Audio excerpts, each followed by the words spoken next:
Well, hey there. Good morning, Fresh CrEd listeners. Me and my good friend Ed Bertaud are coming to you live, live and in person from beautiful Monterey, California and the Organic Produce Summit. Edward, how the hell are you? We're live. We are live. Don't mess it up. Don't mess it up. It's great. Great to be here in Monterey today. Woke up this morning and it was actually half the temperature that's going to be at home. Really? Yeah. What is it going to be back home? 110. Nice. Yeah. So here it's 55. So I'm sure Callie's all in a good mood. Oh yeah. Wishing, glad she's not here enjoying this. That I'm here enjoying the beautiful weather and the break from the Texas heat. So you've been enjoying Monterey while you've been out? It's hard to beat. It really is. Did you get any golf in? I did not. Yeah, that's weird. I did not. That is weird. Yeah. I don't know if it's weird. It's unusual. It is unusual, yeah. Unusual. Did you? No, of course not. Why would I do that? Oh, good. I'm glad. So you're nice and fresh and ready to go for a I am nice and fresh. exciting day of interviews with a ton of great guests we have. Should we thank our partners to kick it off? Well, we probably should thank them at some point. Okay. Is this a good time? Yeah, go Let's for kick it. off with that. I was Yeah. going to talk some golf, but you know. Nah, nobody wants to hear about that. Okay. Well, who are our partners? So Organic Produce Network, who puts on the Organic Produce Summit, thanks to them for having us for sure here in Monterey. So we've been working with a great team, or the great team at OPS, Matt and Susan and Eunice and many others. So thanks to them for having us, as well as the rest of our partners, Limonera, B&W Quality Growers, Gill's Onions, Sunfed, Full Tilt Marketing, and IFCO. All right. That's a good lineup. No, absolutely. We need those guys. That's how this happens, makes it possible.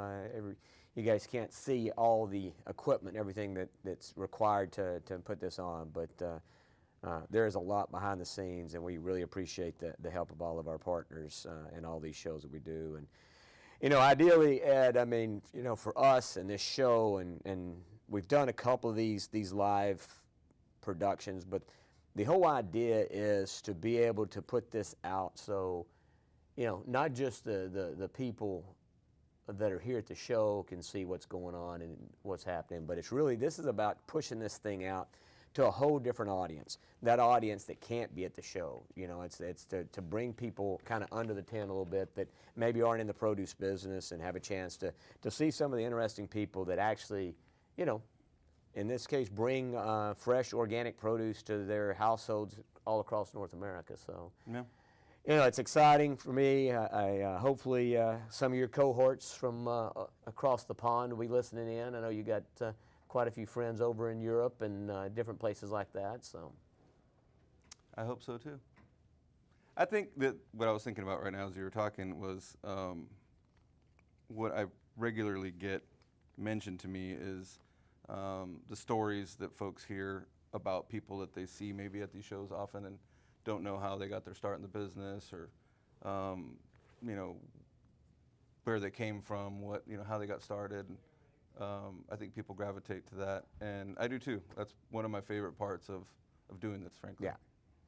Yeah, we've learned a lot about people and, like I say, different life stories. And, you know, we're kicking it off with a great guest. I've known of her, but just really getting to know her since we've talked about her coming on the podcast, and that's Kim Chaco from Banana Badass, or from Equifruit, the Banana Badass folks. She's going to be pretty exciting. I think she's going to be electric when she comes on. She's got an electric suit, from what I understand. Oh, really? That's, you know, word has it it's going to be pretty exciting. So. Awesome. Well, we're going to take a quick break, make some changes here on the set, and then we'll be back in just a few minutes, so stay tuned. All right. Thanks, guys.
Welcome back, Ed. And we're back. Yes, and we are. That was. I did it to you anyway, You did. just for good measure. So that was kind of an abrupt ending to that last. I got into a little bit of what we were about to start talking about, and who we were going to talk with. Talked about the electric suit coming and all that kind of stuff. And you're like, hey, we got to go. We got to go. We got to get. I mean, all of a We sudden have it's a. like, Ed's like, I got to go. We have a very tight schedule So we do. We to do. keep. A ton of great people to talk to. Our first has joined us right now. Who? Who has joined us? Pray tell. Kim Shakal from Equifruit. Did I pronounce it right? That's right. Okay, perfect. Hello, Kim. Hello. Nice how- to see you both in person. Nice to see you as Yeah. well. I mentioned earlier on the intro, it's like you're a known entity in the business, right? With your creative marketing skills and putting badass bananas on the map. That's right. So knew of you, knew about you, but didn't really know you until we got into this. So this is really exciting for me, and I don't think you didn't have. We never met, no. No, Thanks for being here, by the way. that's my pleasure. Thank you for having me. All the way from Canada? All the way from sunny Canada. Yes. Wow. Sunny Canada. Yeah, based in Montreal. Awesome. So Ed was talking a little bit about the weather. It's a little cooler here than where he's from out of South Texas, and certainly for me out of Tucson. But what's the weather like in Montreal? Montreal weather right now can be all over the map. I left Montreal a couple days ago when it was just a whole week of rain coming ahead, flood warnings, really hot and humid. But the week before was crisp and cool mornings, and then going to, like 100 degrees in the afternoon. So it's all over the place. Wow. You really never know what you're going to get in Montreal between May could be snow, or you could be ordering an air conditioning unit. It's really a It's like a box of chocolates. yeah, exactly. So snow in May. So what is the latest it will snow there? Sometimes May. May's kind of the latest time It frame. might. It might. You never know. I mean, usually by the end of April, you're done. You're ready to get into spring, but there are surprises some years. And when you get back to winter, how soon does that start back? Or it's You're snowing. in When it. can it snow You're- again? August. You're really in it usually by December. December is when it'll snow. that's- It might start in November too. Okay. Yeah. We've had some years where November you're already like buying your ski passes and getting ready to go. Very cool. Yeah. Pretty long winter. Very long winter. Yeah, it's brutal. Yeah, it's a really, really long winter. But thankfully, working in bananas, I can go and visit that nice 58-degree weather from time to time and warm up. So bananas. All right. So is that how you got into produce? I mean, what's your trajectory? How do you get to be in charge of the Banana Badass slogan and Equifruit and all that kind of stuff? Tell me how did you get here? Tell the folks listening. I do not have a produce background whatsoever. I've worked in sales and marketing since I was a teenager. It's something that has always appealed to me. I was, going door to door as a little kid, selling candies, selling strings, selling bracelets, setting up shops at school. So I was always very entrepreneurial from a young age. I was actually, headed towards a degree thinking about marketing, thinking about communications and advertising. That was an industry that really captured my interest. But I ended up studying psychology. I ended up doing a year of classical French cooking, kind of just following my gut to what I found really interesting and pertinent. And then I ended up in produce from, going through a couple different doors. I went into marketing in the spa and beauty industry, how to do direct marketing and build a new clientele for the spa and beauty industry. Did that for years, and then After my culinary degree, I thought it would be nice to get into catering and event planning. So I had about 7 or 8 years there. And Low stress. Oh, so you know So what? you're into low stress industries. Yeah, right? Low stress. You know what? I love that industry. It's super high stress, but at the end of the day, you want to delight your customer and keep everybody happy. And when you anticipate all the things that can go wrong and be ready for them and have that solution on site and keep your customer happy, it's such a great feeling. And when you train your staff to deliver above and beyond the expectation of the customer and everybody's happy, it's a great feeling. So I've always just been into marketing, into sales. Sales is just in my blood. And I ended up falling into bananas kind of by chance. Our president, she bought the company back in 2013. Okay. And a year later, our kids were in the same daycare, and I ended up seeing a fair trade mark on her lapel one day. And it just kickstarted this discussion. Oh my gosh. And she said, oh yeah, I work in fair trade bananas. And I'd heard about coffee, fair trade coffee or chocolate, or maybe what comes to mind when you think about fair trade. I didn't know a fair trade banana existed or why it needed to exist. So she sent me home with some books. And I said, if you want your business to grow, hire me. I'm good at my job. I'm very relentless. When you give me a mission, I'm just going to go for it 100%. Yeah. I'm not embarrassed to show up in yellow Crocs. So I love the shoes. The Crocs are awesome. Yeah. I need to see if they got. I can get some squash Crocs for sunfed. So I think that would be awesome. Yeah. And maybe a green one, a yellow one, one on each. Do it. Foot, so. I'm telling you, all the ladies especially, they passing by and they're all uncomfortable in their shoes and their backs hurt, and we're just living our best life. I see the banana croc pin too. Yeah, we had those custom made, our Equifruit banana, and then we've got our shark gibbets Oh, too. that's awesome. Yeah. So I've when got a did you- drawer full of them at home. What's My daughter has Oh, the Crocs. 5 pairs of Crocs and All these probably 10 gibbets. times too many Yeah. to fit in all those pairs. So You should get her some of these. She would love. I have some that I've gotten for Christmas that But you aren't don't even have open. Any, you don't have any. Come and see us at booth 900. I've got extra ones. Oh, for her. awesome. Yeah. Yeah, I'm there. They're You're done. custom too. I'm there. Yeah. But anyway, so you get so your friend, lady that your kids are in daycare, you Yeah. go to work for. When was this? I'm in my 9th year now with Equifruit, so it was 2015 that we started talking about working together. 2014, and then started in 2015 on a more full-time basis. And so, had you been there's some I guess oddities, differences, right? I mean, you got a shark. In fact, we have the shark in earlier, guys. Sorry you didn't get to see the sharks out rolling around at the show here, Yeah. but you have a shark is Yes. kind of your mascot, I guess, if you will. Yeah, sharks are very heavily integrated into our branding. Basically, we are an importer and marketer of bananas. 100% of what we import is fair trade certified, and that's what sets us apart in the industry. We're trying to change the banana industry and redistribute value along the banana supply chain. And that's a pretty scary message for retailers at times, to think about disrupting something that has been on autopilot for decade after decade after decade.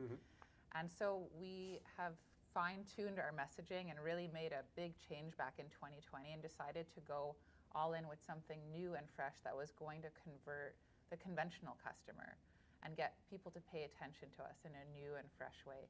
So we sharks became a big part of our branding, and we're just continuing to fine-tune it. Whatever's sticky, whatever's memorable. I have people that text me and send me messages on a weekly basis. Just this week, our logistics provider out of the Port of Philly, he was at IKEA, he saw bananas on something, he had to take a picture and send it to us. I'll have people in a Croc store, and they'll send me pictures of like the newest Crocs that are out there. We landed a speaking gig at Harvard this year because the sharks in our branding caught the professor's eye, and her husband studies coral reefs, and she teaches a course on social sustainability. So it's working for us. We just keep doing crazy things, and it kind of lets people have fun in a way that they didn't expect to in the industry, and I think that it's making people smile. And then when they learn about the fact that we want to have positive impact for our farmer partners, and that it is changing things, it's kickstarting the discussion along the industry, I think that there's this kind of groundswell of support for Equifruit and what we're trying to accomplish as a brand. Well, Go ahead. We just took a photo with the shark earlier, and I knew we'd hear more about it, but I'm kind of surprised that I didn't even ask, like, why there was a shark, You didn't even think to a ask shark zeppelin, mini zeppelin, in our studio here. But hey, I figured we'd hear more about it, so that's interesting.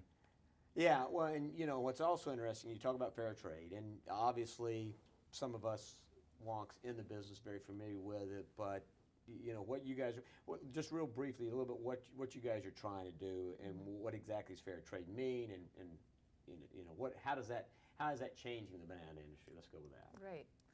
So bananas shouldn't be so cheap. That's the problem that we're trying to solve.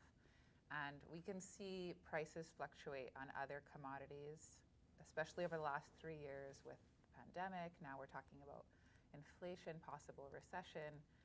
We still see bananas staying at the same price, but we've seen all this fluctuation, and we expect that fluctuation across categories.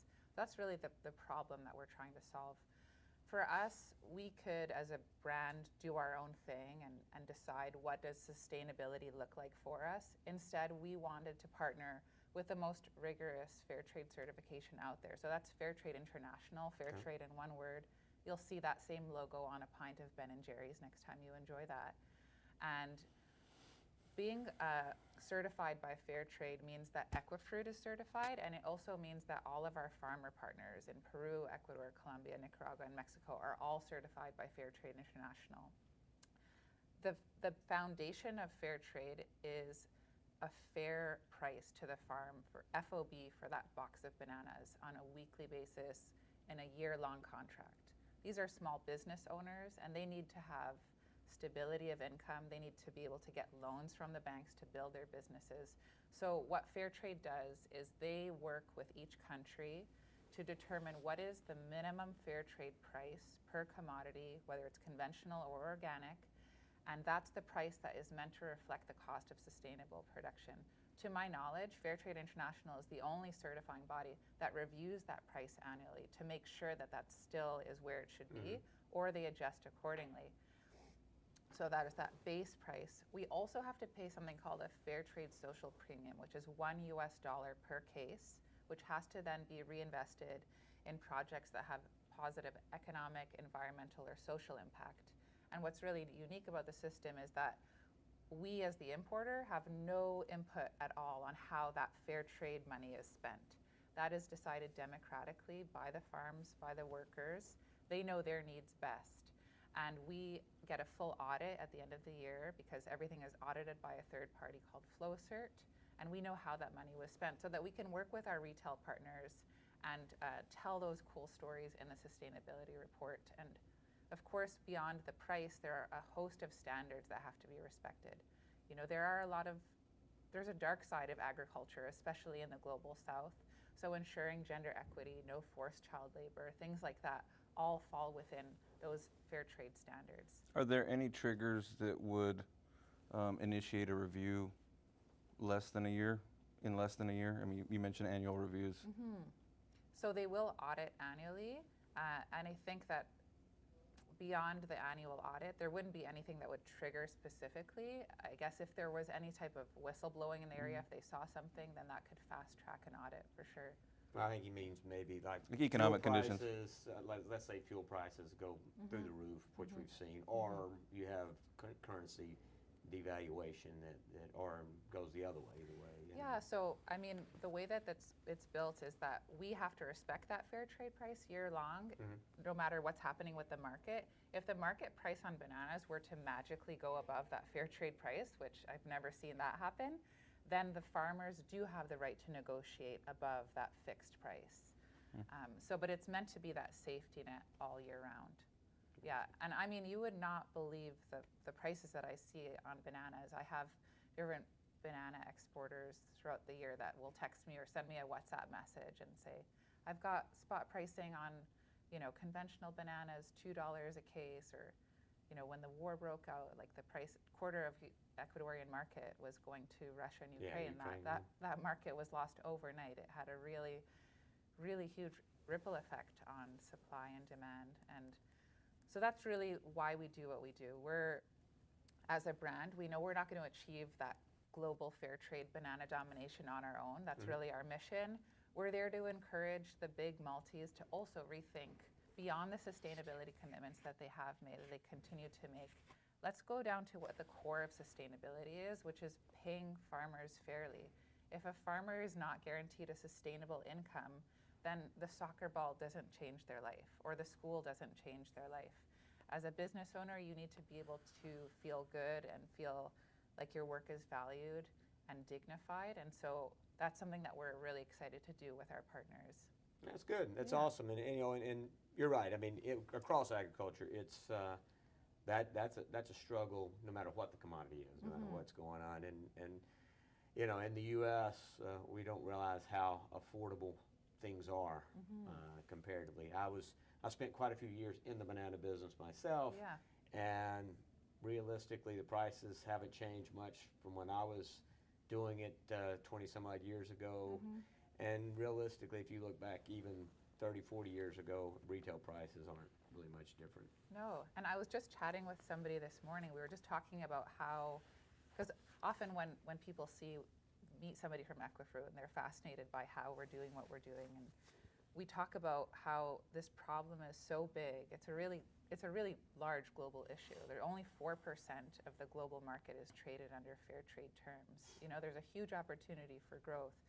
And when we think about at the retail level, everything that retailers are doing to innovate these days and to meet the consumer's needs, who we don't have as much time. You often have 2 people working in a household. We're willing to pay for convenience. We still want to sacrifice quality or flavor, but we're reworking our budgets. You know, we're eating out more despite what's happening because it's just the reality of life. We need that convenience. And then when we're proposing to come in with a fair trade banana program, raise the price a little bit, it'll cost the consumer anywhere between $8 to $10 more per year. It's nothing, you know? It's the cost of I spent that much on, I mean, Crocs are Your $50. Crocs are, I was gonna say, My they're more Crocs than were $8. $50, right? That gibbet is like $10, right? Yeah. I can either support fair trade banana farmers for a year, or I can have a shark in my shoe. Yeah. So, Gotta have a shark in your shoe. yeah. So, well, what do you do? All right. So that's the business side. That's the fruit side. That's how you got into this. Yeah. You know, you obviously have a passion for marketing. Yes. What else? Are you a runner? You a tennis player? You any hobbies, sports wise or non-sports? Or It sounds like skiing is probably a big part of it.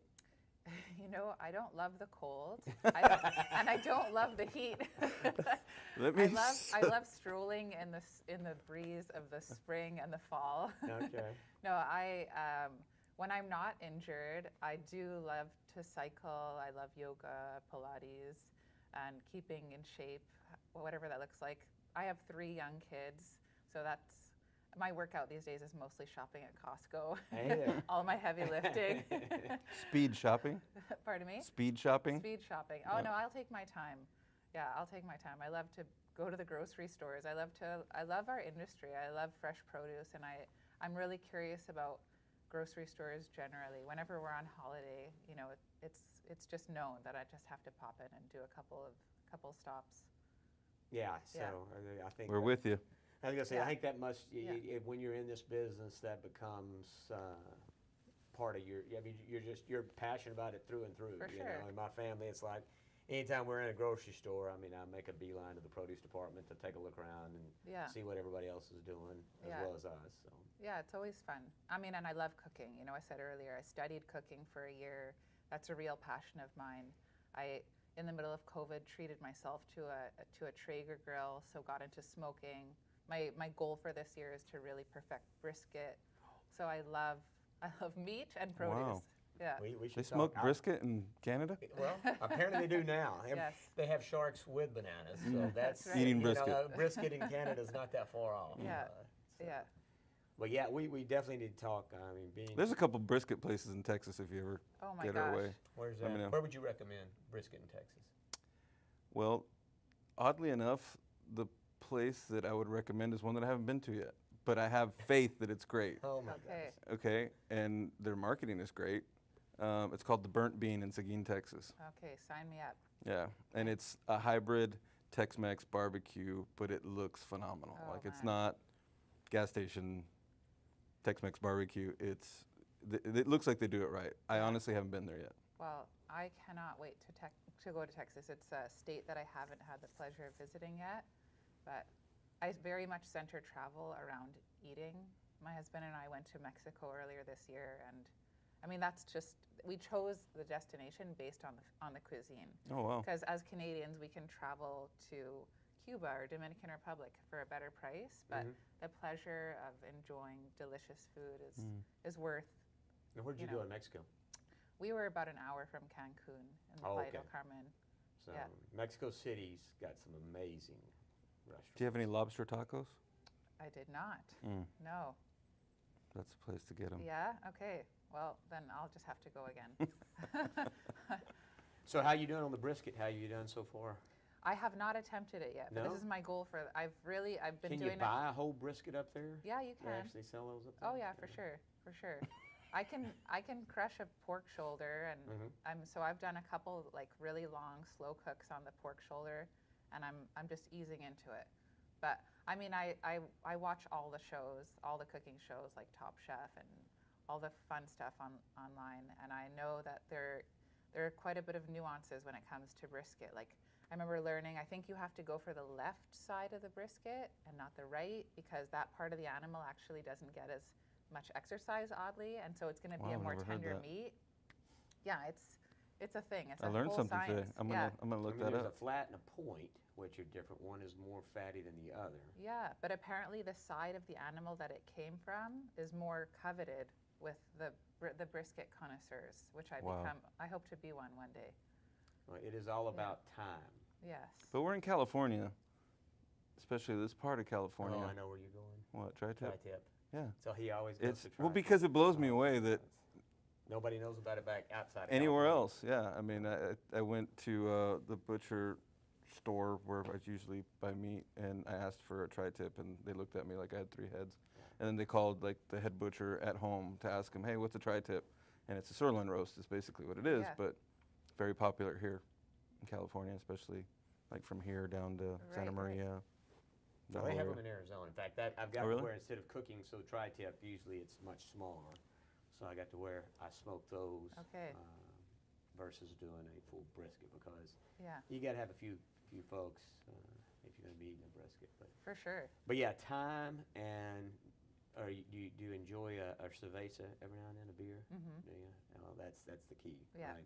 That's the dream 24 combo. hours and 24 beers. And you're all set. 24 beers. They have those everywhere. You don't have to go to Mexico for that. I think I can take a fraction of the 24 there. but- Yeah, Yeah. you know. Well, don't you can skimp on the beer, but Yeah. don't skip on the time for the brisket. I'm just telling you. Yeah. Slow and cool. That's how Oh, you yeah. want to cook them. Oh yeah, for sure. My dream is actually to get like one of those full spits. You know, I'll see like the whole. I don't know if you're Costco shoppers, but they'll sell in Canada like a whole lamb, and I've got to get that. I don't know where you defrost this lamb or like the whole process. So my next hobby, hopefully, I've been watching this guy on Instagram, and he's a butcher, but he's teaching people how to break down their own Oh, fun. primals. Yeah. And so I they would buy the love to study primals, that. you know, the big package, Yeah. and cut it, you know, break it all down. Yeah. That's what I want to start doing. Yeah, I have said that before too, that if I could go back and do, you know, another year of school, I would just study butchery. I Wow. really, really enjoyed that butchery section of school.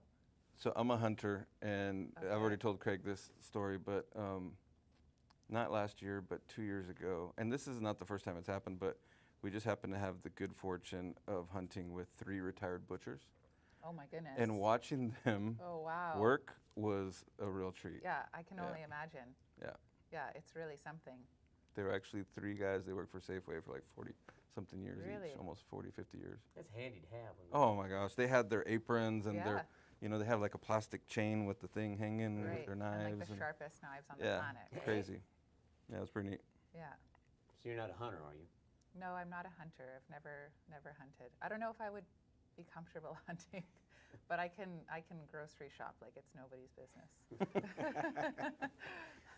Well, like I say, Ed is definitely he's got an annual trip that he goes off and Okay. roughs it in the woods for a couple of weeks. So Yeah. that's his thing. I should probably do that at some point. Add it to my bucket list. So yeah, so we're getting close on time, but you mentioned bucket list. Yeah. You mentioned your hobby. Of course, we've talked Equifruit. Yeah. What is one thing on your bucket list that you haven't accomplished or taken care of? Maybe it's the butcher thing? I don't know. What is on your bucket list that you want to see come to fruition? What's like top of your list?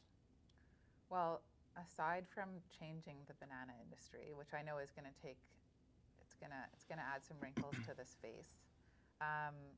I mean, I really would love to continue to travel and see the world and eat authentic cooking and street food all around the place. My boss, the president of the company, her and I have like dreamt about going to Southeast Asia and just going on like a eating tour.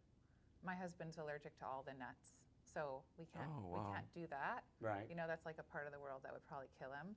So she'd be a stand-in for that dream bucket list. Yeah, but that's Yeah, cool. Yeah. yeah. So now would you do a show along with that? You think do while you guys go and do your eating tour? Maybe. Tie that into the whole Equifruit shark. That could be cool. So you watch a lot of cooking shows. There's do. a series on Netflix. It's all about tacos. Yes. So from all over Mexico and how they Yes. vary amongst different regions. Yes. It's really, really I've cool. watched that. Have you? Yeah. I enjoyed Yeah, it. and Chef's Table. Chef's Table That's a did a good whole one. thing about different taco chefs. Yeah, I love it. I love the I love the way that food can surprise you and delight you and be such a wonderful experience. And just the passion that goes into it. And then tying that back to produce, even without any preparation, just the way that nature can produce all these beautiful flavors and all the hard work and love that goes into growing a banana or growing a tomato or growing a berry. And when they do it right and that flavor is there, it's such a wonderful eating experience. Right. And because it's just not manipulated in any way, it's even more magical that it just came from the earth. So do you have a favorite recipe, if you do have one that highlights bananas like as a savory component to a meal? Oh, okay. Not savory. Okay. No, I can't say I've delved much into the savory banana cooking. I don't love to bake, but I'll do it because I'm in the banana business, so you can imagine how many ripe bananas I have on my counter in my life. So I do a lot of unmeasured baking, and I've become quite good at making Banana bread? But Banana pudding? with all the dietary restrictions in my home, one of my sons is allergic to everything under the sun, so making like vegan, we can have gluten, thank God we can have gluten. But yeah, just messing around with that, other good fair trade ingredients like chocolate and sugar and whatnot. You might need like a separate building for your kitchen so you can cook and enjoy. Oh, it's so funny. Whenever I go on work travel, like the first thing I'm doing at the airport is loading up on all the nuts and all the things that I can't have in my everyday life. Right. Yeah. Wild. Yeah, totally wild. But you know what though? If you lived, there's no butter in my fridge. Right? Can we just commiserate over that for a moment? wow, So That's tough. Maybe that's why my bucket list is a little boring. I just want to go. I just want to be unleashed. I want to go so eat that I can somewhere. go Just go eat. eat, yeah. Freely eat. Maybe once I'm like fed, then I can start dreaming about like jumping out of an airplane or something. Understood. Well, look, we are getting the wrap sign. Okay. It has been a great pleasure. Before we go, I have a couple little treats for you. Okay. We like treats. Uh-oh. I just wanted to thank you for having me on today. Now you can open this kit later or Okay. now, whatever you'd like. But this is our Banana Badass starter kit. We're getting people set up. For years, we've been telling people to become Banana Badasses. But this just gives them a couple of tools to make sure that it happens for real. And then I've got these little treats for you too, for your future. Are for your these future tattoos? podcasting. Oh, now Are we these go. tattoos? We've got a full tattoo sleeve in there for you. Oh, Yeah. I wanted so to that put it on my if face. you're not ready to commit, Put it on your face. I was going to put it on my face. if you're not quite ready to commit, but there you go. You've got the Equifruit Thank you mug, so much. the coveted mug. Very These, thoughtful. yeah, look at This is the shark. This is where the shark comes in. And Yeah. Banana Badass. And when you're ready to represent, we've got you Wow. some Equifruit swag. Tell you what, we Yeah. are swagged up. We got to look into some of this. Yeah. Need some Fresh CrEd swag. Yeah? swag, yeah. So we're at the show Some tattoos. today, booth 900. We're going to have a shark drone above. Anything we can do to get you to stop and pay attention to us, it's pretty obvious. No, that's great. I mean, you guys, seriously. The drone, I called it a Zeppelin earlier. That was a little outdated, I think. But what you guys are doing, like I say, both from, the fair trade angle and trying to do right by the farmers, certainly it's commendable. Exciting to watch what you're doing from a marketing standpoint. And, Thank you. Like I say, and for me, it's certainly a pleasure to have you here with us today and get a chance to learn a little bit more about you and, Thank you. Your passion for cooking and your desire to, just someday eat just wildly any kind of crazy food. Like Nuts and butter. Like butter. Nuts and Get butter. you some nut and butter. Yeah. But no, Kim, thank you very much. Thank you very much for the gifts. My pleasure. Thanks for being with us. Look forward to seeing everybody. Be sure to stop by. It's booth 900. That's right. Booth 900. Be sure and stop by there. Look, if you're watching this later, as we put this out later, check out their website. Check them out. How can they find you guys online? That's Yeah, so you'll go to equifruit.com, EQUIFruit.com, and we're on all social platforms at Equifruit. And we have hilarious and bold content every week, keeping it fresh, keeping it really culturally relevant. excellent. Yeah, Excellent. it's super fun. We appreciate it. Thank you very much. We're going to take a little break. Let's do that. I think Who's we on should. next? Stay tuned. Isn't Tomas coming up next? I think so. Mr. Walmart? Mm-hmm. All right. Well, we'll get ready for him then. Awesome. All right. Thanks again.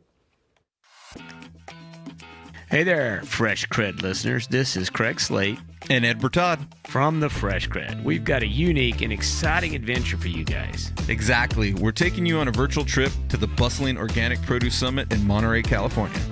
And guess what? We're going to be recording a special all-day live podcast episode bringing the summit to you right where you are in real time. We're offering you a front row seat to exclusive interviews with industry leaders, a rare glimpse into the heart of the organic produce industry. This is typically exclusive to attendees of the summit, but we're bringing it directly to your screens. Be sure and make a note on your calendar for July 13th, 2023, 10 a.m. Pacific, 1 p.m. Eastern Time, and become part of an extraordinary journey into the world of organic produce. But here's what you need to do right now. Head to the description of this video and find the link to our live stream. You're going to want to click on that link, bookmark the page, to be sure you're all set to join Ed and I in beautiful Monterey, California for this year's Organic Produce Summit. Guys, this is your chance to experience the organic produce industry like never before. And we're thrilled to share this incredible day with you. Click, bookmark, and let's dive into the organic produce world together. We can't wait to see you there.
And Ed Bertaud.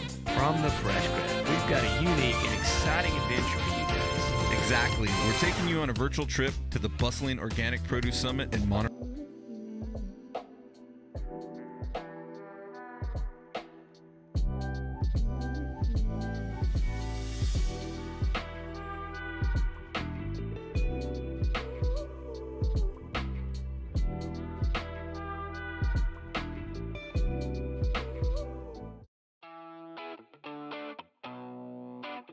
Welcome to Behind the Greens.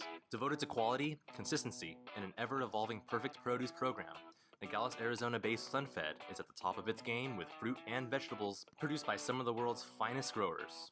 With the increasing demand for more flavorful and nutritious cuisine, SunFed is ramping up its eggplant program in the fertile soil of the Culiacan region of northwestern Mexico. The versatile vegetable is triple washed and packed in state-of-the-art facilities in order to bring a consistently dependable and superior product to market. Like all of SunFed's produce offerings, perfect eggplants are grown in both a sustainable and responsible way, ensuring that not only the product is cared for, but the people as well. To ensure food safety standards are not only met, but exceeded, the company has established its own internal food safety standards and audits, administered by SunFed's food safety specialists, while Primus Labs conducts field testing utilizing multi-residue screening. And food safety isn't the only topic that is top of mind for SunFed. In addition to having pioneered innovative packaging for eggplant under the Perfect Produce brand, SunFed has pursued advancements in extending shelf life with modified atmosphere/modified humidity packaging. For the customer that buys first with their eyes, this eye-catching, original campaign will bring both differentiation and quality to produce departments. Thank you for watching Behind the Greens.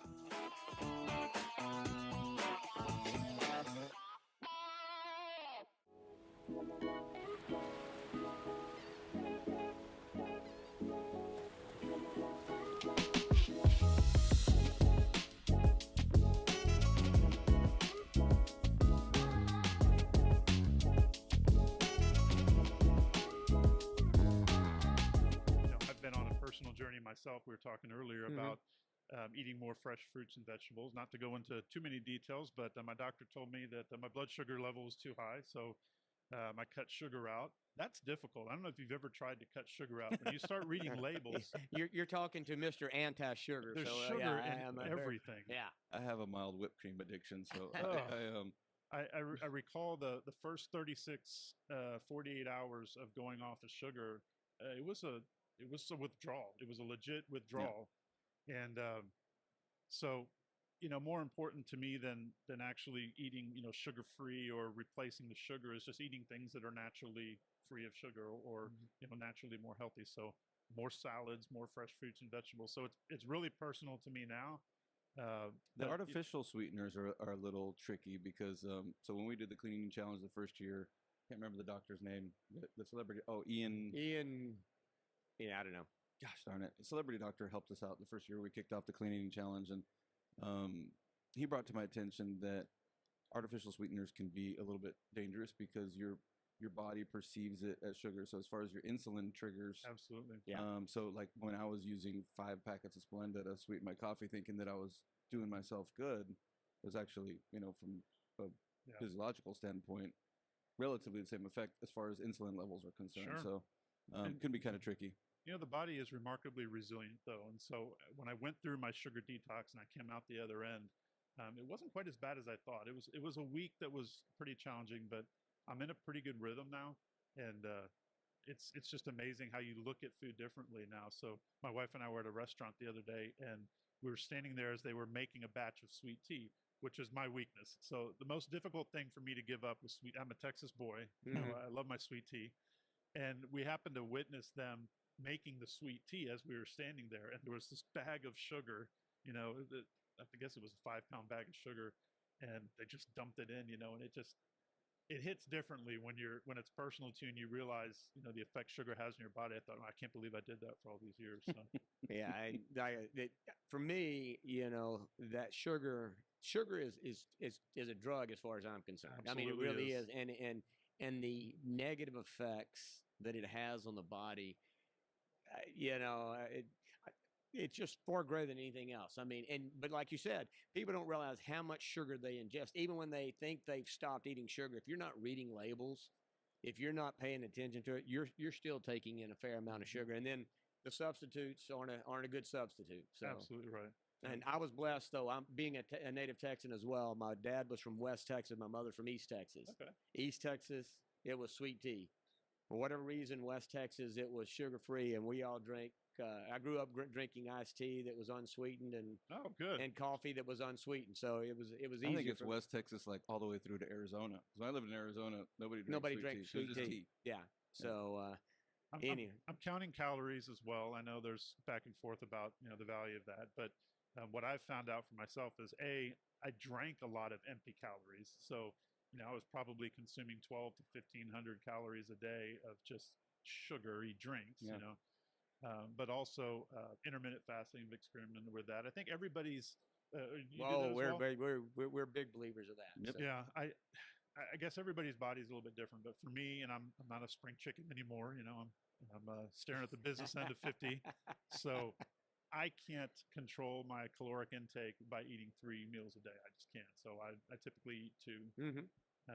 I'm on the same train Yeah. 5 days a week, and then on the weekends, depending on what the family wants to do, I'm more flexible. But 5 days a week, intermittent fasting. Getting some moderate exercise. I never Yeah. thought I could do it. I mean, I never ever, and I mean, he's probably listening over here. TJ Flowers from Lone Star Citrus told me for 5 years. You probably told me too, but I got to give him credit because he's like, and he only eats once a day during the week. Yeah, And I can't. the same. I I'm can't- on the same program. I can't do that.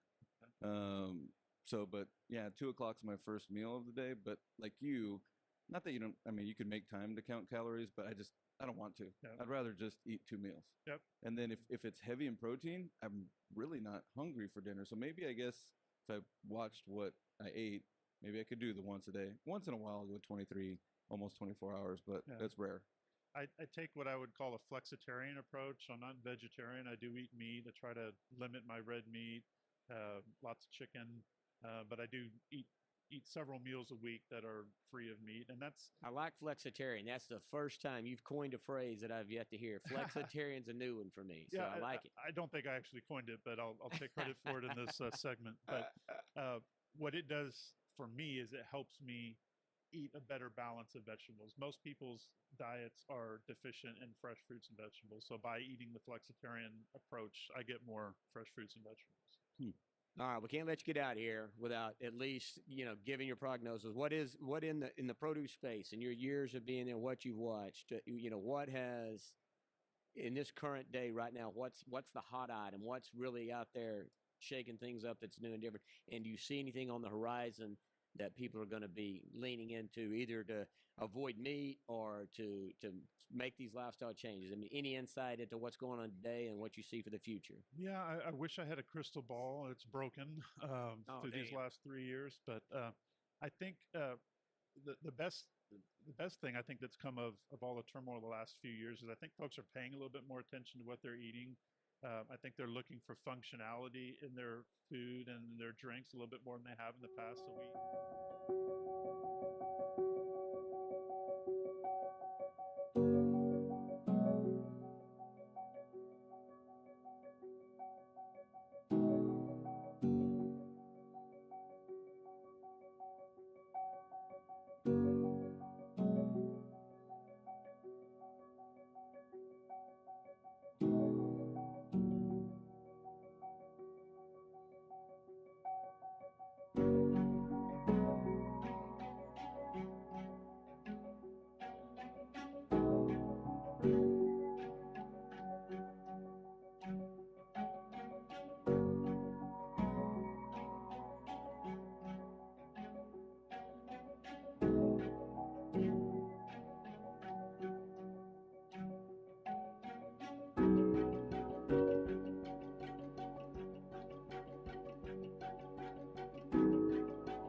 I was on campus when my phone rang from Interscope Records, and they liked what I was doing in the like little Atlanta hip hop scene, and they had signed this artist, and he said, "I want Charlie to be my cameraman." At the time, I was providing services to artists like filming and promotions. And this one artist, his name was Soulja Boy, he blew up, and he's like, I want him to be my cameraman. So, pew, out of college, I'm on tour, baby. We started off in we call it the Chitlin Circuit, the little small towns in the South. And we were in a minivan in Montgomery, Alabama. 3 months later, #1 song in the world, like performing with like Kanye West at the VMAs and Hugh Hefner's suite in Las Vegas, like with the pool that goes out. And I'm like, where am I? I'm like, this is what's possible, like as a human. Like, so I was on top of the world, got fired, said I'm going to be a manager, got into management instead of being a cameraman, and it worked. Got to the top of the music business, nominated, winning Grammys and world tours, but I was diagnosed with a brain tumor. I was sick. I was very sick. I was 300 pounds, and you start thinking about, is this over? And I didn't want that to be the end of my story, because my dreams at night, literally, like as I'm sleeping, not like my dreams, like what I want to do, but my dreams while I was asleep would be like these dreams of me dying. And the thought would be, I died before I got to know what it was like to experience my dream. And those dreams would really affect me, because it's like, I need to know what it's like. I can't experience this life and be like, here's this kid who died. Or no, here's this kid that buried a dream, made money, and then died. That can't be my story. So I actually walked away from the music industry, and I asked myself. At that point, how old were you? I'm sorry. 28. 28. So I was in the music game for 10 years. And I asked myself one simple question. If you are what you eat, is what I'm eating dead or alive? And it was real simple. Processed foods, like even like something that they like say is healthy, like let's say like a Cliff Bar, or like ice cream, which is not healthy, but like, these things that are in packages. That's what like I was addicted to, as like a 300-pound like, food addict. I was addicted to like processed stuff, and it could sit on the shelf for years and not go bad. That is dead. Yeah. And so I'm like, okay, no wonder I'm facing the challenges I'm facing, because I'm not eating anything that's alive. When I changed my choice to remove all processed foods and eat living foods, if I were to hold an orange in my hand and put it like an instrument on it that's like looking at its like energy, that thing is glowing with life. It is vibrating. And then when you eat that, you glow, you vibrate, you are what you eat. And our bodies are equipped to heal. Like if we give it the right tools. It's like if I were to get a cut right now, my body will heal if I put something clean on that wound. If I put something dirty, it won't heal. It'll actually make it worse. So our bodies are designed to heal, but we got to put that clean thing. That's why fruits and vegetables, for me, changed my life, saved my life, actually gave me superpowers, because I had never experienced in my life what it was like to vibrate. We are all vibrating. At Gill's Onions, we do the work for you. Gill's Onions is a solution to the problems that the food service industry is facing today. Labor costs are going up. It is no longer a luxury as a chef to have value-added produce. It is a necessity. It's not about the cost of labor sometimes. It is finding the labor in the United States. When you use Gill's Onions value-added product, there's two major benefits. One is labor savings, the cost of labor, and the other is finding labor to do the job that you need. Value-added onions take two of those things away. When a customer gets our product, they can use 100% of it. They have no labor to peel it, no waste to deal with it. We adapt new technologies pretty rapidly because we see the benefit. For labor saving, we're not afraid to innovate here. It benefits us and the customer. Everyone uses onions but hates peeling them, and Gill's Onions is a solution to that.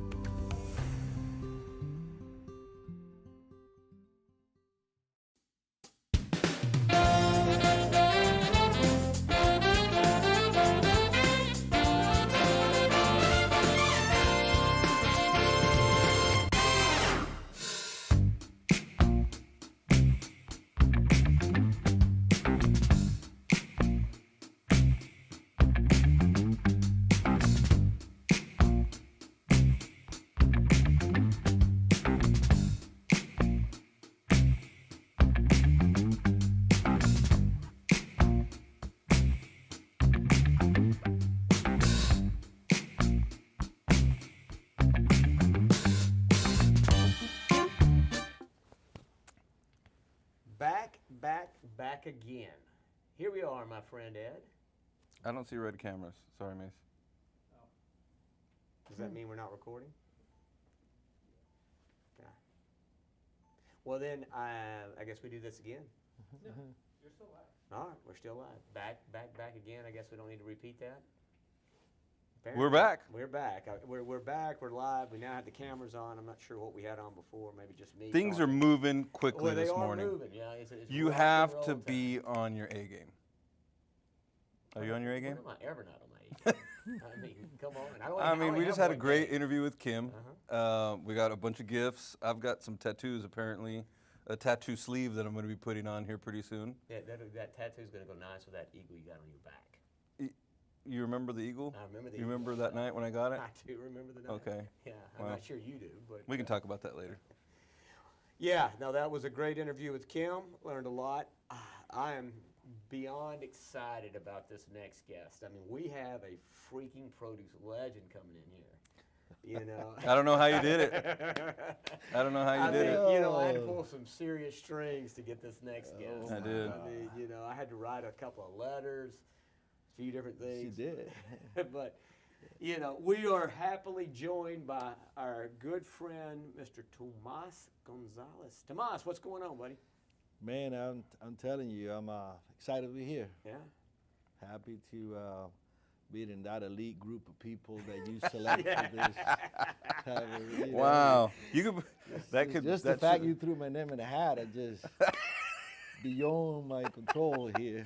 It's got to go on your LinkedIn profile. We need to. We probably need to start like an alumni Of being on the show. Oh man, that can be. It's a freaking great idea. That's life changing. Yeah. That could be. That could change some career trajectories.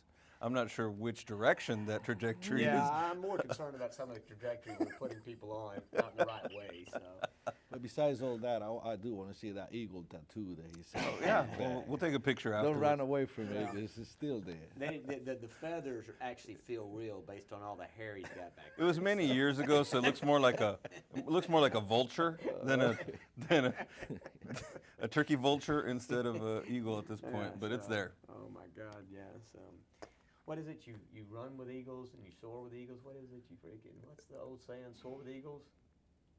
I'll think of it. Yeah. You know what I'm talking about? Yeah, because I think on E.T. the movie somebody says it. Huh. I don't know. I don't know what that is. But anyway, Tomas, good to have you here. And got a lot of ground to cover. I mean, you're a guy that has so much we can talk about. Here we go. I mean, this guy, if you don't know Tomas, I mean, we're talking about an interesting life. I mean, from Cuba to PepsiCo in Venezuela to the Florida state government to now the biggest retailer in the world. I mean, it's a pretty good trajectory, and you've had a couple of different stories. I mean, I don't know which one I want to spend time on the most. I mean, because I really like the Venezuelan stories, but those are a little more edgy. Okay. Yeah, edgy. So, no, but seriously, I mean, you've got into produce. You didn't come. I mean, that's the weird thing is we've done this show and get to know people. Come to realize that not everybody really set out to get into produce. In fact, there's few that, hey, family, farm, whatever, and this, that, and other. Yeah. We're always going that way. But most everybody's got somewhat of a circuitous path into how they got into this business. So I want to know about you, young man, young Tomas, and Cuba, and how in the world you got started out. Tell us a little bit about that.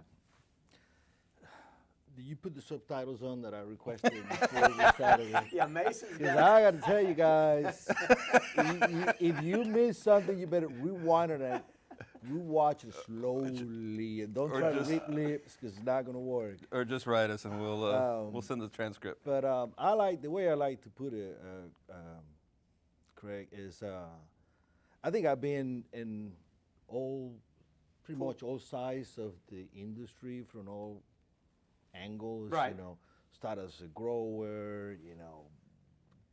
Sugar cane you call it a processor.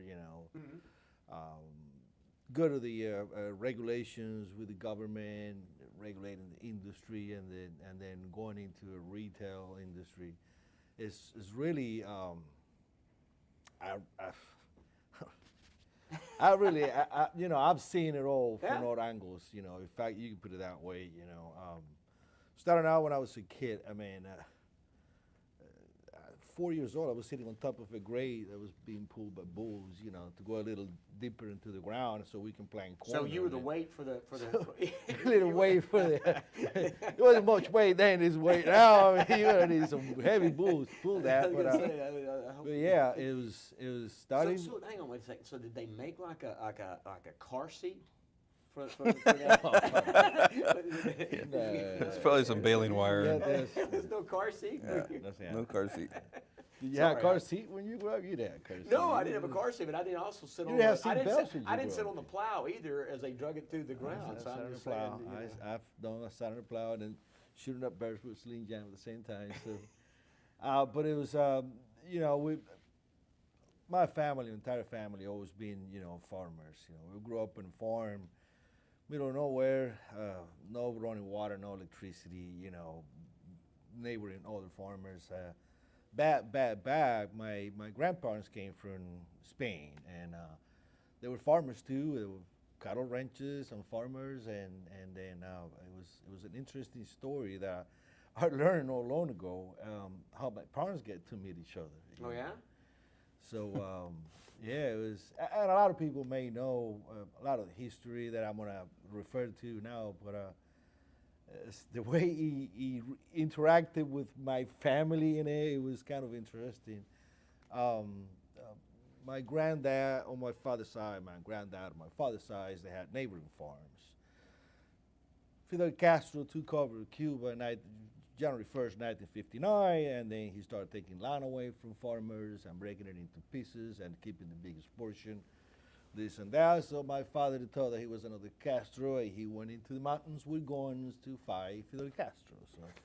So he gets caught in the act, he gets thrown into jail, and then his dad comes to my mother's dad and asks my grandfather, hey, I need one of your daughters to marry my son who's in jail, so he gets a reduced sentence. Oh my gosh. And That's a heck of a favor. Born back then, Usually neighbors just. But I didn't know that because honestly, my dad passed 2 years ago, and in that process, my mom, she told me the story. I didn't know that. I just learned that 2 years ago. That's crazy. And so in one of the conjugal visits, there come little Tomasito, and then I was, it was. Tomasito. That's gonna be Tomasito from now on. Exactly. But yeah, keep working in farms. We still had a little bit of land, and then since I had like 6 uncles on my mother's side, 4 on my father's side, and everybody kept a little portion. When one was the pig farmer, the other one had chickens, the other one had and negotiating among our family was also a struggle, just so you know, because one does the beans, the other one plantains and ethnic roots and things like that, stuff we eat in Cuba. Mm-hmm. And so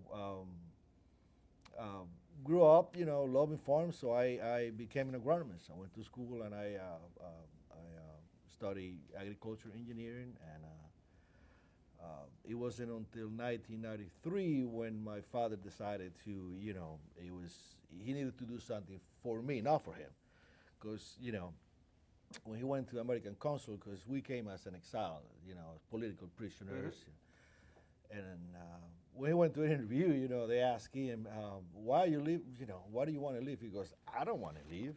You take that man with a beard out of the country, I stay. You choose, either you let me go or you take him out, one of the two. Right. But again, I say, immigrant coming here over 22, 23 years old. So it was 93, right? It was 93. Yeah. And,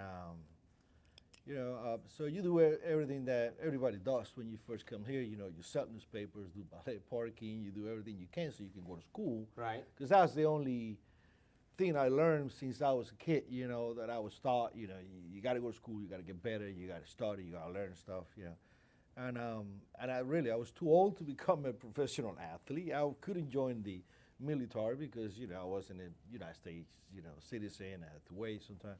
And then, so went back to school, and because the son of the family connection, they knew I was coming from Cuba, and I knew about sugar cane. I was hired to run a $500,000 500,000 hectares of sugarcane in Venezuela for Pepsi-Cola company. 500,000 hectares. Hectares. Yeah. And that's 2.5. And, So for those you don't know, it's about 2.5 acres per hectare. Acres per hectare. So that's a hell of a lot of sugar cane. We were not making sugars out of the cane. We were just processing the cane to take the sucrose for Pepsi-Cola product. For Mexico, yeah. And it was very interesting. How long did you do that? I did that for about 2 years. Mm. Yeah, 2 years, 2 times robbed at gunpoint for a watch or something like that. So I had enough. So After his second robbing at gunpoint, he thought, you know what, maybe I'll And take his third watch. His third there watch. was running out of watch, so I had enough. Why and the hell then, wouldn't you quit wearing a watch? I mean, at some point, you'd be like, you know, I'm not going to Or just wear two. So. yeah, that's not a bad idea. Wear 2. You Wear come, two. take Yeah, one. take one. Take just one, I leave gotta the know. other one, so. But it's it's another experience. When you look at a kid 15 years old pointing a gun at you, you look at their face and you're thinking about, man, this guy. Just to watch, you sure you can take. Yeah, some whatever more. else you want, but yeah. But yeah, that was another. Came back to the States and I was hired by the Department of Agriculture, where I worked for almost 15 years for the Department of Agriculture and the plant industry, regulating a lot of citrus movements in the state of Florida. Florida got hit back in the days with canker and greening, and there was a lot of regulations and rules set up by the government. Working in new varieties, different rootstocks. It was a good experience, but then wanted something different. I met a guy from Walmart, and here I am 13 years later. By the way, July 5th was my 13-year anniversary. Well, congratulations. With Walmart. Yeah, 13 congrats. years. 13 years. Very nice. And counting. And you've been there in the Florida office all 13, Yeah. right? Yeah. But again, worked every step of the way Yeah. with Walmart. Yeah. Well, a lot of All- folks have come all- through that office all down different, there. yeah. Quite a few. You've had an opportunity to work with a lot of different individuals coming through. Very good people. Yeah. Very good people. No, it's a hell of a story, Tomas. It really is. And like I said, I don't know how many people know about it, and but you really came from. I mean, I can only imagine, right? In '93, when the family comes over, brand new to the country. Yeah.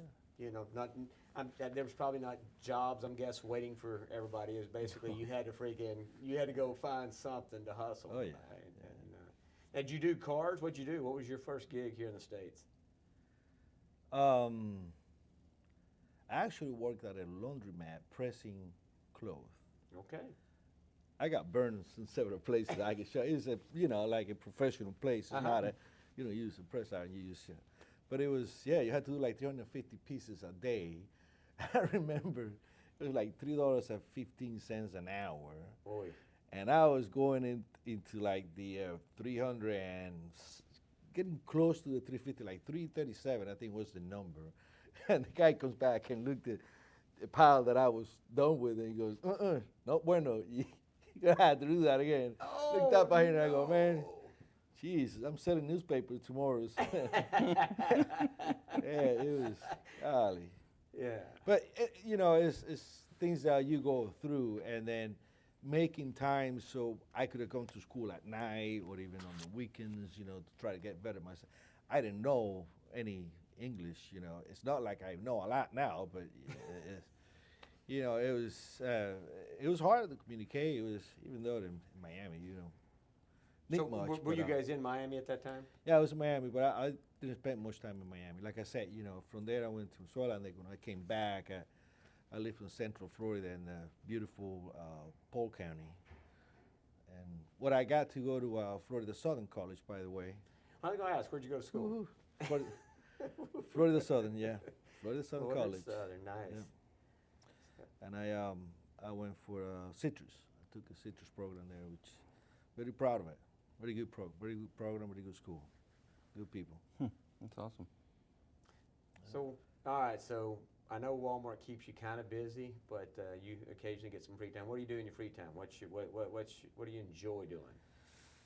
Man, I tell you, I got 3 beautiful kids and a beautiful wife, and spend time with them. I like to go fishing, play a little bit of golf when I can. But family time is nothing beat that. It's the best there is. Yeah. Well, I know you're kind of an avid cook. You cook quite a bit. Oh, you're gonna get into that now? Oh, I just got a saying, recipe he said, recently. food is I've what got this a is all good about. chimichurri recipe for you. With A the friend- Cuban, with the Cuban twist in it. A friend gave me, yeah. I'll try it out first, and I'll let you know if I like You it. try and let me know, but I like to see you in the process when you Well, I'll video it. preparing it, because yeah, definitely you're a high tech guy. You can do that. So yeah, we should take that. can tell me what I did is- wrong. So Tomas, we're talking cryptic here. Ed was joking. The good friend that gave him this chimichurri recipe was, Oh, you talking about the one I? and so Oh. we're gonna have to. So It we're- sounded like he was making it up as he. It sounded like he was making it up as he He went. probably was. So I want to make it and see what it comes out to be. So, but here's the deal. Here's what we're going to do. You're going to make that, right? We're going to check it out, and that'll be for the listener. It'll be the follow-up to this. Right? Okay, follow up. I'll follow up. We'll do a follow-up on Chimichurri, that. check. You know, I've gotten the hand sign that we're getting close to the end, which I can't freaking believe that time is. Really? Yeah. I thought we were just starting. Yeah, we're getting close. I'm not sure Mason's very good with the clock. He's on Central Time. We're at about 20 minutes right here, so I'm trying to keep it. Okay, so. He's on Central Time still. We'll Is that- run a little bit long. But we're just gonna have to push Jeffrey to do All right, so we're gonna run a little bit lower, but well, I do. Well, the reason I want one thing, so I know you're cook. We'll get a recipe. You do a lot of that kind of stuff, but you mentioned your kids, and you know you've got 2 daughters and a son. Son's in the military, quite accomplished musician. I mean, what a little bit about those guys. Good guys. Good guy. Really, I've been fortunate with the kids. They turned out to be okay. Yeah.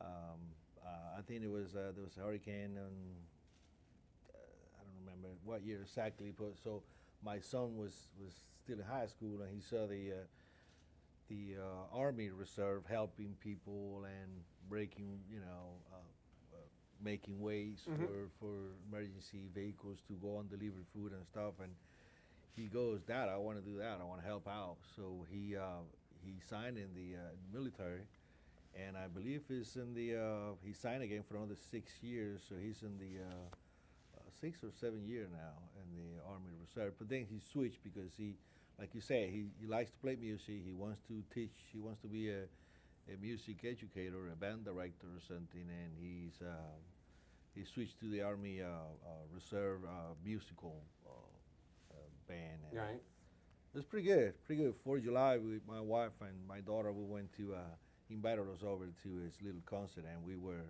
I was like, wow, they can really do that? I mean, you gotta think about it. These guys only meet like once a month.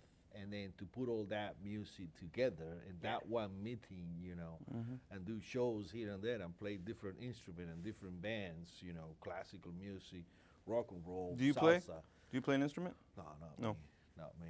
My brother does, and a lot of people in my family do, but not me. I'm the ag guy, man. He's the ag. He's the He was the utility plow guy. weight. He's the plow weight. Yeah, he was busy. He was busy sitting on a plow while everybody else was learning how to play the guitar. So, and you got a daughter just graduated college. No, she finished in Tennessee, and then she moved down to Florida to continue her education. Is in the medical field, going in there, and then have the my baby girl Sudi, who's just about to be 12 on August, and super good kids. She's gonna be a super tennis star. Is that the plan? Yeah, Okay. hopefully so. We'll see. We'll see where that goes. Yeah, no. Well, it's where all the academies are at in Florida. What's that? Florida? Tennis academies. Yeah. So. They've got that. What's the school for elite athletes there? EA or It's up around Tampa, I think. something like that. Yeah. Sports or whatever. So they're not gonna. Just you're in the right place at that Florida deal. Although, I'm telling you, I'm trying to get you to move out west. It's the weather. But get out of that humidity. He likes the hurricanes. He's definitely. He likes hurricanes once in a while to kind of mix things up. Yeah. That's what he was saying. Yeah. It does Keeps things exciting. Yeah. He does. He does. That's the truth. Well, there's nothing boring about South Florida, that's for sure. I don't care. With or without a hurricane, there is great food, a lot of energy, and a lot going on. So not a bad spot, although it's just too bad they got all that humidity down there. But You And get used to gators. it. you get used to it. Just like by now, listener got used to my accent. Yeah. Oh, they're understanding you completely clearly right now. It's not a problem. We won't have to do any Yeah, subtitles. people or anything. adjust to Yeah. the different. Yes, So. that's the nature of things. But no, Tomas, seriously, really appreciate your friendship, and it's certainly glad that you were able to come on and be on the show with us today. Because, like I say, a lot of people know you from the business side of the world, and know about you in the ag space with Walmart, right, as a buyer, but. I don't think a lot of them really realize how much history's behind it.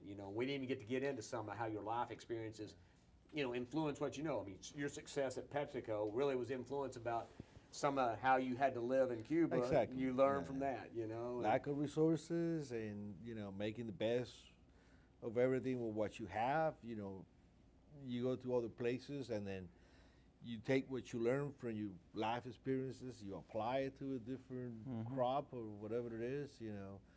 I created different projects of fertilization programs using organic matter to substitute for chemical fertilizer, and it was a success. Yeah. It was published in a magazine. Who would have known? I go, Jesus, this is what I used to do. That's what we were doing in Cuba day because to we day. had to. We didn't- Yeah, I mean, if I didn't do it back then, I wouldn't even Oops. survive. Yeah. It's things that sometimes we take for granted. It's amazing how valuable it is. And I have a ton of stories about it. I'm sure you all have too. Well, we're gonna do a follow-up.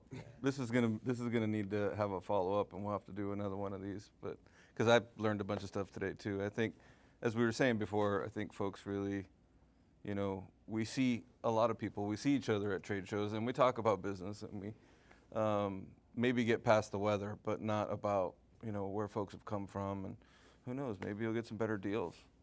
People will be like, "Wow, I know Tomas's story, so Good luck with I'm gonna that. give him a better price." Yeah, that's probably not going to be the case, but no, I mean it is, and the show is about, like I say, friends talking with each other about life experiences. Ideally, we're hoping people, when they get a chance to listen in, they take something from somebody's story, right, and they can relate to it, right? Because, like you said, we all have stories, right? We all, and most everything, at least for me, and a lot of people I talk to, and it sounds, I know with you for sure, it's like, it's really those hard things, those difficult times when it seems like it's not a great place to be. It's those things that inform you and give you the tools and stuff you need to do to have success later down. That's the stuff you lean into down the road that really help you, make a difference, or it certainly has for me. And I know from, like I say, just talking to you, that's been the case. But yeah, I hate it. I do think we're all up against the wall on time. We're up against the wall. And Tomas, thank you very much. You got full Thank you. schedule planned here for OPS. Oh, yeah. Yep. Yeah. Good show so far. Oh yeah. Yeah. Good speakers. Very good. They're talking about the right things. Nice.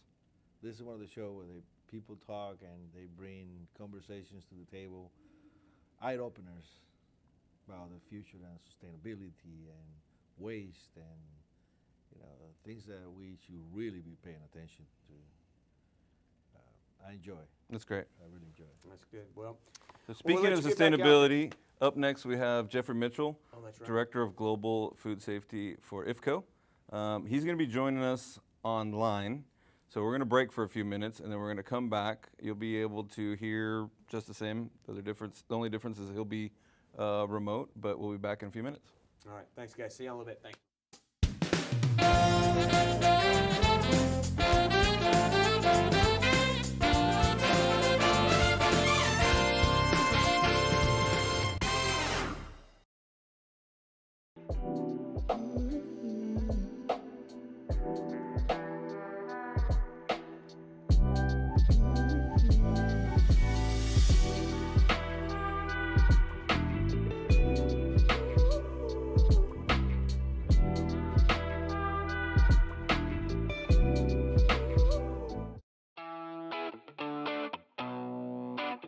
Welcome to Behind the Greens, devoted to quality, consistency, and an ever-evolving perfect produce program.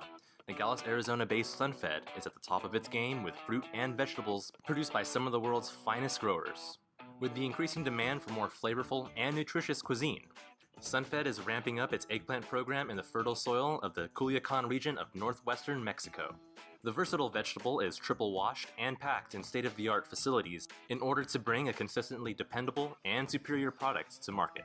Like all of SunFed's produce offerings, Perfect eggplants are grown in both a sustainable and responsible way, ensuring that not only the product is cared for, but the people as well. To ensure food safety standards are not only met, but exceeded, the company has established its own internal food safety standards and audits, administered by SunFed's food safety specialists, while Primus Labs conducts field testing utilizing multi-residue screening.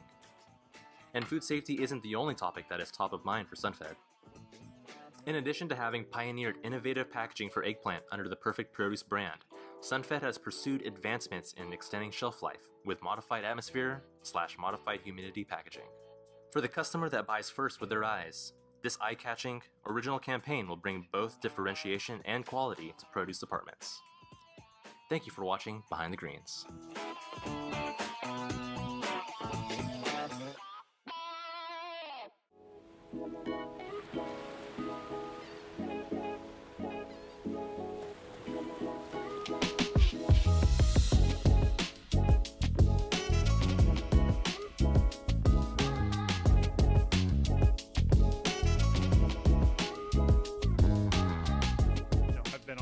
Journey myself. We were talking earlier about eating more fresh fruits and vegetables. Not to go into too many details, but my doctor told me that my blood sugar level was too high, so I cut sugar out. That's difficult. I don't know if you've ever tried to cut sugar out, but you start reading labels. You're talking to Mr. Anti-Sugar. There's so, sugar yeah, in everything. I have a mild whipped cream addiction, so I recall the first 36, 48 hours of going off of sugar. It was a withdrawal. It was a legit withdrawal. Yeah. And so, more important to me than actually eating, sugar-free or replacing the sugar is just eating things that are naturally free of sugar or naturally more healthy. So more salads, more fresh fruits and vegetables. So it's really personal to me now. The artificial sweeteners are a little tricky because so when we did the cleaning challenge the first year, can't remember the doctor's name, the celebrity. Oh, Ian. Yeah, I don't know. Gosh darn it. A celebrity doctor helped us out the first year we kicked off the cleaning challenge, and he brought to my attention that artificial sweeteners can be a little bit dangerous because your body perceives it as sugar. So as far as your insulin triggers. Absolutely. Yeah. So like when I was using 5 packets of Splenda to sweeten my coffee thinking that I was doing myself good, it was actually, from a physiological standpoint, relatively the same effect as far as insulin levels are concerned. Sure. So it can be kind of tricky. The body is remarkably resilient, though. And so when I went through my sugar detox and I came out the other end, it wasn't quite as bad as I thought. It was a week that was pretty challenging, but I'm in a pretty good rhythm now. And it's just amazing how you look at food differently now. So my wife and I were at a restaurant the other day, and we were standing there as they were making a batch of sweet tea, which is my weakness. So the most difficult thing for me to give up was sweet. I'm a Texas boy. I love my sweet tea. And we happened to witness them making the sweet tea as we were standing there, and there was this bag of sugar, I guess it was a 5-pound bag of sugar, and they just dumped it in, and it hits differently when it's personal to you and you realize, the effect sugar has on your body. I thought, I can't believe I did that for all these years. So. Yeah, for me, that sugar is a drug as far as I'm concerned. Absolutely. I mean, it really is, and the negative effects that it has on the body. It's just far greater than anything else. I mean, but like you said, people don't realize how much sugar they ingest. Even when they think they've stopped eating sugar, if you're not reading labels, if you're not paying attention to it, you're still taking in a fair amount of sugar. And then the substitutes aren't a good substitute. So. Absolutely right. And I was blessed, though. I'm being a native Texan as well. My dad was from West Texas. My mother from East Texas. Okay. East Texas, it was sweet tea. For whatever reason, West Texas, it was sugar-free, and we all drank. I grew up drinking iced tea that was unsweetened, and and coffee that was unsweetened. So it was easy. West Texas, like all the way through to Arizona. When I lived in Arizona, nobody drank sweet tea. Yeah. So I'm counting calories as well. I know there's back and forth about the value of that, but what I've found out for myself is I drank a lot of empty calories. So, I was probably consuming 12 to 1,500 calories a day of just sugary drinks, but also intermittent fasting, I've experimented with that. I think everybody's, you do that as well? We're big believers of that. Yep. So. Yeah, I guess everybody's body is a little bit different, but for me, and I'm not a spring chicken anymore. I'm staring at the business end of 50, so I can't control my caloric intake by eating 3 meals a day. I just can't. So I typically eat 2. Mm-hmm. I'm on the same train 5 days a week, and then on the weekends, depending on what the family wants to do, I'm more flexible. But 5 days a week, intermittent fasting. Getting some moderate exercise. I never thought I could do it. I never ever, and I mean, he's probably listening over here. TJ Flowers from Lone Star Citrus told me for 5 years. And you probably told me too, but I got to give him credit because he's like, and he only eats once a day during the week. Yeah, and that's the same. I'm on the same program. I can't do that. But yeah, 2 o'clock's my first meal of the day. But like you, not that you don't. I mean, you can make time to count calories, but I don't want to. I'd rather just eat 2 meals. Yep. And then if it's heavy in protein, I'm really not hungry for dinner. So maybe I guess if I watched what I ate, maybe I could do the once a day. Once in a while, I'll go 23, almost 24 hours, but that's rare. I take what I would call a flexitarian approach. I'm not vegetarian. I do eat meat. I try to limit my red meat, lots of chicken, but I do eat several meals a week that are free of meat, and that's. I like flexitarian. That's the first time you've coined a phrase that I've yet to hear. Flexitarian's a new one for me, so I like it. I don't think I actually coined it, but I'll take credit for it in this segment. But what it does for me is it helps me eat a better balance of vegetables. Most people's diets are deficient in fresh fruits and vegetables, so by eating the flexitarian approach, I get more fresh fruits and vegetables. All right, we can't let you get out of here without at least giving your prognosis. What in the produce space in your years of being there, what you've watched, what has in this current day right now, what's the hot item? What's really out there shaking things up that's new and different? And do you see anything on the horizon that people are going to be leaning into, either to avoid meat or to make these lifestyle changes? I mean, any insight into what's going on today and what you see for the future? Yeah, I wish I had a crystal ball. It's broken through these last 3 years, but I think the best thing I think that's come of all the turmoil the last few years is I think folks are paying a little bit more attention to what they're eating. I think they're looking for functionality in their food and their drinks a little bit more than they have in the past. So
I was on campus when my phone rang from Interscope Records, and they liked what I was doing in the like little Atlanta hip hop scene, and they had signed this artist, and he said, I want Charlie to be my cameraman. At the time, I was providing services to artists like filming and promotions, and this one artist, his name was Soulja Boy, he blew up, and he's like, I want him to be my cameraman. So, pew, out of college, I'm on tour, baby. We started off in we call it the Chitlin Circuit, the little small towns in the South, and we were in a minivan in Montgomery, Alabama. 3 months later, #1 song in the world, like performing with like Kanye West at the VMAs and Hugh Hefner's suite in Las Vegas, like with the pool that goes out, and I'm like, where am I? I'm like, this is what's possible, like as a human, like. So I was on top of the world, got fired, said I'm going to be a manager, got into management, instead of being a cameraman, and it worked. Got to the top of the music business, nominated, winning Grammys and world tours, but I was diagnosed with brain tumor. I was sick. I was very sick. I was 300 pounds, and you start thinking about, is this over? And I didn't want that to be the end of my story, because my dreams at night, literally, like as I'm sleeping, not like my dreams, like what I want to do, but my dreams while I was asleep would be like dreams of me dying, and the thought would be, I died before I got to know what it was like to experience my dream. And those dreams would really affect me, because it's like, I need to know what it's like. I can't experience this life and be like, here's this kid who died, or no, here's this kid that buried a dream, made money, and then died. That can't be my story. So I actually walked away from the music industry, and I asked myself, 28. So I was in the music game for 10 years. And I asked myself one simple question. If you are what you eat, is what I'm eating dead or alive? And it was real simple. Processed foods, like even like something that they like say is healthy, like let's say like a Cliff Bar, or like ice cream, which is not healthy, but like these things that are in packages. That's what like I was addicted to as like a 300-pound food addict. I was addicted to like processed stuff, and it could sit on the shelf for years and not go bad. That is dead. Yeah. And so I'm like, okay, no wonder I'm facing the challenges I'm facing, because I'm not eating anything that's alive. When I changed my choice to remove all processed foods and eat living foods, if I were to hold an orange in my hand and put it like an instrument on it that's like looking at it's like energy, that thing is glowing with life. It is vibrating, and then when you eat that, you glow, you vibrate, you are what you eat. And our bodies are equipped to heal, like if we give it the right tools. It's like if I were to get a cut right now, my body will heal if I put something clean on that wound. If I put something dirty, it won't heal. It'll actually make it worse. So our bodies are designed to heal, but we got to put that clean thing. That's why fruits and vegetables, for me, changed my life, saved my life, actually gave me superpowers, because I had never experienced in my life what it was like to vibrate. We are all vibrating. At Gill's Onions, we do the work for you. Gill's Onions is a solution to the problems that the food service industry is facing today. Labor costs are going up. It is no longer a luxury as a chef. To have value-added produce is a necessity. It's not about the cost of labor sometimes, it is finding the labor in the United States. When you use Gill's Onions value-added product, there's two major benefits. One is labor savings, the cost of labor, and the other is finding labor to do the job that you need. Value-added onions take two of those things away. When a customer gets our product, they can use 100% of it. They have no labor to peel it, no waste to deal with it. We adapt new technologies pretty rapidly because we see the benefit for labor saving. We're not afraid to innovate here. It benefits us and the customer. Everyone uses onions but hates peeling them, and Gill's Onions is a solution to that.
Wait, did we have to turn the music off?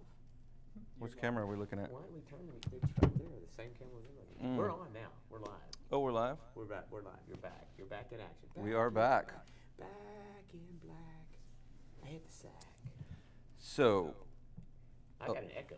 I've got a little bit of an echo too. There's going to be a slight echo on So, this. Mason's got an echo. a little bit of a change in the program here, folks. So, unfortunately, our next guest could not be with us here live in person. I can't hear anybody if I'm supposed to. Okay. We can hear you, Jeffrey. Welcome. Hold on 1 second. So, we're working out a couple kinks. Hang tight with us for a minute. Well, me and you can talk about yeah, this, we'll Jeff. talk about something. You know. We're just letting folks know that there's going to be more than just me and you talking. So Ed brought me some is this Carmel Bakery? Is that who makes this coffee? No, the coffee you're drinking is Lavazza. Lavazza. Yeah. It's very nice. It's a nice flavor. It's very good. If I had Is that European? If I had a table here, I would have mine next to me as So well. I confiscated that from the back patio. Did you really? Yeah, I did. Nice. Yeah, Mason likes to do things where we don't ask for permission. We ask for forgiveness. So I went with Mason's strategy and went out and grabbed the table. Very good. So hopefully we don't get thrown out of the hotel. Well, as long as we're not thrown out between now and 5:30, we're okay. Well, that could make for exciting podcast. That's a good way to go out, actually, with a bang. Hauled out. Oh, hauled out. No, I don't want to. Thank you. Maybe they'll feed me to the seagulls. Great stuff, right? So, go ahead and talk about the first step real quick. Hey, Jeff. I can't hear a thing.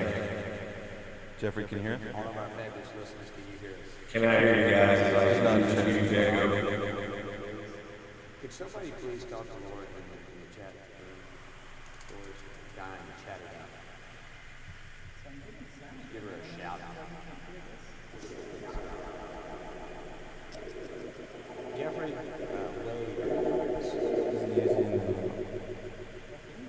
A different output for his audio, like when you change to headphones.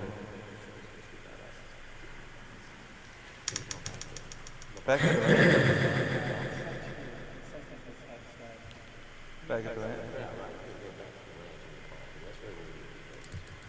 the Lavazza coffee?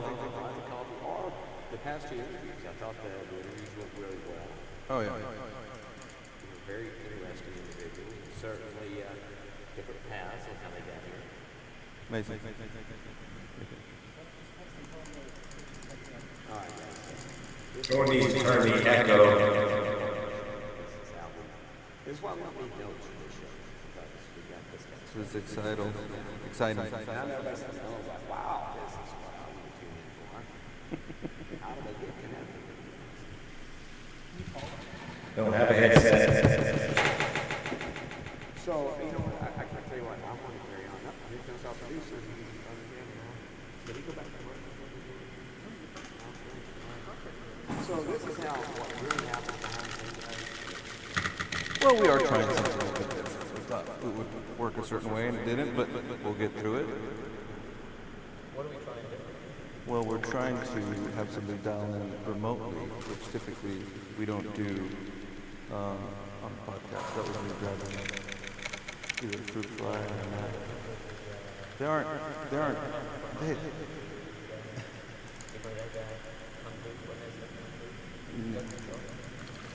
don't know what you're talking about.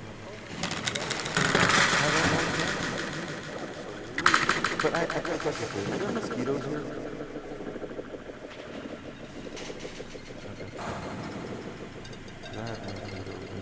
Hello?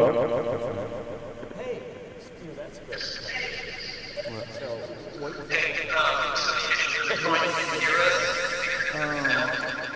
It's beautiful. Don't get me wrong. I love Monterey. I did find sleeping with the windows open to be a little noisy, if you will.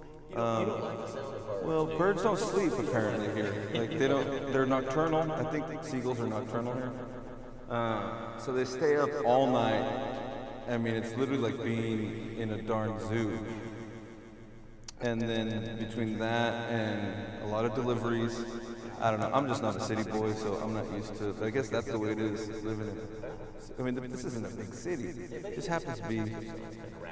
Really? We don't have seagulls. I tell you what, the seagulls. You have rattlesnakes. We have rattlesnakes. They don't make a lot of noise. When they start making noise, you need to leave. Yeah, you need to leave. But the seagull factor is definitely something you got to get used to here.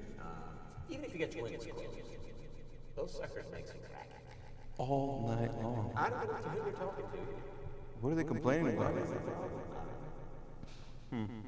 So. And they poop a lot. There's a lot of poop that they move. I mean, I look out on one of the roofs, and it's almost as though somebody took white paint and loaded it all over the roof. Listen, we're not disparaging the area. It's beautiful here. Don't get us wrong. It's just, a little different for out of towners. Oh, no, I love it here. You mentioned sleeping on railroad tracks for some rest. So I was a little grouchy. And so we have a text thread, Mason, Craig, and I. And I woke up in the morning, yesterday I guess it was, and I said, tonight I'm going to find some railroad tracks. And when they asked why, I said, to sleep on, because we might get a little more sleep. Some peace and quiet, yeah. And then he accuses me of waking him up this morning. So, because Craig's been telling me about his new morning routine, which is you just jump out of bed and go take a walk, right? Well, that's what I have.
Outside.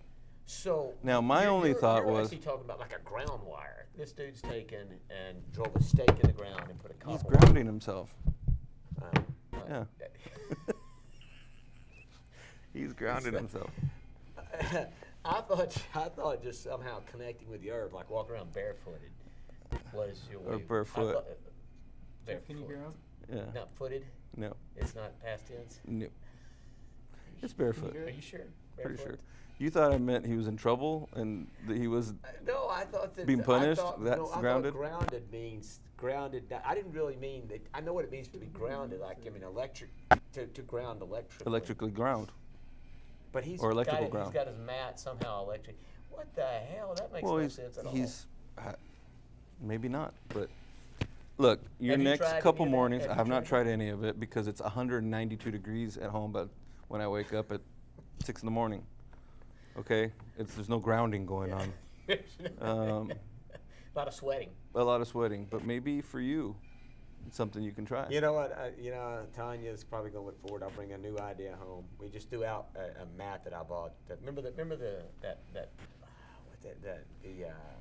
Hydro mat, the mat that pokes you in the back. What do they call that?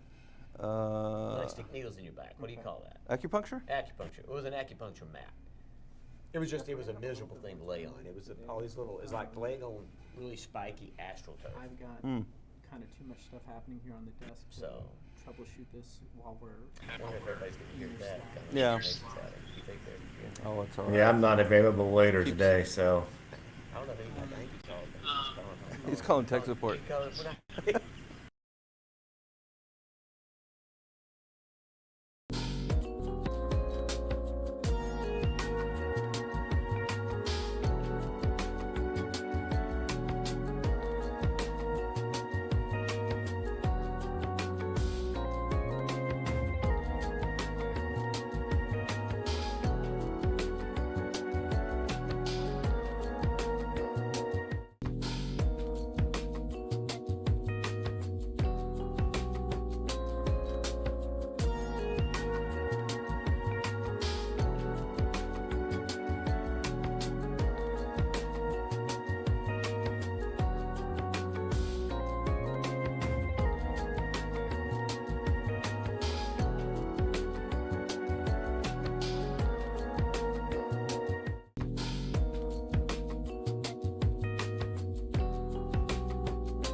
Welcome to Behind the Greens, devoted to quality, consistency, and an ever-evolving perfect produce program.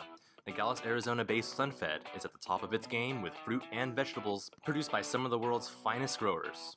With the increasing demand for more flavorful and nutritious cuisine, SunFed is ramping up its eggplant program in the fertile soil of the Culiacan region of northwestern Mexico.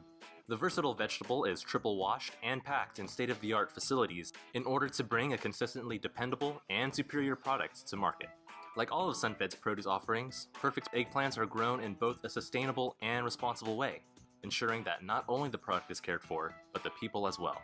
To ensure food safety standards are not only met, but exceeded, the company has established its own internal food safety standards and audits, administered by SunFed's food safety specialists, while Primus Labs conducts field testing utilizing multi-residue screening. And food safety isn't the only topic that is top of mind for SunFed. In addition to having pioneered innovative packaging for eggplant under the Perfect Produce brand, SunFed has pursued advancements in extending shelf life with modified atmosphere/modified humidity packaging. For the customer that buys first with their eyes, This eye-catching, original campaign will bring both differentiation and quality to produce departments. Thank you for watching Behind the Greens.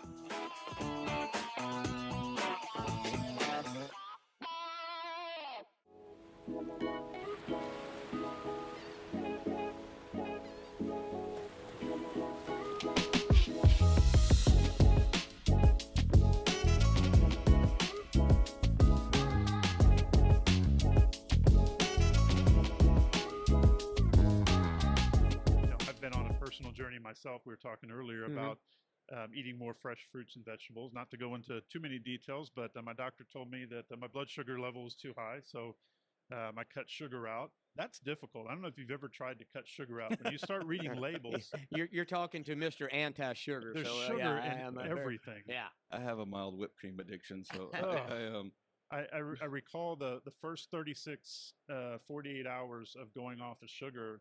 It was a withdrawal. It was a legit withdrawal, and so more important to me than actually eating sugar free or replacing the sugar is just eating things that are naturally free of sugar or naturally more healthy. So more salads, more fresh fruits and vegetables. So it's really personal to me now. The artificial sweeteners are a little tricky because so when we did the cleaning challenge the first year, can't remember the doctor's name, the celebrity. Oh, Ian. Yeah, I don't know. Gosh darn it! A celebrity doctor helped us out the first year we kicked off the cleaning challenge, and he brought to my attention that artificial sweeteners can be a little bit dangerous because your body perceives it as sugar. So as far as your insulin triggers, absolutely. Yeah. So like when I was using 5 packets of Splenda to sweeten my coffee, thinking that I was doing myself good, it was actually from a physiological standpoint, relatively the same effect as far as insulin levels are concerned. Sure. So it can be kind of tricky. The body is remarkably resilient, though. And so when I went through my sugar detox and I came out the other end, it wasn't quite as bad as I thought. It was a week that was pretty challenging, but I'm in a pretty good rhythm now. And it's just amazing how you look at food differently now. So my wife and I were at a restaurant the other day, and we were standing there as they were making a batch of sweet tea, which is my weakness. So the most difficult thing for me to give up was sweet. I'm a Texas boy. I love my sweet tea. And we happened to witness them making the sweet tea as we were standing there, and there was this bag of sugar, I guess it was a 5-pound bag of sugar, and they just dumped it in, and it hits differently when it's personal to you and you realize the effect sugar has in your body. I thought, I can't believe I did that for all these years. So.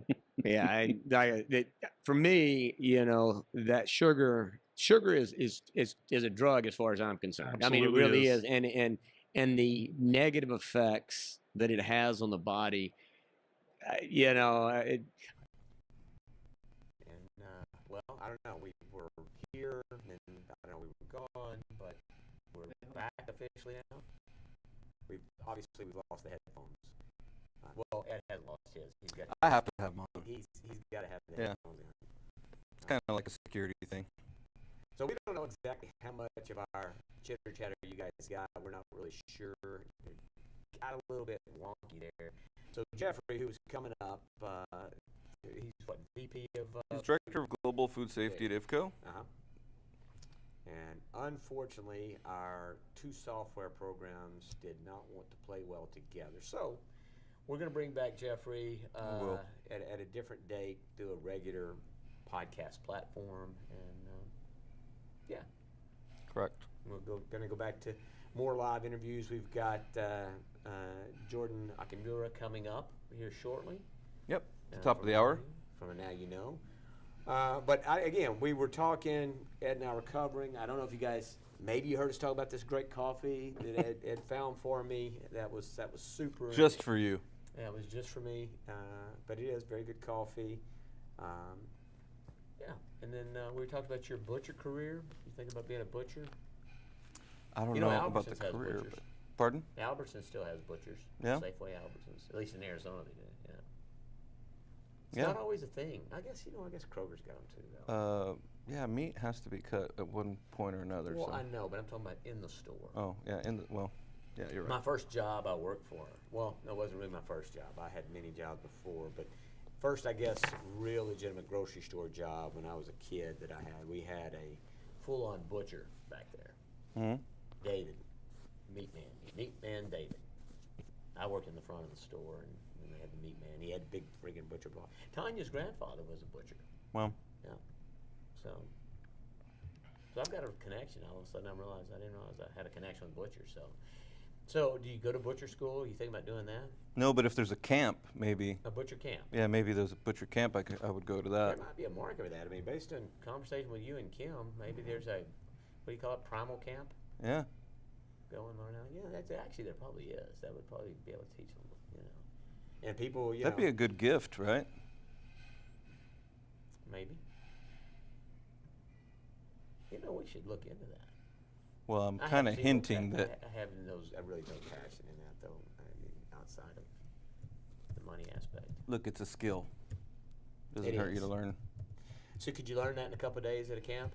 I mean, you're not going to be a master, but you know, you're going to learn the basics. Yeah, 16 hours. Mm-hmm. Probably do that. Cook some meat. Yeah. Anyway. Yeah, 10,000 hours, 16 hours. I mean, It's close.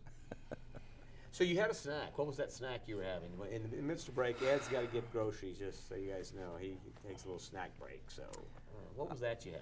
I had it was a protein bar. Protein bar. Yeah. But you had something earlier, some kind of dust cookie? What, right? You said it's a sawdust cookie? No, it wasn't. It was a protein cookie. Ah. It was junk. It was glorified junk food. Really? Okay. So it's not even really I good don't healthy even know anymore, frankly. Yeah, I don't know what to believe anymore. If it's not, If it's not a head of lettuce, you know, exactly. I mean, it's probably bad for you, right? It's probably bad for you. So why don't you eat lettuce as a snack? Sometimes it's just not convenient to carry in my bag. Yeah. Carrots? There's a bunch out on the show floor here, though. there's You want to remind folks where we're at? Yes, you know what, Ed? Boy, that's a beautiful segue. That is Yes. an awesome segue. I'd like to remind everybody we're at the Organic Produce Summit here in Monterey, California. It is put on by OPN, which is the Organic Produce Network. So we want to thank those guys for having us, and we've got a few partners that have helped us along the way. Maybe we should thank those guys, right? We should. Thanks to OPN, Yeah. Limonera, B&W Quality Growers, Gill's Onions, Sunfed, My favorite. Full Tilt Marketing, and IFCO. Nice. Thanks. Thanks, y'all. Yeah, thank you guys all very much. Couldn't do it without you. For sure. You know, we've got, throughout the rest of the day, we're going to delve off into, actually, Jordan's story is great, and what she's been going through with the new little one coming into her world. And then we got Of course, we just college. talked to Tomas and Kim before that. So Yeah. for those of you listening live, this stream will be up, obviously, through the end of the day, and then all the interviews will be cut up individually and posted at a later date. So stay tuned. Follow us on our social media, Instagram at the Fresh CrEd, Twitter, LinkedIn, all of the above. Hey, Mason. Except for that new one. There's a new social media. Instagram. The Meta. Wow. Boomer. What's Threads? Threads. Yeah. Okay. Yeah. You know what we're talking? I'm going to Threads. You're going to Threads? You know what? I'm skipping right through the tweet and going right to the thread. That's a huge skip. That's a really big I jump. think Thread is built for me. Yeah? Yeah. I don't know what the difference is. I just saw it I just saw it not advertised, You but should read up on it. I saw it on the news. You're gonna like it. Really? That's the only way to go. I'll check it out.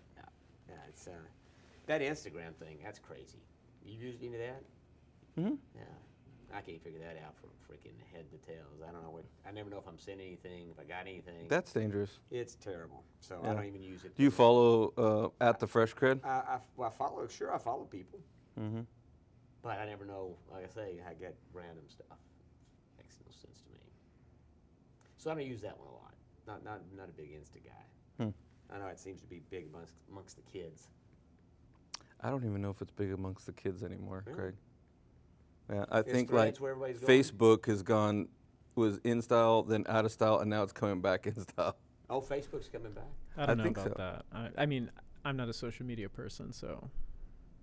Hey, so Mason, did they get to hear us riff about Ed sleeping here in Monterey, or was that missed? Do you know? That was probably missed. I missed. Well, that was good content.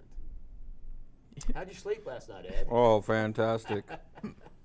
And the night before that? The night before That that? before that, poof. It's like sleeping in a train station. Look, Monterey is beautiful, but if you're not used to living in a seagull nest city environment with windows that you have to have open, because honestly, most buildings don't have air conditioning here. You really don't need air conditioning. You don't really need it, no. Yeah. I mean, it's either 55 or 65 or somewhere in between most of the time. I've been cold this entire time. You've been cold the entire time? Have you really, Mason? Dude, I've been double sweatered and still. Still just not enough. Yeah. You like double? bourbon, though, don't you? Double sweatered? Yeah. Yeah. So it's like this in England, right?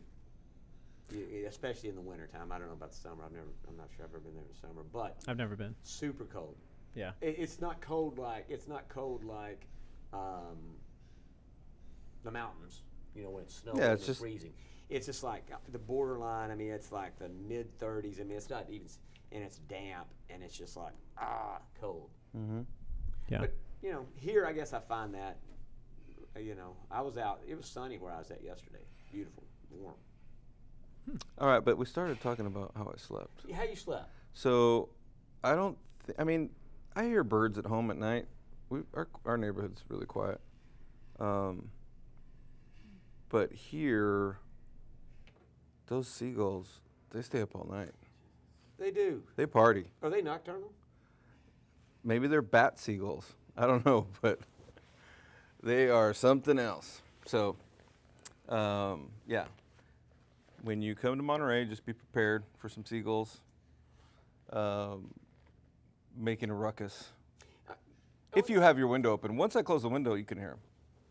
So do everything they eat, is it white? Do they only eat white stuff? Chalk. They eat a lot of chalk, marshmallows. apparently, because, I mean, Milk. Yeah. They're literally painting the rooftops white here with poop. Yeah, you haven't been hit yet, have you? Oh, no. No. But no, Monterey is hit? awesome. The food's great here. Don't have you had let a sourdough clam bowl?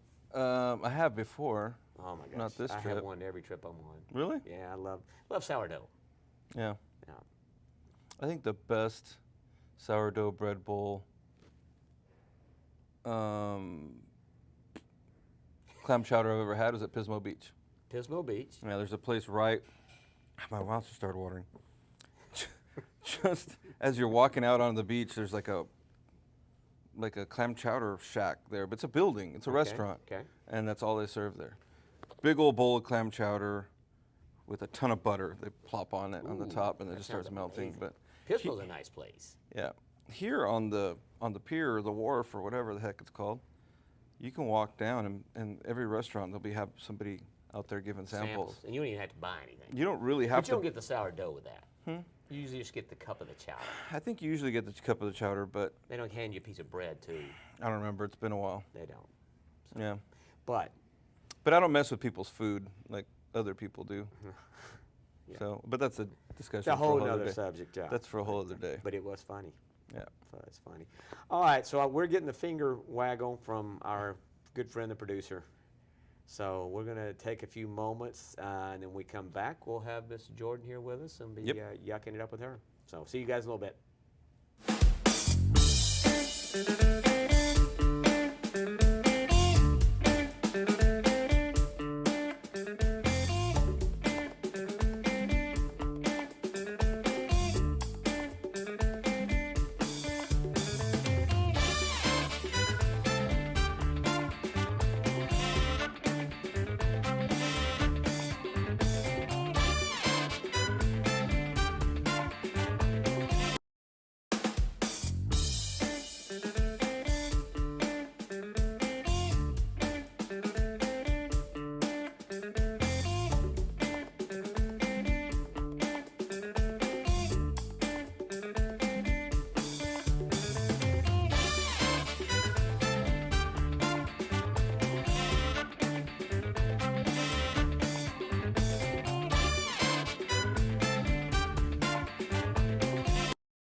Welcome back. We are welcome back. It is so good to see you. Welcome back to the award-winning The Fresh CrEd. That's what I had for you. That was the intro. That was the intro. What do you mean award-winning? The award-winning podcast, The Fresh CrEd. Oh my gosh. Did we win something? Apparently we did. Do you want to tell our audience about that? I'd love to tell the audience. Tell you know, them the whole... All right. Like, so here's the thing. Okay. One, you guys maybe have noticed this cool-looking, beautifully crafted glass apple. We call this an apple, right? Yeah. You may. Make a crystal apple, right? So our honored guest that we have here with us, which I'll get into in a little bit, you know, she and the company she's with, you know, bestowed this award upon us. The wonderful organization of And Now You Know has an annual event. This is their second annual event called the Besties Award. So unfortunately, I wasn't able to attend last year. were you a bestie then? I wasn't. I was not a bestie. I guess Bestie they in didn't. training? If I was, I might have been a bestie. In our Maybe. heart, you Yeah. And so, anyway, so I don't know what to expect, and they didn't say anything about it. And I mentioned to Ed and I mentioned to Mason. I was like, "Hey guys, I might be able to get y'all in. I don't know. Is that what I said to you?" Yeah, I mean, it wasn't even that welcoming, frankly. Like, I think you're stretching. It was probably a little more callous. than Really? that. It was a callous request. Yeah, but well, it you're was- standing at Whole Foods. I don't know what I was I'm- getting supplies. Okay, but I mean, Like for the week. all right. Look, we're taking up our great airtime. Point being is, Ed did not show. I was completely surprised. Nobody believed I was surprised, but I was truly surprised and honored. Jordan. It is an honor. It is very much an honor. The award for sure, we're grateful for it, but Very exciting. we're Thank really you for excited to having have me. you here. For having you here is awesome, and most everybody listening is going to know you. You are a known entity for sure in this business. Gosh, you've been how long? You and Rob been together working in this thing? Oh, I joined the company in 2011, so 12 years. It's been a wild ride. Yeah. So, yeah. God, 12 years, no kidding. Yes. Has it flown by? It has. I mean, the company's gone through so many different sort of iterations and, team members, and I mean, we really sort of grew up together, I think, in a lot of ways. Yeah. At least for me and for like a handful of like the leadership, it was like our first like real sort of like entry into our careers. And, I'd never managed anyone before. I'd, had a little writing desk in the corner for most of my life, and so we really sort of all grew up together. It was kind of fun to go through that adolescence and to where we are now. So was that the original? Were you part of the original group? Because it's Robin Witt that started it, correct? It was, so Rob started it, and there were a couple people, Carlos and then Witt were really sort of like the foundation of the company. And then, I came in, maybe like about 4 years after they started. And when I started with the company, and Now You Know was, I think, like 2 newsletters a week and maybe like a couple stories and a video and a few ads. And I was the first full-time writer. Witt actually, our vice president of sales, was the writer like before I came on. Oh wow, I didn't realize Yeah, that. I mean, and that's what I say when I talk about the team's gone through so many iterations. It's Witt was doing writing and sales and production. Brian LaForce was actually hired on as like design and production, and now he's in sales. It's sort of, I don't know, we're this island of misfit toys that just worked out, And I always say that because I believe that the fact that literally I think everyone in the company is an artist at heart, from like Rob, Witt's in film, Brian's a musician, Reed's a painter, an illustrator. Our whole entire design team has like their own kind of knack. Same with the writing team. Like we all have our own personal writing on the side, and I think that sort of that creativity made us all sort of gravitate towards each other, and also I think it's really helped us differentiate a little bit. So. Well, I mean, it is a great group. Love all you guys. I mean, it's been great to get to know you for all the years. I didn't realize, man, 12 years. Yeah. So that's, of course, I stop and think how long I've been rocking and rolling at SunFed, and it kind of shake my How head. long have you been at SunFed now? 2015, I joined. Oh, snap. Yeah, so it's been a Man. minute I've been there. Uh-huh. So, yeah, time gets away. It does fly by, but this business, enjoyable business to be in. I'm sure it's just as enjoyable on the writing side, and you get exposed to everybody there. A So, lot of great people. oh yeah, the people in the business are I fabulous. was feeling a little low energy, so I just stepped out in the show floor for a minute. You low energy. That's so weird. Well, coffee hadn't hit yet. It has now officially hit. And who do I run into? The first person I run into. Let me see. Just guess. I'm We're in going California. to. I'm going to guess. First person you run into as you walk in on the floor. You might guess. It's California. California guy. Okay. J.C. Myers. John Pendle. Oh my gosh. Yeah, you're talking energy. Yeah. He gave me the full download of the luncheon, the keynote, the Q&A, speakers, the whole 9 yards. Yeah, that's a good. Yeah, tap It was a into good that one, energy so for sure. I'm hopping We now. love us some John Pandle. Yeah. Love us some John Pandle. And then I was laughing because you're talking about Island of Misfit Toys and being in California. Who knows? NorCal might be an island one day, so. Very true. Highly likely. At some point, we're just going to slide right off. So, yeah. But look, you said you didn't have a man. You said you're a writer. Mm-hmm. That was what you're going to do. You know, and how'd you get? I mean, produce. Is that what you went to school? You wanted to write about produce? Is that was the whole plan? It's a funny story how I got how I joined the company. But yeah, no, I studied creative writing in college. I got my bachelor's, and then I got my master's in English creative writing. Where'd you go to school? Sac State. Okay. So yeah, I got my bachelor's and master's there, and then I was like, oh, now what am I going to do, right? Like I always knew I wanted to write, but you know, is writing going to pay the bills, that sort of thing.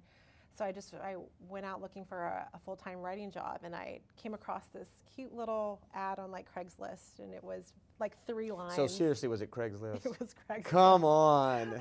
Yeah.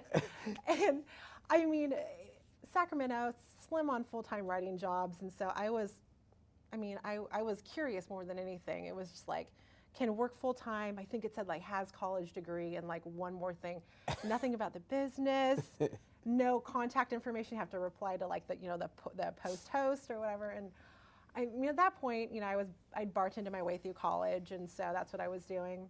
So I answered the post, and at the time it was Whit Grabitas on the other end of it, and he was just like, yeah, why don't you come on in for an interview? And he gives me the address. Sounds more like a treasure hunt. I know. Or something worse. Yeah, I was actually thinking that, but okay. Right? Yeah, the address is like a dark alley somewhere. No, he gave me the address. Wouldn't tell me. He's like, yeah, just come on in. We'll tell you all about the company, that sort of thing. And so I. Wow, you're adventurous. I did. Well, I really need a job. I gave my mom, my dad, like the address that he gave me, and I said, if you don't hear from me in an hour, come find me. But I did a drive-by to make sure it was a building and not like an empty lot, right?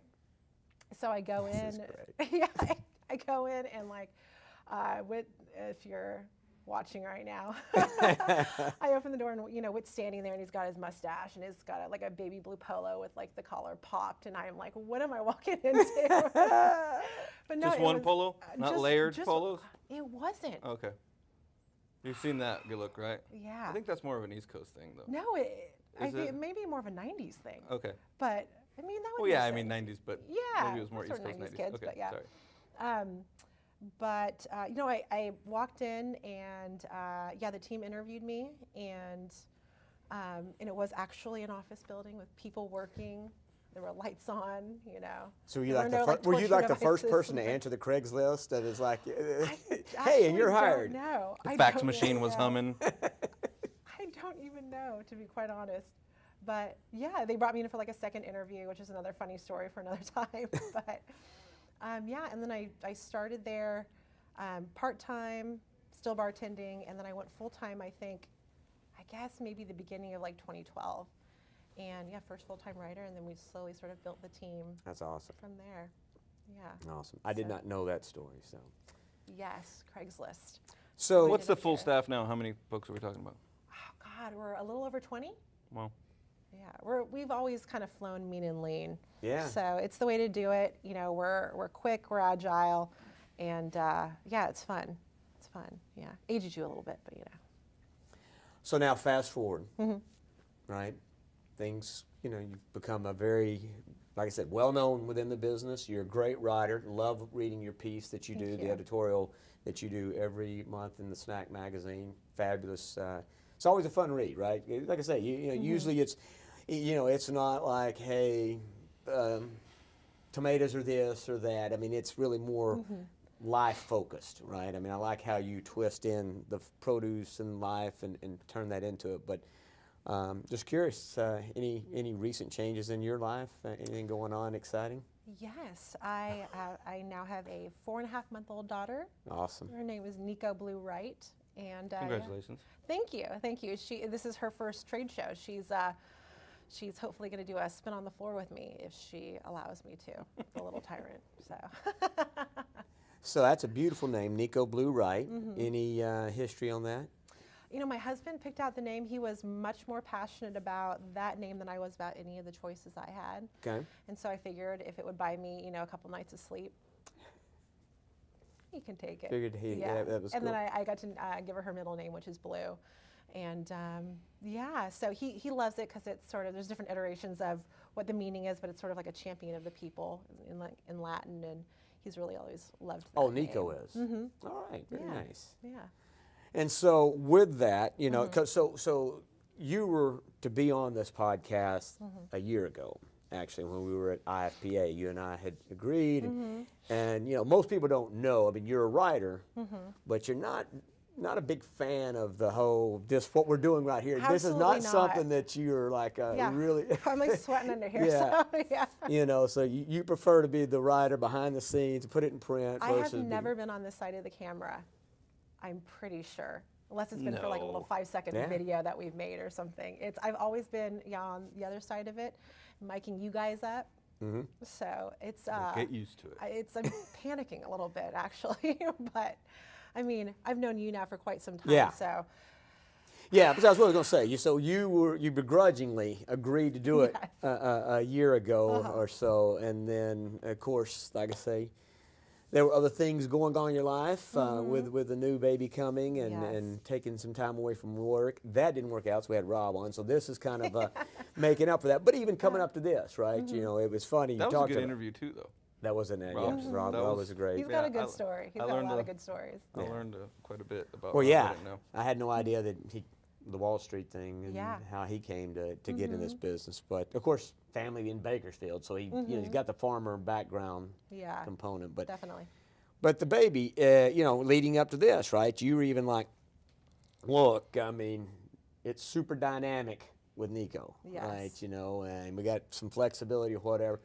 So, you know, for you, now, how long have you been back? Have you gone back to work? I went back to work a few weeks ago. So she is slowly letting me go back to work. But it's been tricky. I mean, we didn't have a really good strategy for how I would go back. You know, I didn't really have like the daycare situation like set up. We figured we'd do it on the fly like I do most everything, and then realized doing things on the fly with a newborn is not easy. So yeah, my husband took a few weeks off of work to help me transition back, and so we're pulling in the grandparents and getting a babysitter, and hopefully sometime in the next couple of weeks we'll have sort of the schedule set up. But I mean, it's tricky. Somehow I thought that I'd just be able to have her, you know, like on a little activity mat next to me, and I'd be sitting on my laptop typing stories all day. That's not the way it goes? You know, I thought so, but absolutely not. And so a lot of it's been, I think the first week it was mostly me holding her and then on my phone writing like an editor's note, you know, on like the little notes section. And you end up doing what you can. I mean, it's testing me in these really like amazing and beautiful ways, but it's also, like I think I was telling you earlier this week, it's amplified like all of like the best and worst qualities that I have. You know, it's like I'm type A, you know, I'm a control freak, you know, but I'm also like really sympathetic and compassionate, and I just feel like this cartoon version of myself I just feel a bit unmoored. And I mean, everyone in the beginning, you know, tried to tell me what it would be like and how hard it would be, and the buyer's remorse and you know, this, that, and the other. I haven't heard that one. But no, and just how tough it would be. But yeah, actually being in it now, it's unlike anything I've obviously ever experienced, and it's beautiful. I wasn't sure I was ever going to be a mother. I always sort of entertained the idea, but it wasn't until I met my husband, Matt, that I was like, let's, I want to have a child with you, Yeah. So I think in a lot of ways, I think that's how it works for a lot of people. Like the person makes you kind of want to take that next step in life, because what a huge responsibility.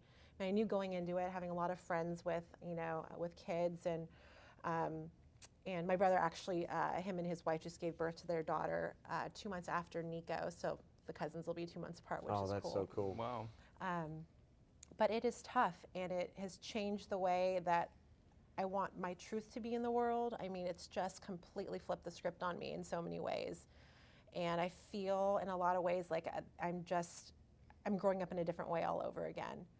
And it's really beautiful, and it is terrifying, and a bunch of other expletives. But it's wild. I mean, you guys can relate? Yeah, no, I mean, I think back, Tanya, when you take the baby home, right? Mm-hmm. You're in this hospital, Yeah. and then literally, They turn you loose. Well, yeah, for a car, you got to With take a a life. test. You got to go and watch film. You got to practice, driving a car. There's all these rules. Driver's ed. There's driver's ed for a baby. You just go have it. Uh-huh. They put a car seat in the back of the car, and the next thing you know, you're strapped up and taking them home. And it's like, oh wow, this is a life that we've got with us. And it's kind of a wild experience how that all takes place. But yeah, it is. Yeah, it's super rewarding. Like you and I talked the other day. You talked about the buyer's remorse or whatever. It's one of those things where and I always felt like this. It's like people that have kids, they tell you, oh, they're great, it's the most wonderful, it's, fabulous. And then you get them and you're like, what? Uh-huh. I think that somebody was telling me something. But the reality of it is yeah, you go through that journey. It is such an amazing experience. Now, when you're in the middle of it, there's obviously times when it's like, oh my God, this may kill me. Uh-huh. Or Yeah. somebody's going to die in this situation. But And it's a lifelong pursuit. Yeah. I mean, I say it's super hard, then it gets easier, then it gets super hard again. So, yeah. But super rewarding. Fortunately, where I'm at in life with my kids all grown for the most part. They're older. I don't know about grown, but they're older. No, but for all of them, you look back. They're all of voting age. They're of all voting age, and now I've got granddaughters, which is wonderful, and that's, but you look back on the time and growing up, and you start to forget about anything that was bad.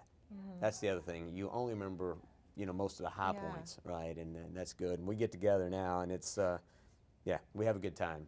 So, for sure. But yeah, but again, we talked about the show, and it's relevant because there's a lot of people like you. In this day and age is even different from when we were trying to bring up kids. I mean, still, Ed's kind of in the midst of it with his daughter, but it's a different time to be bringing up kids. It really is. And trying to have a career, and then all the stuff that's going on, and the influence of social media and everything. It's you got a tricky roads to navigate that I didn't have to deal with, or my wife and I didn't have to deal with. So Definitely. I mean, there are also more tools and more options. There's more of everything, good and bad. Yes. I mean, it's that whole confirmation bias thing. You can go out there and find evidence or a story or data or research to support really any sort of parenting paradigm or program you want to, it's wild. It's hard to get a straight answer out there in the medical community, because it's pretty amazing. And it's also a gift though, right? So because we know so much more today than my parents knew. I talked to my mom and my dad, and I'm, telling them how we were hoping to raise her, or just little things here and there. And, they're constantly just saying, how, we had no idea. We shouldn't have put you in between us while we were sleeping. That's not a thing That's anymore. not what you do. You don't do that. I've said this before, but I mean, I feel like I'm at the school, or my wife's definitely at the school a lot more than I am. And I've said it before, fully confident that my parents aren't listening to this podcast, that I don't even think they knew where the school was. At least my dad didn't. And I feel like I'm there every other day. Yeah.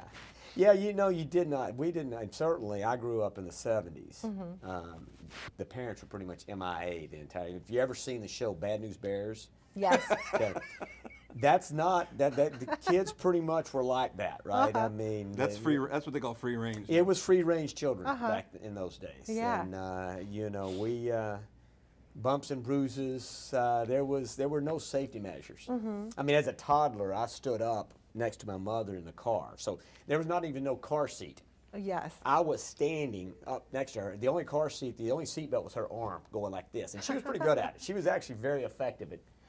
I used to like to lay in the back window dash. Oh yeah, that's another classic. That's definitely. We had like the old Lincoln station wagon that had like the seats that folded down and faced each other. Yeah. And we'd just be around there rolling Those are around. cool. Like, yeah. I remember eating around. ice cream with friends, come back from like the ice cream shop, eating ice cream, looking at each other.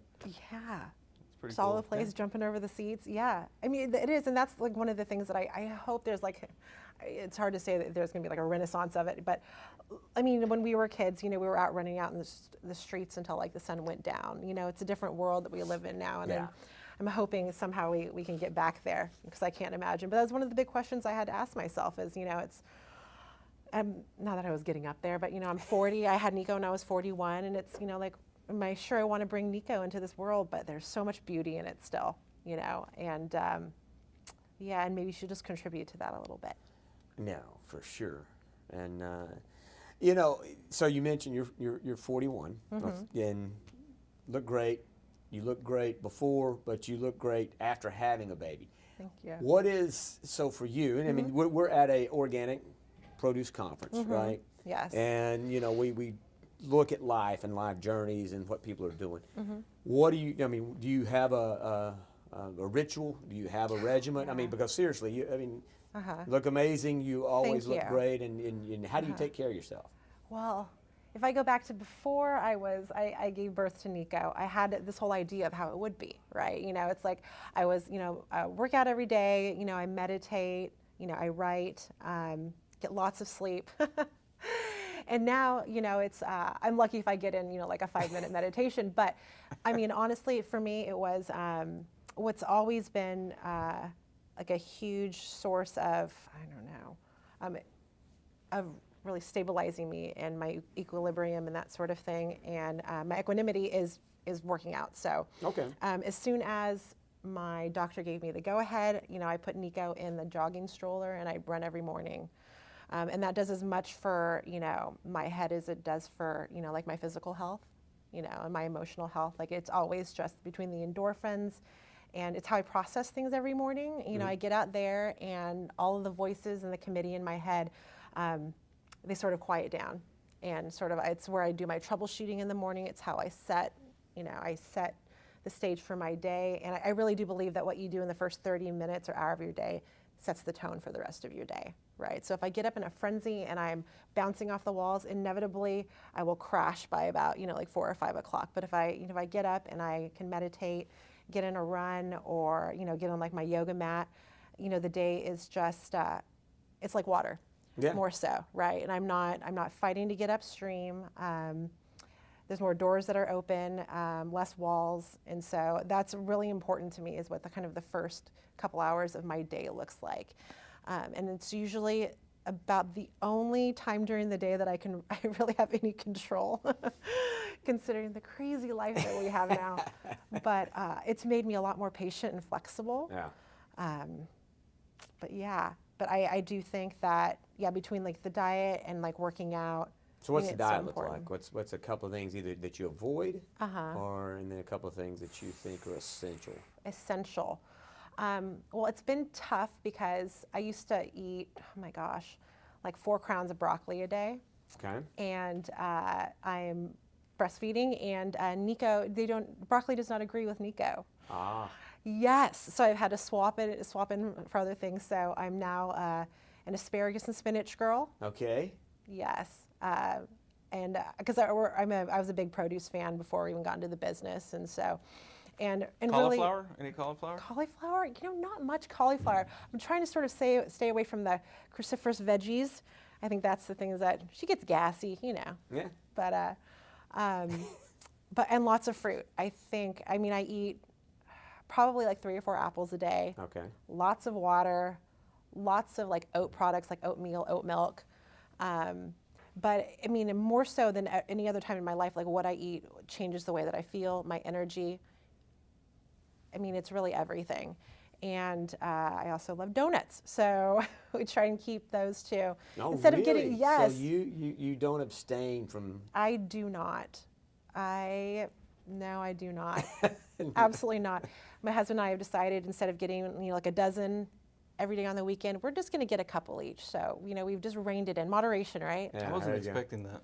I wasn't. That took a quick turn. The donuts, yeah, this morning, like out by the keynote. Oh, it was a joy. I've tried to abstain from as much as I can, that kind of stuff, because I'm not really good with moderation on anything. You had some sourdough bread last night. I did. I'm not either. I'm like a pendulum. It's either donuts or 4 crowns of broccoli. Yeah, there's no real sort of like, I'll have like a small slice of donut flavored broccoli. That would be amazing. Is that what you're going to say? Well, you know what? You got cotton candy grapes. Maybe True, you never know. Oh, man. Ideas. But it probably wouldn't still, I like broccoli, like asparagus. What I'm about to say is not to say, but, things that are like a donut, which is just crazy good, right? Yeah. The sugar.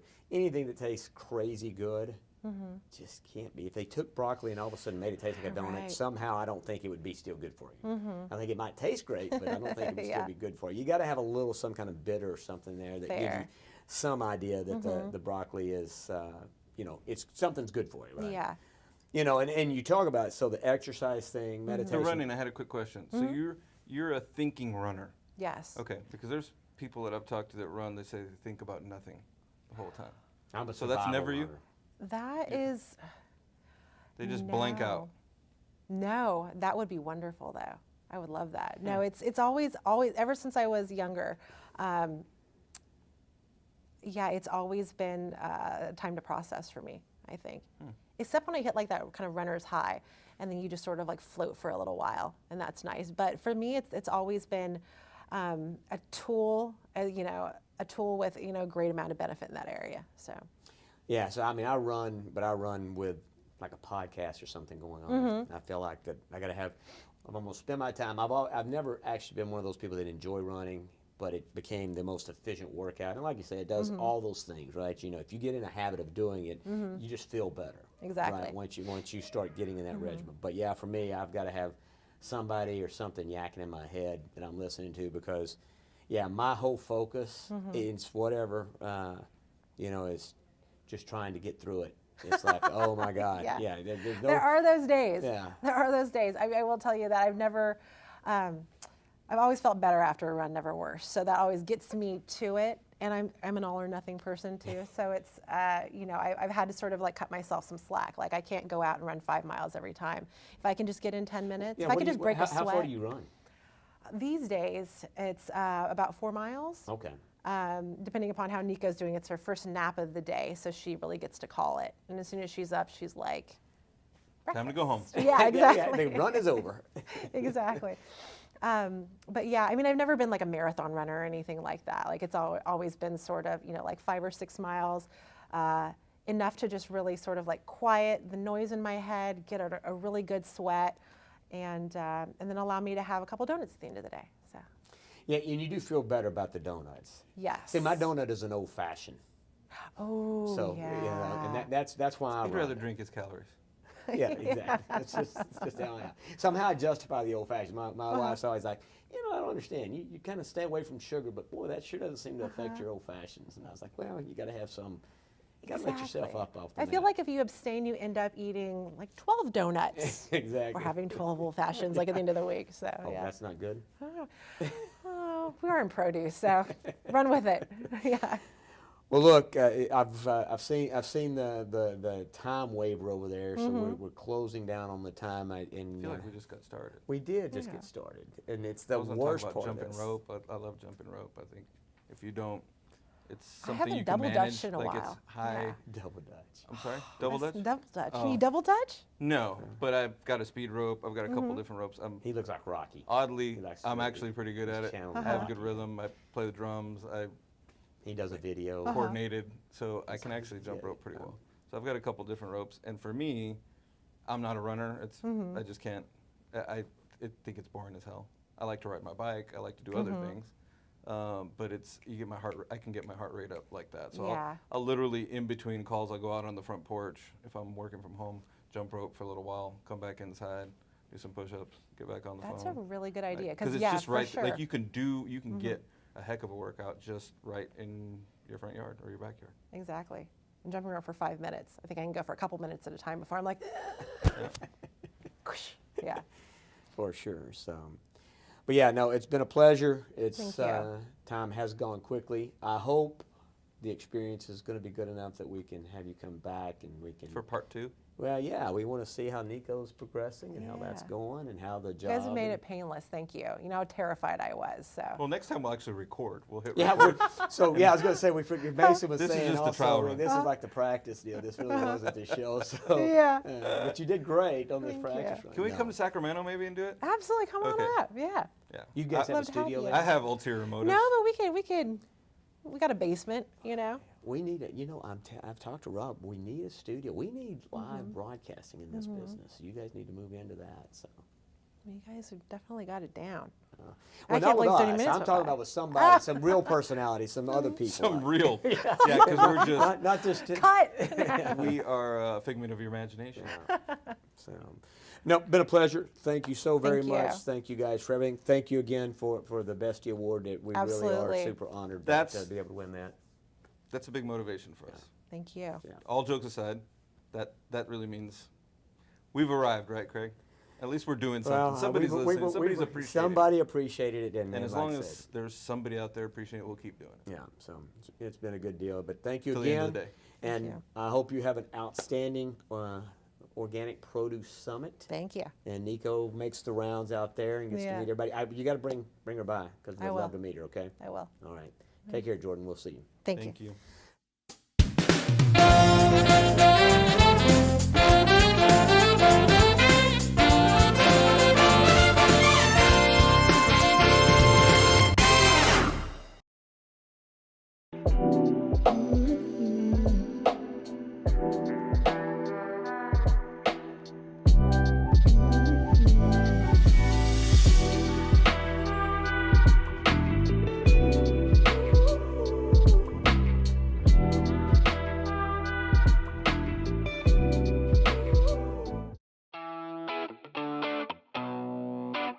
Welcome to Behind the Greens. Devoted to quality, consistency, and an ever-evolving perfect produce program, Nogales, Arizona-based SunFed is at the top of its game with fruit and vegetables produced by some of the world's finest growers. With the increasing demand for more flavorful and nutritious cuisine, SunFed is ramping up its eggplant program in the fertile soil of the Culiacan region of northwestern Mexico. The versatile vegetable is triple washed and packed in state-of-the-art facilities in order to bring a consistently dependable and superior product to market. Like all of SunFed's produce offerings, perfect eggplants are grown in both a sustainable and responsible way, ensuring that not only the product is cared for, but the people as well. To ensure food safety standards are not only met, but exceeded, the company has established its own internal food safety standards and audits, administered by SunFed's food safety specialists, while Primus Labs conducts field testing utilizing multi-residue screening. And food safety isn't the only topic that is top of mind for SunFed. In addition to having pioneered innovative packaging for eggplant under the Perfect Produce brand, SunFed has pursued advancements in extending shelf life with modified atmosphere/modified humidity packaging. For the customer that buys first with their eyes, this eye-catching, original campaign will bring both differentiation and quality to produce departments. Thank you for watching Behind the Greens.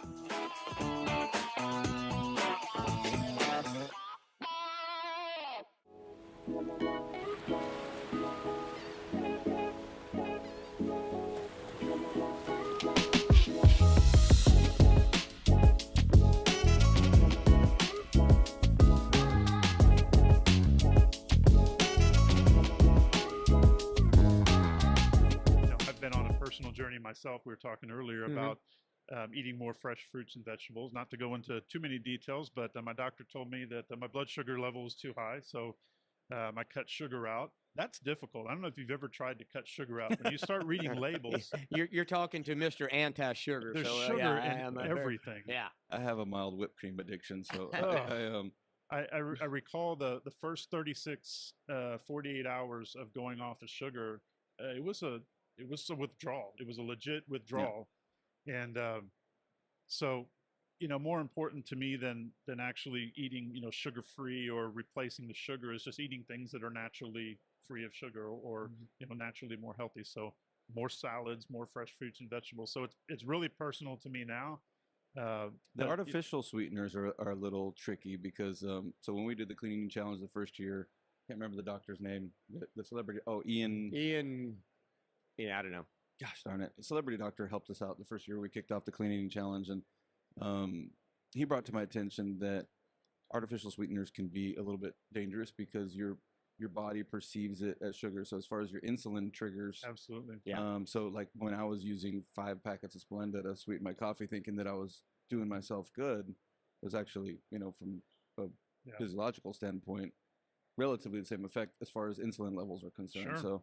So it can be kind of tricky. The body is remarkably resilient, though. And so when I went through my sugar detox and I came out the other end, it wasn't quite as bad as I thought. It was a week that was pretty challenging, but I'm in a pretty good rhythm now. And it's just amazing how you look at food differently now. So my wife and I were at a restaurant the other day, and we were standing there as they were making a batch of sweet tea, which is my weakness. So the most difficult thing for me to give up was sweet. I'm a Texas boy. I love my sweet tea. And we happened to witness them making the sweet tea as we were standing there, and there was this bag of sugar, I guess it was a 5-pound bag of sugar, and they just dumped it in, and it hits differently when it's personal to you and you realize, the effect sugar has on your body. I thought, I can't believe I did that for all these years. So. Yeah, for me, that sugar is a drug as far as I'm concerned. Absolutely I mean, it really is. And the negative effects that it has on the body, it's just far greater than anything else. I mean, but like you said, people don't realize how much sugar they ingest, even when they think they've stopped eating sugar. If you're not reading labels, if you're not paying attention to it, you're still taking in a fair amount of sugar. And then the substitutes aren't a good substitute. So. Absolutely right. And I was blessed, though. I'm being a native Texan as well. My dad was from West Texas. My mother from East Texas. Okay. East Texas, it was sweet tea. For whatever reason, West Texas, it was sugar-free, and we all drank. I grew up drinking iced tea that was unsweetened, and and coffee that was unsweetened. So it was easier. I think it's West Texas, like all the way through to Arizona. Because when I lived in Arizona, nobody drank sweet tea. Yeah. So I'm counting calories as well. I know there's back and forth about the value of that, but what I've found out for myself is I drank a lot of empty calories. So I was probably consuming 12 to 1,500 calories a day of just sugary drinks. But also intermittent fasting. I've experimented with that. I think everybody's. We're big believers of that. Yep. So. Yeah, I guess everybody's body is a little bit different, but for me, and I'm not a spring chicken anymore. I'm staring at the business end of 50, so I can't control my caloric intake by eating 3 meals a day. I just can't. So I typically eat 2. Mm-hmm. I'm on the same train 5 days a week, and then on the weekends, depending on what the family wants to do, I'm more flexible. But 5 days a week, intermittent fasting. Getting some moderate exercise. I never thought I could do it. I mean, I never ever, and I mean, he's probably listening over here. TJ Flowers from Lone Star Citrus told me for 5 years. You probably told me too, but I got to give him credit because he's like, and he only eats once a day during the week. Yeah, that's the same. I'm on the same program. I can't do that. But yeah, 2 o'clock's my first meal of the day. But like you, not that you don't. I mean, you can make time to count calories, but I don't want to. Yep. I'd rather just eat 2 meals. Yep. And then if it's heavy in protein, I'm really not hungry for dinner. So maybe I guess if I watched what I ate, maybe I could do the once a day. Once in a while, I'll go 23, almost 24 hours, but that's rare. I take what I would call a flexitarian approach. I'm not vegetarian. I do eat meat. I try to limit my red meat, lots of chicken, but I do eat several meals a week that are free of meat, and that's. I like flexitarian. That's the first time you've coined a phrase that I've yet to hear. Flexitarian's a new one for me, so I like it. I don't think I actually coined it, but I'll take credit for it in this segment. But what it does for me is it helps me eat a better balance of vegetables. Most people's diets are deficient in fresh fruits and vegetables. So by eating the flexitarian approach, I get more fresh fruits and vegetables. All right, we can't let you get out of here without at least giving your prognosis. What in the produce space in your years of being there, what you've watched, what has in this current day right now, what's the hot item? What's really out there shaking things up that's new and different? And do you see anything on the horizon that people are going to be leaning into, either to avoid meat or to make these lifestyle changes? I mean, any insight into what's going on today and what you see for the future? Yeah, I wish I had a crystal ball. It's broken through these last 3 years, but I think the best thing I think that's come of all the turmoil the last few years is I think folks are paying a little bit more attention to what they're eating. I think they're looking for functionality in their food and their drinks a little bit more than they have in the past. So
I was on campus when my phone rang from Interscope Records, and they liked what I was doing in the like little Atlanta hip hop scene, and they had signed this artist, and he said, "I want Charlie to be my cameraman." At the time, I was providing services to artists like filming and promotions, and this one artist, his name was Soulja Boy, he blew up, and he's like, "I want him to be my cameraman." So, pew, out of college, I'm on tour, baby. We started off in we call it the Chitlin Circuit, the little small towns in the South, and we were in a minivan in Montgomery, Alabama. 3 months later, #1 song in the world, like performing with like Kanye West at the VMAs and Hugh Hefner's suite in Las Vegas, like with the pool that goes out. And I'm like, where am I? I'm like, this is what's possible, like as a human. Like, so I was on top of the world, got fired, said I'm going to be a manager, got into management instead of being a cameraman, and it worked. Got to the top of the music business, nominated, winning Grammys and world tours, but I was diagnosed with a brain tumor. I was sick. I was very sick. I was 300 pounds, and you start thinking about, is this over? And I didn't want that to be the end of my story, because my dreams at night, literally, like as I'm sleeping, not like my dreams, like what I want to do, but my dreams while I was asleep would be like these dreams of me dying. And the thought would be, I died before I got to know what it was like to experience my dream. And those dreams would really affect me, because it's like, I need to know what it's like. I can't experience this life and be like, here's this kid who died. Or no, here's this kid that buried a dream, made money, and then died. That can't be my story. So I actually walked away from the music industry, and I asked myself. At that point, how old were you? I'm sorry. 28. 28. So I was in the music game for 10 years. And I asked myself one simple question. If you are what you eat, is what I'm eating dead or alive? And it was real simple. Processed foods, like even like something that they like say is healthy, like let's say like a Cliff Bar, or like ice cream, which is not healthy, but like, you know, these things that are in packages. That's what like I was addicted to as like a 300-pound like, you know, food addict. I was addicted to like processed stuff, and it could sit on the shelf for years and not go bad. That is dead. Yeah. And so I'm like, okay, no wonder I'm facing the challenges I'm facing, because I'm not eating anything that's alive. When I changed my choice to remove all processed foods and eat living foods, if I were to hold an orange in my hand and put it like an instrument on it that's like looking at its like energy, that thing is glowing with life. It is vibrating. And then when you eat that, you glow, you vibrate, you are what you eat. And our bodies are equipped to heal. Like if we give it the right tools. It's like if I were to get a cut right now, my body will heal if I put something clean on that wound. If I put something dirty, it won't heal. It'll actually make it worse. So our bodies are designed to heal, but we got to put that clean thing. That's why fruits and vegetables for me changed my life, saved my life, actually gave me superpowers. Because I had never experienced in my life what it was like to vibrate. We are all vibrating. At Gill's Onions, we do the work for you. Gill's Onions is a solution to the problems that the food service industry is facing today. Labor costs are going up. It is no longer a luxury as a chef. To have value-added produce is a necessity. It's not about the cost of labor sometimes. It is finding the labor in the United States. When you use Gill's Onions value-added product, there's two major benefits. One is labor savings, the cost of labor, and the other is finding labor to do the job that you need. Value-added onions take two of those things away. When a customer gets our product, they can use 100% of it. They have no labor to peel it, no waste to deal with it. We adapt new technologies pretty rapidly because we see the benefit for labor saving. We're not afraid to innovate here. It benefits us and the customer. Everyone uses onions but hates peeling them, and Gill's Onions is a solution to that.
Still rolling along. Still rocking and rolling here in beautiful Monterey, California. And I don't know if Ed noticed, but I did not say it. We're back. You did. Yep. I didn't say it. So, but we are back. We are here. We have another exciting guest that has sat down to join us here. We have Colin Ager from San Antonio, Texas. Yes, sir. Colin, welcome to the Fresh CrEd. Yeah, thanks for having me. So, how's things in San Antonio? San Antonio is great. It's very hot right now. Got our second heat dome coming through, so I'm very happy to be in Monterey for a few days, enjoying some cooler weather. Half the temperature, right? Yeah, about half. And city's very excited about Wemby. So, good prospect in basketball. Hopefully that brings a lot of benefit to the city. I'll definitely go to a game. I haven't been in years. So what's that? I'm really not the person one should ask. I don't really Number watch one sports, NBA draft but pick. he's the number one draft pick. Very tall, apparently also Is athletic. A franchise player. Is this the one that whacked Britney Spears? Is that the same one? His security detail. I think it turned out she whacked herself after kind of getting brushed aside. So Come on. that's what I read. He's 7'3.5. Yeah.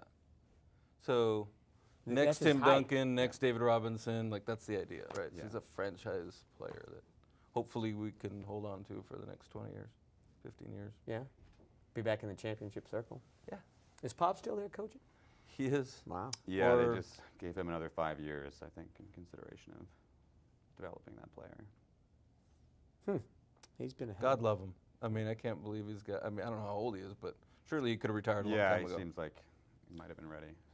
So you're not a basketball guy? I am not. No, I really only follow that news because it's just good news for the city, I think. And as a retailer in Texas and a dominant one in San Antonio. Kind of one you need to know about. Yeah, it's something the city's very excited about. So, so Colin, HEB. Yes, sir. Right. What do you do for HEB?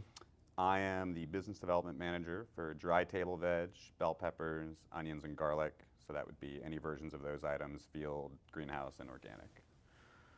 Been in that role since September, but been with HEB going on probably about 12 years now. Started as a sales clerk in produce there, and did that for about 6 years, actually in our central market division.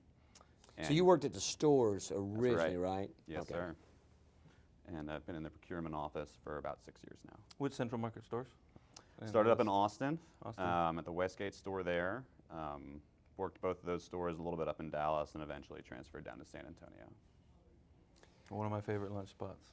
Which one? Central Market on Oh. Broadway. Gotcha. Yeah, my go-to. What do you get there? Almost everything. Right now, my kick is the avocado wrap. Is it just avocado in there? Avocado and some veggies. Yeah, it's good. I'd try that. Of course, you always have Join these, me one of you these have all days. these great ideas, and you never actually bring me in on it. But we Well, got you're busy. That Black Rifle coffee, we'll have that. We'll have that. He's the guy who gets on more kicks and has all these great ideas. He's going to share with me. He never does. So. But Christmas is coming, buddy. I'll be looking for it. So San Antonio, has that always been home? No, sir. I grew up in Maryland, East Coast, and I went to school up in New York City. And that was a big transition for me. I just grew up in a So pretty I'm sorry, small where'd you grow town. In Maryland. Maryland. Frederick, Okay. Yeah. All right. So same school system from kindergarten through the end of high school, small graduating class, and then went to school in Manhattan for college. So that was a big exposure, a lot of different kinds of folks that I hadn't met, and got interested in all kinds of different things. And when I finished, decided I was going to move down to Austin, Texas, and play guitar in rock and roll bands. So I That's don't an think that was awesome idea. Yeah, probably not the trajectory my parents expected or wanted. I was wondering how you went from New York to Texas, but yeah. So was your degree in music? No, it wasn't. Ended up with a degree in environmental studies, actually. Okay. Started in more of a STEM field, but kind of got a little spooked about going into something so white collar immediately, and switched degrees to a program I thought was a little bit more interesting, but was also not one where in 2009, when I graduated, financial crisis was happening at the time. That was so easy to find employment. Right. So really that's how I stumbled into produce. I started working in Austin, Texas at this direct delivery produce startup. Worked there for about a year and transitioned to just a produce clerk at our Central Market stores there. So you guys were doing direct delivery, like, I mean, internet wasn't quite as effective as it is today, so would you just call in, hey, tough. send me some bananas? It's tough now, right? So it was even tougher back in 2009. Yeah, I mean, they had like a basic website platform, really just delivering to Austin and Central Texas. That company was called Greenling Organic Delivery. CEO is Mason Arnold. He's still involved in Oh some my God, stuff I in know the Mason. business. Yeah. So that was one of his startups. So was that before Veggie Noodle? Yes. Yeah. I'll be damned. I did not know that. So I got my start. Yeah, I've seen him. I see him around trade shows every now and then. It's been a bit since I've connected with him. He's doing a dog food now. That's his latest thing. It's actually a pretty interesting startup he's working on. So I'm curious to see where that goes. Is the veggie noodle the same as the CC's noodle? Yeah. Okay. It was originally Veggie Noodles what he'd started with. I think there was a naming problem or something that happened with that. Oh, really? But yeah, working as a sales clerk in produce just worked well with being a musician because I was gigging a lot, rehearsing a lot. So if I had a show, late Friday night and I needed to work Saturday, I could just work a closing shift and be in at 2, and I could accommodate both lifestyles and still make my rent at the end of the day. But it's a tough life to do that and try to make a serious, meaningful income as a musician. And a lot of friends that have still stuck with it, and music I still listen to now. But for myself, over time as I was growing up, priorities changed a little bit, and opportunities were materializing on the work end, and one foot kind of followed the other, and here we are today. Wow. Yeah, that's quite the journey. So Central Market, musician, guitarist, right? Or do you play a couple of things? I'm adequate at a couple other things, but I was good at guitar. Yeah. So did you have long hair? Oh, there were phases of that, for Yeah. sure. Yeah, there's some videos I wish I could pull off of YouTube. I think if you pay enough, you can do that. I'm gonna have to go look those up because I have not seen those. I might want to see the Yeah. Hey Mason, can we drop the links in the description? Yeah, we'll put those in the show notes for everybody. Yeah, more cleaned up these days. So, well, Austin, what a great place, and for musicians and everything. I mean, it's a pretty live scene during that time too, right? I mean, it was pretty active. Yeah, it was, and I think it still is, but that city's growing and changing a lot of tech there now, and it's, I think it's a little harder to stretch that dollar in that city. Oh my it wasn't God, easy back then, but it would be even tougher to, be living paycheck to paycheck and try to, make sure you're feeding yourself as a musician in that town.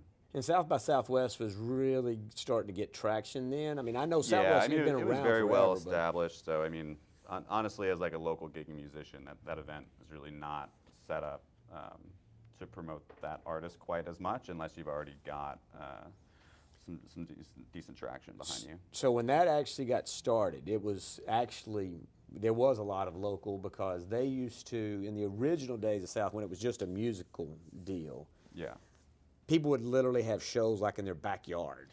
Yeah, that was still happening a little bit in my day. Which, oh, really? Okay. Which basically means, because there's so many people in town for that it just takes 3 hours to get to some backyard gig where you're running off of some extension cords. But now it's more it's like not always. I never found it too worthwhile. Again, at the level of gigs that we were doing. Yeah. There's a lot of logistics that goes into the Southwest shows. Now it's like a modern day World's Fair. Yeah, it's crazy. Yeah. Big names, broad categories. Have you been? I mean, so you've been to South by? Yeah, I mean, now it's really more in that kind of role as audience member and just supporter of the arts, and I like to catch up with the buddies that I used to play with. A lot of them are still very involved in the scene there, or have grown to, be past it and are on the road with some bigger names, and I'm very happy to see that success and like check in with them when I can. So in San Antonio, how's the music scene there? It's not one that I've explored as a gigging musician. It's a little bit more oriented towards like hip hop and heavy metal on like the local end of things. You see that promoted a little bit more than like rock and roll or country. But when I got in San Antonio, I mean, my favorite spot to see music's a very different sort of place than I used to play. It's called Jazz Texas in the Pearl, and it's like this kind of, speakeasy themed underground jazz club. Does big band jazz led by this guy Doc Watkins, and I've Been I've there been a in the half a Pearl dozen times. several different restaurants, but I've never seen that. It's under so the snack bar. Thus the speakeasy, Yeah, right? it's under the snack bar, or food hall is what it's called, right? So Huh. under that, there's some steps that go down there. I have to check it out. And you got to book ahead. It's very difficult to get a seat if you haven't reserved a table. So I'll have to check that but out. I think it's the best way to spend an evening in San Antonio. That sounds cool. It's a date, you and I. Next You're time we taking go. me? I'm taking you. Okay. I'll actually take you, unlike you. I'll take you to Right. lunch. We'll go to Central Market, have lunch, and then you can buy dinner. Okay. At the speakeasy. Maybe we can take the lunch there. And then I'll take you some coffee. Yeah, you're not bringing any coffee, so. All right, so hobby-wise, music is the primary one. You gotta, That was big back in my younger years. You know, I'm married now, much more of a homebody. So cooking, I like. Got a couple of rescue dogs. We've got a litter of 6 puppies at the house right Oh now my that we're gosh. working on. Yeah, working on finding So did homes you for intend those to have the guys. puppies? You rescued the dog? Kind of fell and into her she lap. brought Yeah, those? Yeah, she Mama brought the kind puppies. of showed up in the neighborhood needing some help, and she was pregnant, and we were kind of the only ones in position to help right away. So they're about 6 weeks old right now, and super adorable until they all start pooping at the same time. So are you going to be that guy at the local parking lot with the box out back and give away I'd like free to do pups? a little bit more organized than that. We just got their first rounds of vaccines done, but we've got a couple placed. Looking for 4 more. If maybe your audience can come through. You know what? Like, here's an advertisement spot. You know, if you're looking to adopt a dog in San Antonio, be sure and we'll get you in touch with Colin. He's your guy for the dog. Kind of Yeah. dogs are they? Just straight up mutts, or they got a little? So they all look a little different, but they're adorable, man. They're super cute. So we're not making any money off of this deal. It sounds No, like. Darn no. it. If I had a ranch, I'd keep them all. So yeah, kind of more domestic things like that. I bake bread. I like to cook. I like to grill. So So obviously we're at an organic produce show. Yeah. Several of us are into cooking. I think you might be more than the average Joe. I know that you've kind of taken up bread as one of your things, but what do you like to? What is kind of your go-to dish? Let's go with that. What do you got a go-to dish? I like the transformation of ingredients, of starting from scratch and ending up with something great. I don't know if I have like a go-to dish. I've really kind of focused on different things over time, and oftentimes my mind goes to like what's time consuming and impractical, like baking fresh bread in a household where it's just me and my wife. But I get like a nerdy kind of scientific kick off of that. And I remember, Craig, one time we were talking about kind of how I got into that, and I was saying, when I was a working musician, really didn't have much money, I'd pay my rent, and I'd say like, okay, my food budget's $300 for the month, so that's $10 a day, so what are my meals gonna be? What's my like meal plan? And vision it kind of like as a triangle, right? Where you've got like, food can taste good, can be inexpensive, and it can be good for you. And you can kind of easily get any 2 of those, right? But it's really hard to find all 3. Find all 3.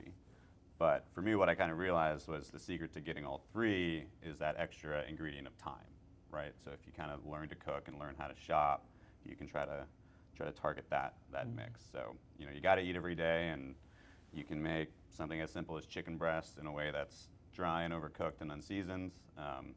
But once you've done it 1,000 times and you just pay attention every time and just notice one little thing that was off and could have been better, like eventually my wife's like, why does this chicken taste so good? There's no real reason other than I've just done it a lot. And I just try to pay attention each time. It's that time investment. Yeah. Which most of us have more of one than the other. So. Yeah. So what's the Colin triangle again? Food can be inexpensive. Inexpensive. Taste good. Taste good. Good for you. Good for you. You can pick 2. 3 is hard. We've got it. That's another one of those things we got to put in the show notes. 'Cause that's I'm telling you, we'll call it the Colin food decision pyramid. Yeah. So you're from the East Coast originally. Yes, sir. Have you ever heard of Marry Me Chicken or Engagement Chicken? I haven't. Okay. So I thought it was an East Coast thing. It's a new dish we've been having at home. I'll send you the recipe. It's like a recipe? It's Well, I know, excellent. but won't you be, Marry Me Chicken? You probably won't eat it. It's like a cream-based sauce. yeah. So for you, you probably too many would carbs. turn your nose up at it. But it has mushrooms, sun-dried tomatoes. That's I mean, good. the That's way good stuff. Callie Those are makes nice. it, she finishes it off in a cast iron skillet in the oven. Yeah. So it's just all like chicken. You can do breast or thighs. I prefer thighs. It's really, really good. But apparently it's an old recipe. Okay. Never heard of that one. Yeah. Marry me chicken. We'll put it in the that out. description. So the bread thing. So you're in the bread business now. You know, I mean, At home you're not. anyway. Yeah, you're not. Yeah. But sourdough. Do you do sourdough? Yeah. Yeah, because if I'm going to do something nerdy, I have to do like the most nerdy version of Yeah. it. You know, so not only does it take 2 days to make the bread, you have a starter that you need to feed throughout the week. You know. You gotta do what? You got to feed the starter, the sourdough starter. It's like a mother. You have to keep it alive. All week.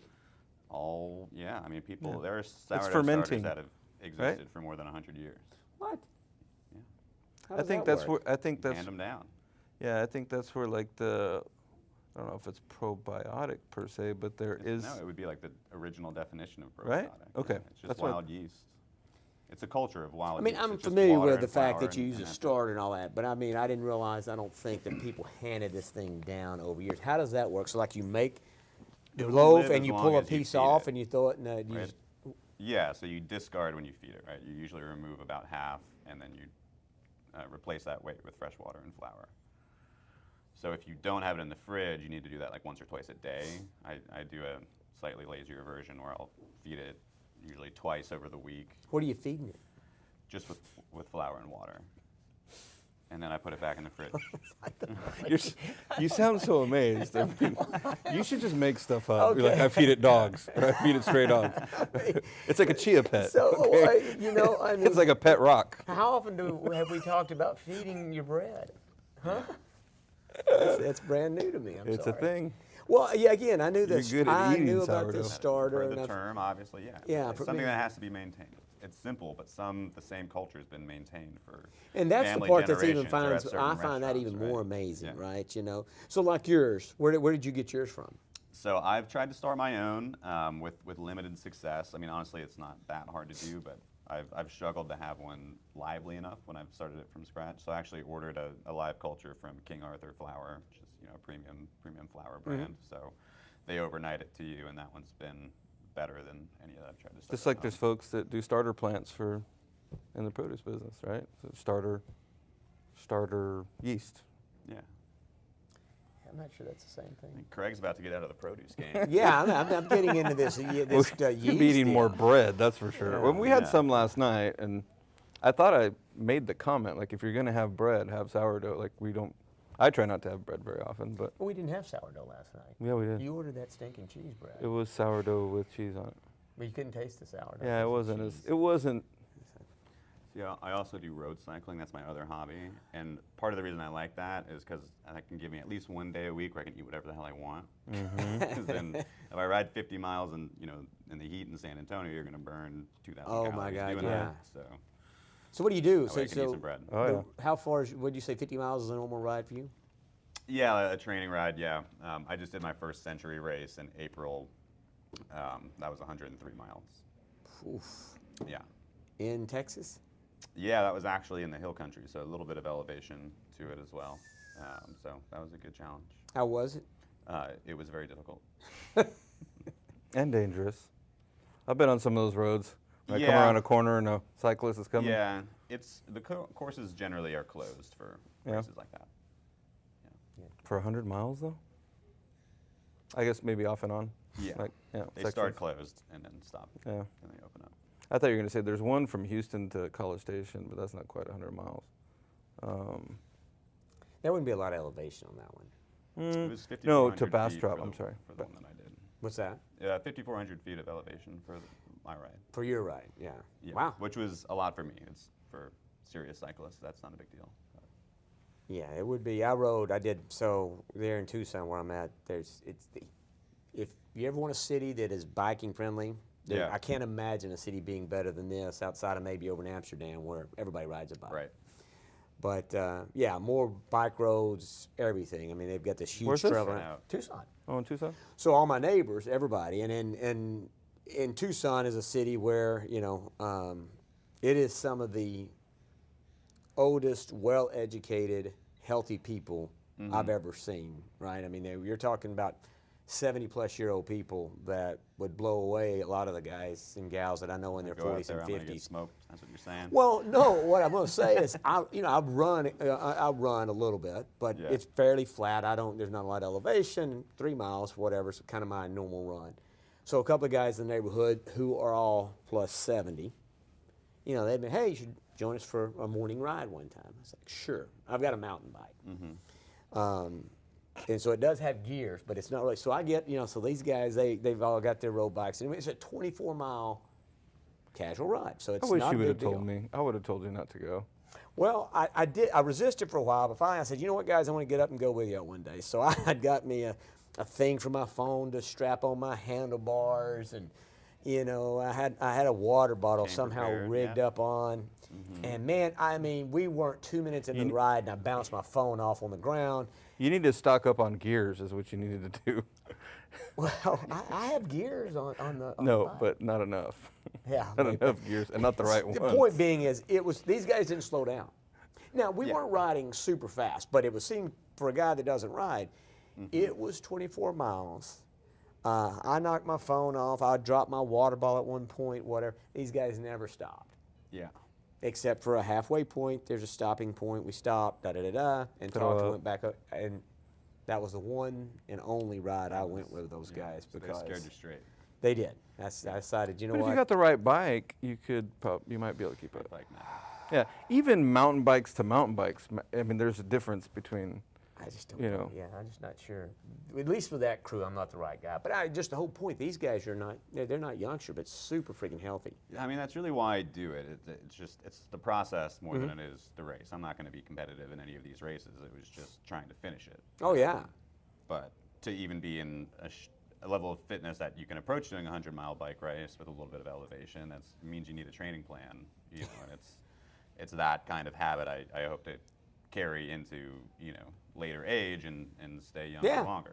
Yeah, if you haven't seen it yet, Eco Challenge has been around for a long time, but they actually televised it on Netflix, 10 episodes, and Bear Grylls is the host. Yeah, I did see that. Those are Okay, kinda so neat. we just finished the 9th or 10th episode, the last one. It is wild. I mean, it's a 10-day race in the jungle in Fiji, and they're doing kayaking, paddleboarding, hiking, running. You should aspire to compete in one of those. If you go with me, yeah. I might do that. Okay. I You know can get some sponsors? he's really good with a canoe. He's making fun because I kayaked 21 miles of the Rio Grande through Big Bend and almost drowned like 4 times. I don't know if it was That's a actually lot. kayaking what he did. It wasn't so much the He kayaking swam. part; it He was the swam the flipping Rio over part. Yeah. That's the scary stuff. Yeah, I can handle that it. makes it harder. Yeah, it's draining when you're fighting for your life. Yeah. 3 or 4 times. Yeah. Next time I'll need better Don't equipment. go canoeing. Or We were on a sit-on maybe we could be an kayak. Eco Challenge team. Is that what you're getting at? Well, Craig will be the spare. But yeah, I was on a sit-on kayak, and I realized that's not the right kayak for the river. So that's what he was telling me before we went on the trip. He's like, hey, I'm going kayaking with a friend of ours, Sonaro. And he's like, yeah, we're going kayaking. I was like, do you kayak? And he's like, no, I never have. I was like, wow. I said, I didn't say I never have. I said I'm just not like an avid kayaker. I mean, I took it out on the lake at home and around the neighborhood. well, and I'm lakes. thinking he's getting in one of those dudes that you Sit in. have There's harness sit in around, right? versus And there's sit people on. I said, do you know how to roll? And I said, I don't think you need to know how to roll or anything like that. All right. But thank God he wasn't in one of the ones that was strapped in, or we wouldn't be here today, because sounds like the waters were a little rough. Well, it'd be a chance for you to have another co-host.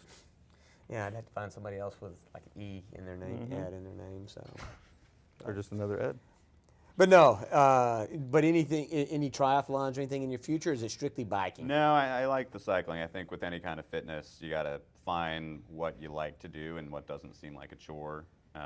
I really can't swim very well. I would need to take lessons, and when it comes to running or cycling, I would just much rather cycle. So, and it's certainly enough calorie burn and borderline on too much of a time investment that adding more to that isn't of interest to me.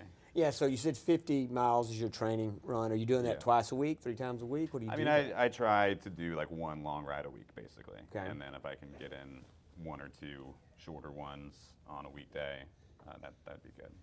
So, and it depends if I'm just doing it for general fitness or if I have an event coming up for how far I'm going.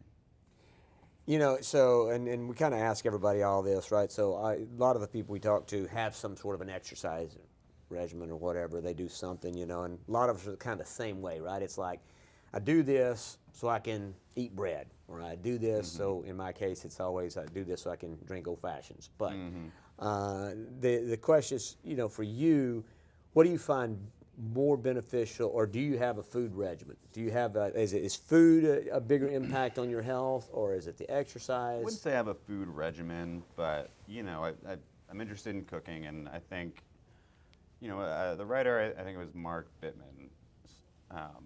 I like a lot of the advice he's given, and he said, like, you can eat all the junk food you want as long as you make it yourself, right? Because most junk food's like a pain in the ass. It takes like an industrial commercial operation to be spitting out French fries for you. Like, try making French fries at home. It's going to take you 2 hours. You're not going to do it. Ice cream. Make ice cream. So not by any means that my diet is perfect, but if you start with a baseline of like most of the food that you're eating, you're making, the more you're shopping in produce and protein alley, I think you're putting better things into your system. I've always been relatively thin, so I'm lucky in that way. But I'm 35 now. You know, your bodies do change as you get older, and I was getting to a point of noticing, like, hey, like if I want to stay thin, I need to do more than I've been doing. So, to get me ready for that first race that I did, I also hired a personal trainer. I see him twice a week in the mornings at 6, and he gives me a schedule to do outside of that. Which I totally ignore when I'm doing these week-long produce shows. Yeah. But yeah, I like to eat, and you know, while I can still be pretty physically active, I would rather just challenge myself to burn a little bit more calories to, you know, enjoy that kind of cheat meal every now and then. But I did try recently kind of counting some calories and some macros, which I'm certainly not obsessive about, but even like to spend a week or two doing that, to realize how quickly your calorie count can increase in a day. Like, just having that knowledge sometimes often helps me make better choices of drinking more water and ordering the chicken instead of the steak. Are you into intermittent fasting or anything like that? I don't do it explicitly, although I usually never eat breakfast. So sort of happy coincidence. Yeah. Not like this guy. What do you do, 2-3 days? I haven't done that, you know, so I was on a deal where I haven't done it this year, where I stopped usually in June, and I would do from Sunday to Thursday. I did that once a year, and then typically I was kind of on a regimen where I would do a 48-hour to occasionally, you know, as much as 72, but I would usually do a longer fast. Haven't really been on that. I pretty much eat once a day. That's pretty much what I do. I highly recommend, and anybody that listens to this, I mean, it's a known deal. It is, and I've got friends that aren't the healthiest eaters but have tried it. If you can do it, and if you can psychologically get to it, it is by far one of the best ways to change your health scores, change your metrics. You're talking about fasting? Yes, fasting. Yeah. Or the eating once a day? Well, or intermittent or long term? I don't know what the official terminology, but eating once a day. If you only let yourself eat one large meal a day, you're only going to take in so many calories. Right? Exactly. Like, even on days where I do bike, my bike training, it's like a lot of calorie burn. Your baseline is going to be about 2,000 calories. My bike ride could be 2,000 to 3,000 calories. But I'm not eating 5,000 calories that day. It's just, I'm tired and I'm not I'm hungry after that, right? I have large meals, but I might eat 3,000 or 4,000 calories that day.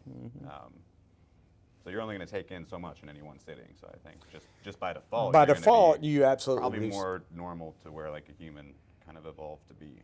Yeah, and when I think there's a couple of things in one, I mean, I do think calorie restriction is relevant for your health. Again, the scores prove it out. That's what I always tell you is, look, when I got started on trying to do this health journey, I really didn't know I needed to lose weight till the weight fell up. You know, that wasn't super big, but I obviously had weight to lose because I lost it. But what was more important to me was going to the doctor and saying, oh yeah, hey, your triglycerides are as good as they've ever been, and hey, this is better, and your blood work is this, and da-da-da-da.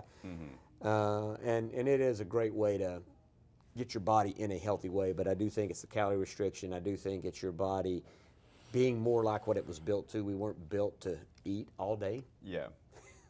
Yeah, it's another thing that author Mark Bittman, I heard him talking about on a podcast, is like there's a lot of experiences and feelings humans have that we don't feel need to be addressed immediately. But for some reason, like food, just because of the way our society works and that there's so many calories available easily, that anytime we are hungry, we just think, oh, okay, I need to deal with that. Yeah. But like really, you don't. You can just have an awareness of like, okay, I'll need to eat eventually here, and focus your mind on some other things and just not address it immediately. If you can wait an hour or two, it can just help you get in that mindset of like calorie restriction or intermittent fasting. Yeah. I went from somebody who thought they couldn't function if they didn't eat breakfast to now I feel like I function better with on an empty stomach, like at least, you know, cognitively. Yeah. I feel like I'm performing better. And once I do eat, that's when I get that sluggish, depending on what I'm eating, what I break a fast with, whether it's protein and complex carbs or not. If it's not, typically I'll get sluggish. And then it's... My only recommendation would be to not book like an 11:30 a.m. business meeting with me, because that's when I start to get a little pouty. That would be the time to stay away. Yeah. Duly PO is going another direction. Hungry. Duly noted. Well, look, it's been good. I mean, time on these interviews always flies by. There's a lot of stuff we didn't get to. I wanted to talk a little bit about the podcast me and you had talked about and the music pod. So, you know, like so many of these things, hopefully we'll be able to have you come back and we can kind of dig into. Hit a part two. Yeah, a part two. We can talk about produce a little bit. Yeah, you know, I mean, yeah, there is that. You know, as the produce, and we will certainly bring some of that up. And here at the show, hopefully you're getting a lot of exposure here from the organic show. And yeah, there's a lot of great suppliers here, very heavily attended out there. So I'm going to go straight back out to the floor after this and see what everyone else has. So, no, appreciate you giving us the time today, Colin. Thank you. Thank you very much Thanks for being that. Like I say, and we look forward to having you back and having you be part of this again here in the future. Okay, it's anytime. All right, Thanks for having me. And we will be back here shortly. Who's next up? Todd Linsky. Oh, my goodness. The king of organics is coming up next. And, well, we don't know what he's going to actually discuss. We'll let him talk. I'm a little scared, actually, but we'll see. But anyway, we'll be back in a few. Thanks, Colin. We'll see you guys. We'll be back.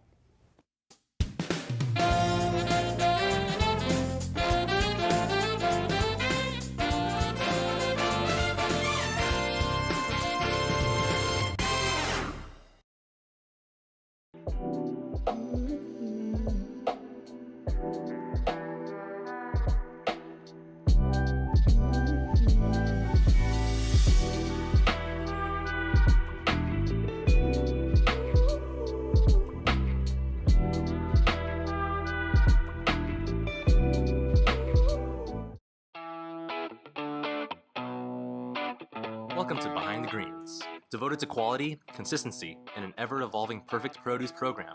Nogales, Arizona-based SunFed is at the top of its game with fruit and vegetables produced by some of the world's finest growers. With the increasing demand for more flavorful and nutritious cuisine, SunFed is ramping up its eggplant program in the fertile soil of the Culiacan region of northwestern Mexico. The versatile vegetable is triple washed and packed in state-of-the-art facilities in order to bring a consistently dependable and superior product to market. Like all of SunFed's produce offerings, perfect eggplants are grown in both a sustainable and responsible way, ensuring that not only the product is cared for, but the people as well. To ensure food safety standards are not only met, but exceeded, the company has established its own internal food safety standards and audits, administered by SunFed's food safety specialists, while Primus Labs conducts field testing utilizing multi-residue screening. And food safety isn't the only topic that is top of mind for SunFed. In addition to having pioneered innovative packaging for eggplant under the Perfect Produce brand, SunFed has pursued advancements in extending shelf life with modified atmosphere/modified humidity packaging. For the customer that buys first with their eyes, this eye-catching, original campaign will bring both differentiation and quality to produce departments. Thank you for watching Behind the Greens.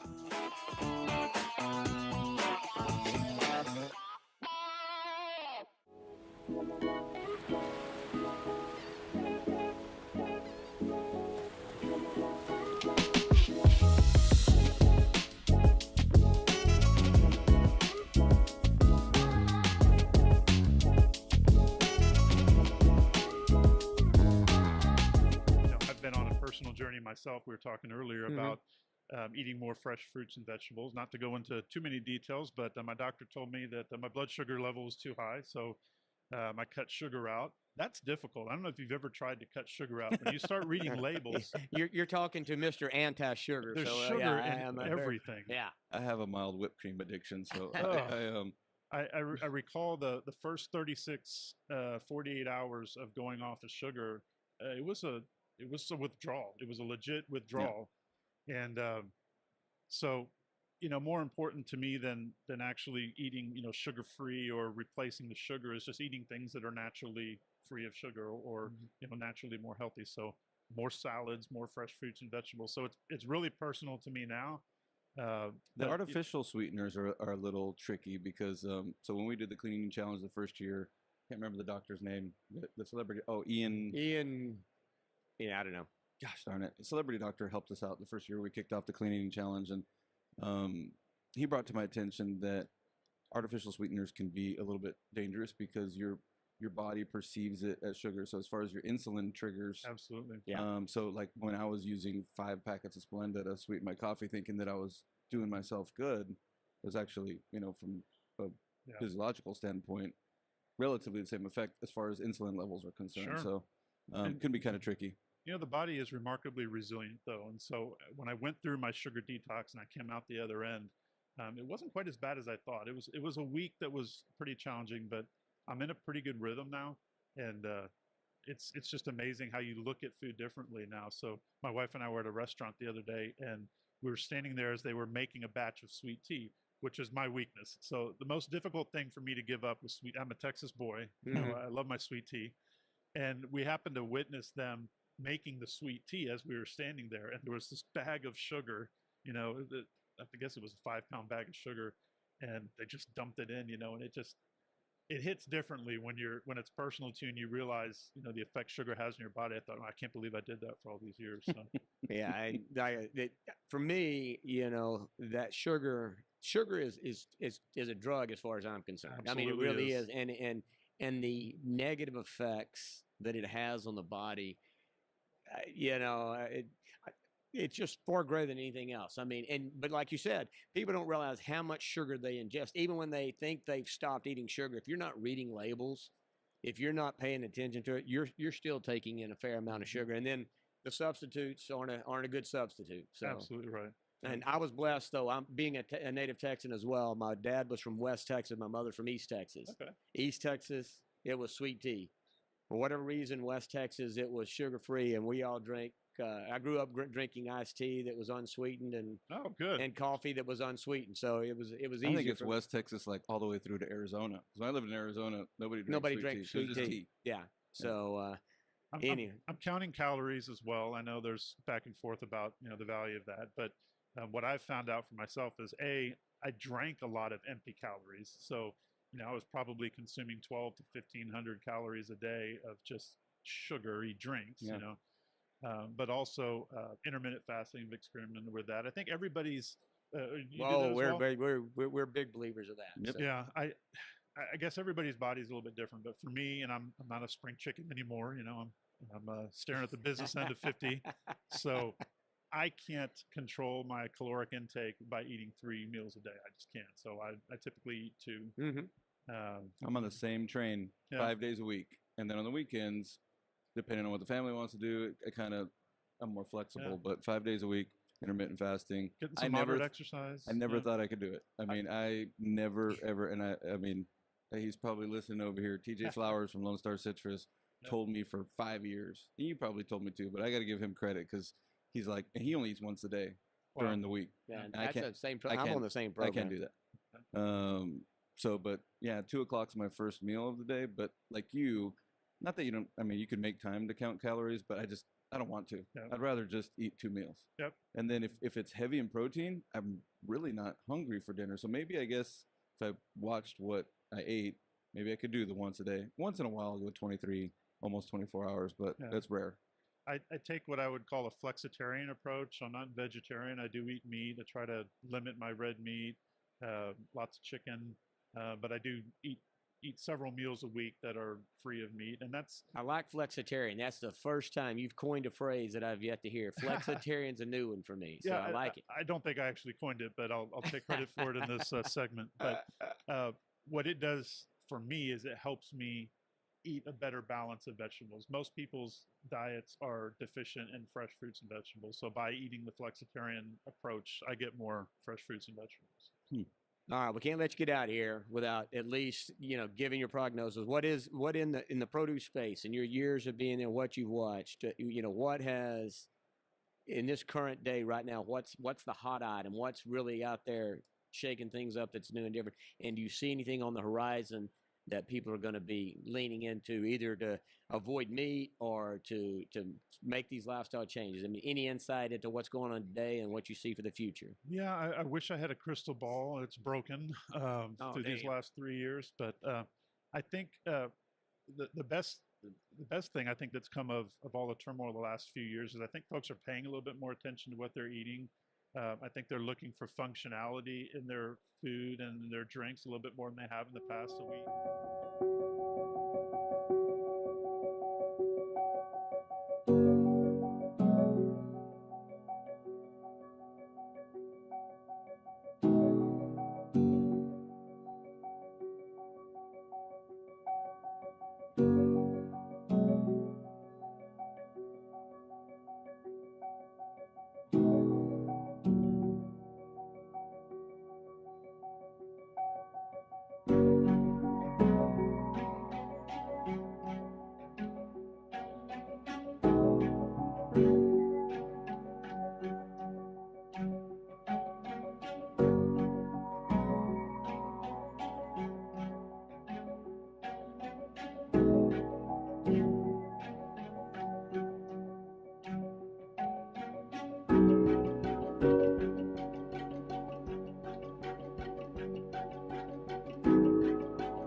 I was on campus when my phone rang from Interscope Records, and they liked what I was doing in the like little Atlanta hip hop scene, and they had signed this artist, and he said, "I want Charlie to be my cameraman." At the time, I was providing services to artists like filming and promotions, and this one artist, his name was Soulja Boy, he blew up, and he's like, "I want him to be my cameraman." So, pew, out of college, I'm on tour, baby. We started off in we call it the Chitlin Circuit, the little small towns in the South, and we were in a minivan in Montgomery, Alabama. 3 months later, #1 song in the world, like performing with like Kanye West at the VMAs and Hugh Hefner's suite in Las Vegas, like with the pool that goes out. And I'm like, where am I? I'm like, this is what's possible, like as a human. Like, so I was on top of the world, got fired, said I'm going to be a manager, got into management instead of being a cameraman, and it worked. Got to the top of the music business, nominated, winning Grammys and world tours, but I was diagnosed with a brain tumor. I was sick. I was very sick. I was 300 pounds, and you start thinking about, is this over? And I didn't want that to be the end of my story, because my dreams at night, literally, like as I'm sleeping, not like my dreams, like what I want to do, but my dreams while I was asleep would be like these dreams of me dying. And the thought would be, I died before I got to know what it was like to experience my dream.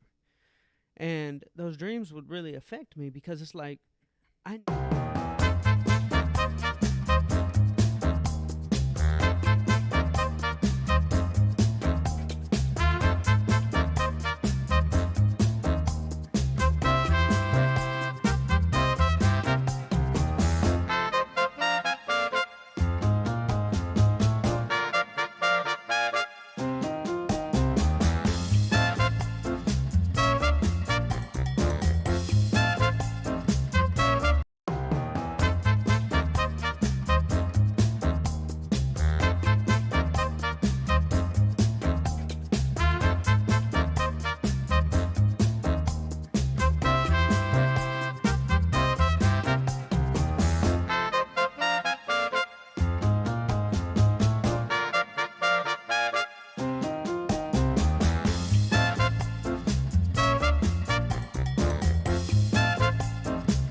Hola, ¿qué tal?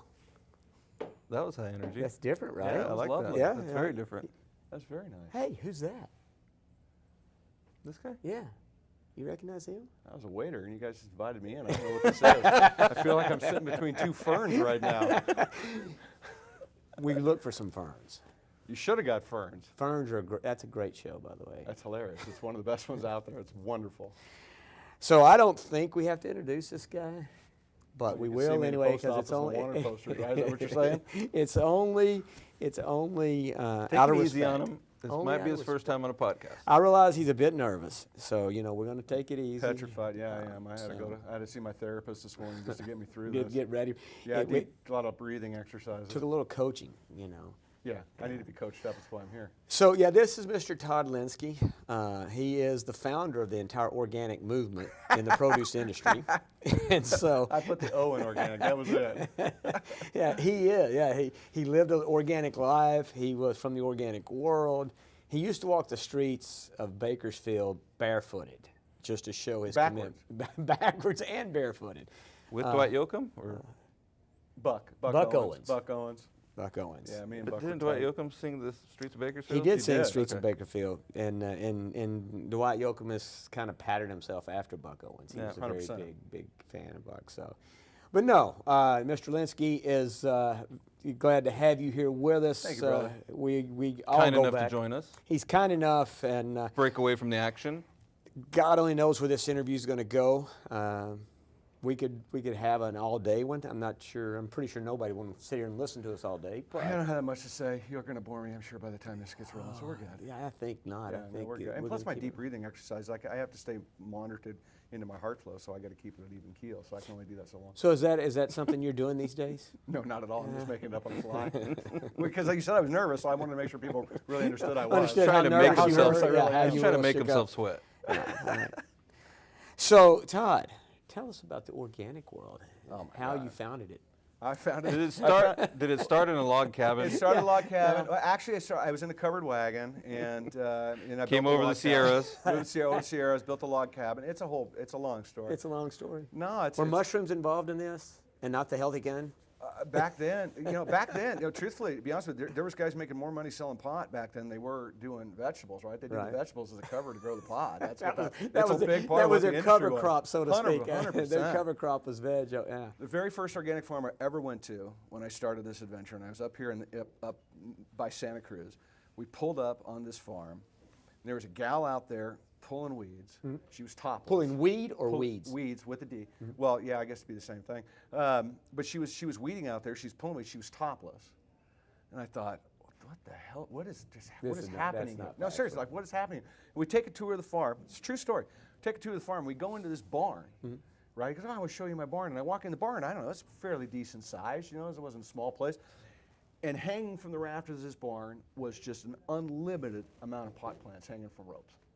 And I said, that was my very first organic farm I ever walked on. I thought to myself, I was 18 or 19 years old. I thought. So why are you walking? What are you interviewing for a job? What are you doing? No, we were selling stuff. We were selling product back then, but it was like the first one I ever went to up here, and it was just a trip. I was like, oh my God, this really is what it was back then. And now it's completely changed. Well, because now they can have it hanging. It's legal. Well, now it's legal, and they all have vape pipes, right?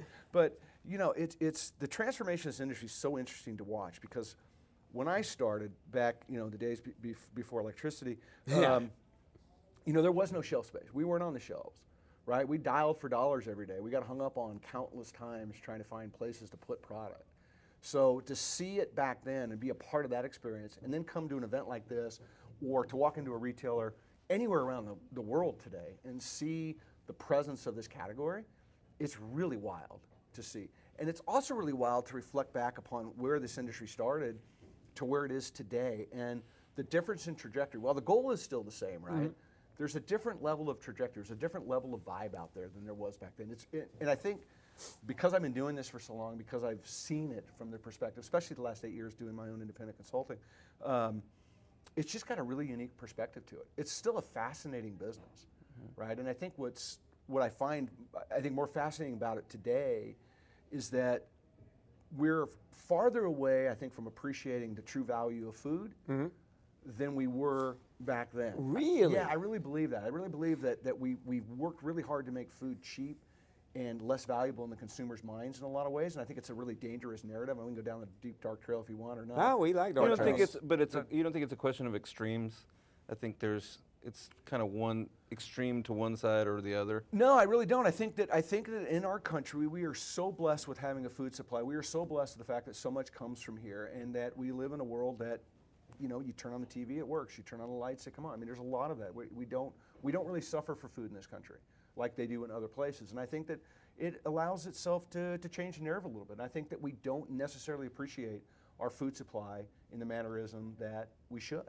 I mean, look how we feed our kids in schools, right? Yeah. I mean, it ain't great food, right? But when you start to feed the kids better food at school, you start to change the trajectory of the future for them. You start to change that narrative. So to me, that's one of the areas I really started to focus on and really start to think about is what is that value today? And But what why is the was value it better of food? back then? Why do you think the narrative was better? In the organic movement back then, I think people were much more grounded to it because remember, it was super small. It was very niche. It was very much mom and pop health food stores. It wasn't in Safeway. It wasn't in Albertsons. Yeah. It wasn't in, Whole Foods had one store, right? So it wasn't this mass stream. So I think that at that point, while it still exists today, and I don't want to be this negative Nancy that's a big thing, but it's a definite change. I think people are a little bit more passionate, but they also had, I think, a deeper connection with food. We don't have that same connection in a lot of ways. So I think it's again, it's not a criticism of anything anybody's going on, but I think it becomes a thought process of like, how much do we really value food? I ask a question that all the time. I asked it this morning in the panel I was monitoring, and the blank expressions on people's faces when you ask the question, like, how do you value food? They're not 100% sure how to answer that question.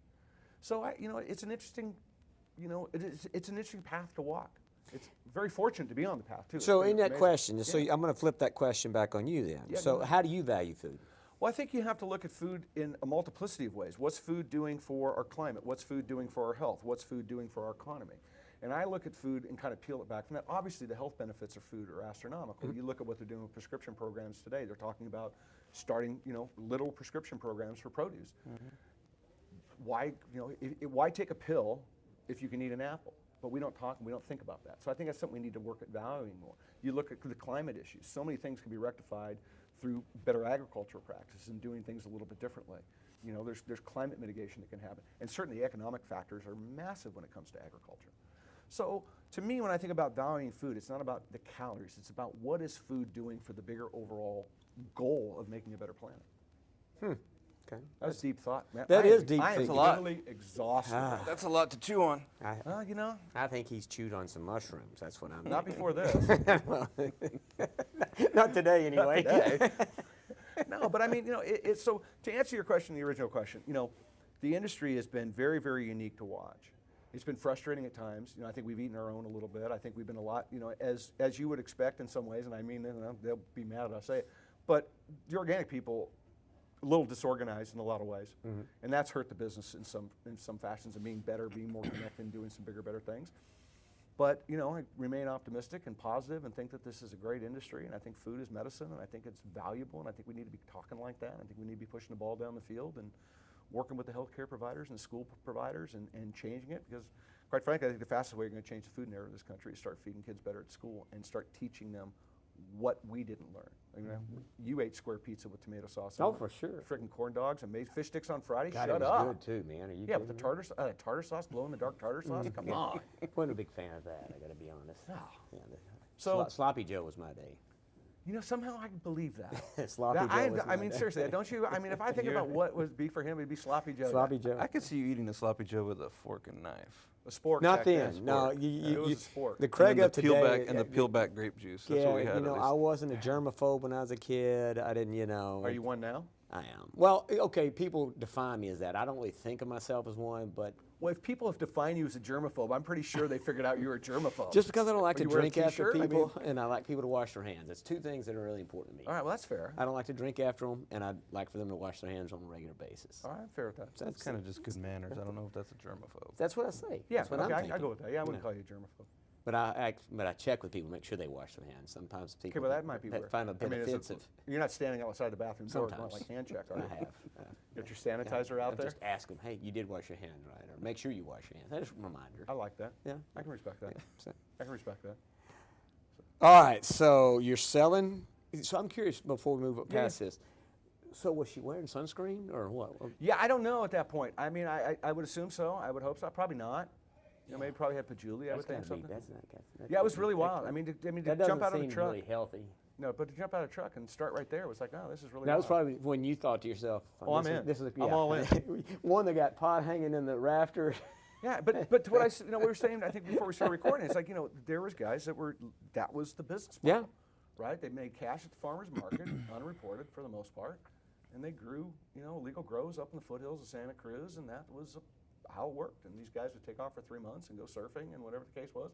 It was really, really the wild, wild west back That's then. hilarious. It was truly the alternative, as the category is today. I believe, organics has always been an alternative to what's out there, and I think it was that as well. I'm pretty sure in the organic produce archive history books, that part of the story is not going to be how we got into Probably this not. industry. So, but that's No, great probably not. for everybody listening. This is like that's the real story. Yeah, I mean, it was a real big part of it. Yeah.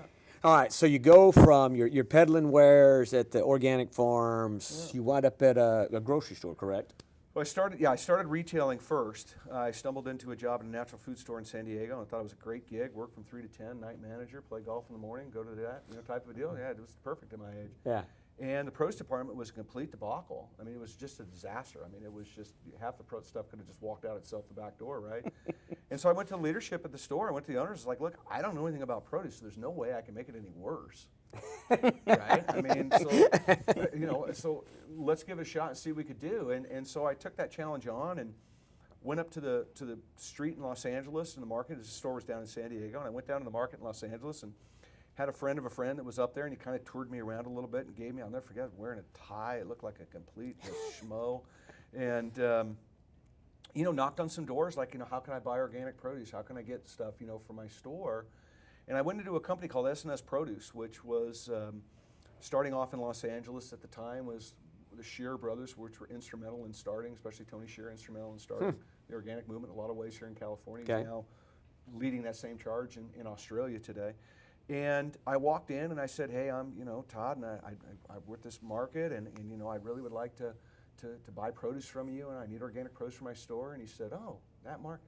I said, hold on a second.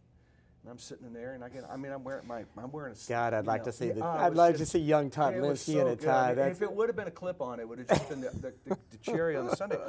And he came back out with a stack of papers.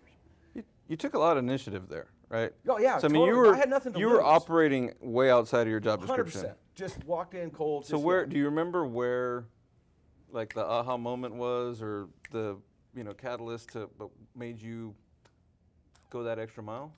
Well, I know I had to get it done, and I felt the pressure because I said I would get it done, so I believed in that. But when he came back out, he had this stack of papers, and he walked in and he slammed these papers down on the desk I was sitting, just dropped them.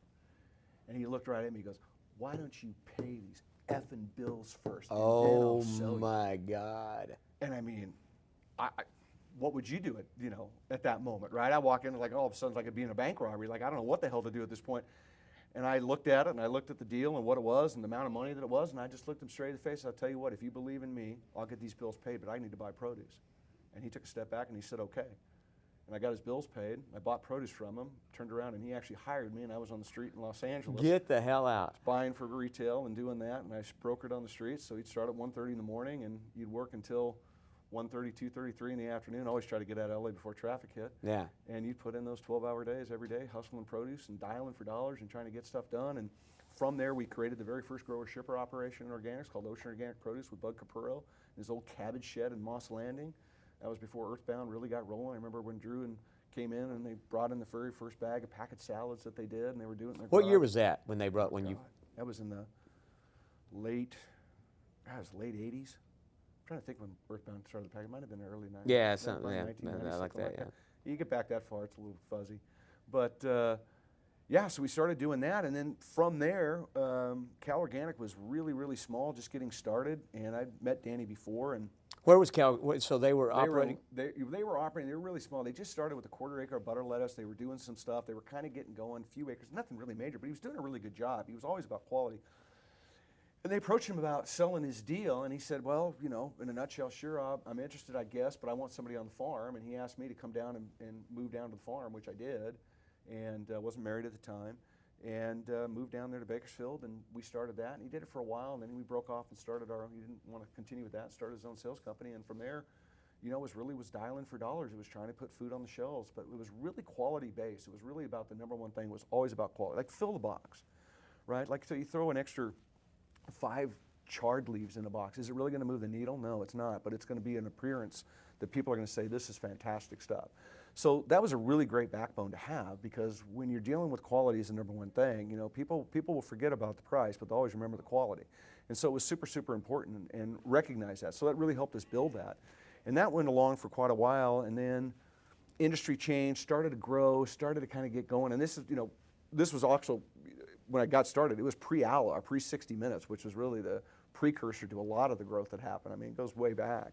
And Grimway came in, and they were looking to sell the place, and there was multiple buyers, but Grimway was the one that ended up buying the place. And then I stuck around and had the opportunity and a good fortune for Bob Grimm to say he wanted to build this thing, and gave a great runway and a lot of freedom, and was able to really start to develop and put some programs in place that never had happened before, you know, getting retailers to replace conventional items with organic only, and working on how to do that, but from the perspective of not like I've got to be $15. It's like, well, what does your retail need to be? Like, well, where can we push your retail, and how do we work backwards to make it profitable to the farm?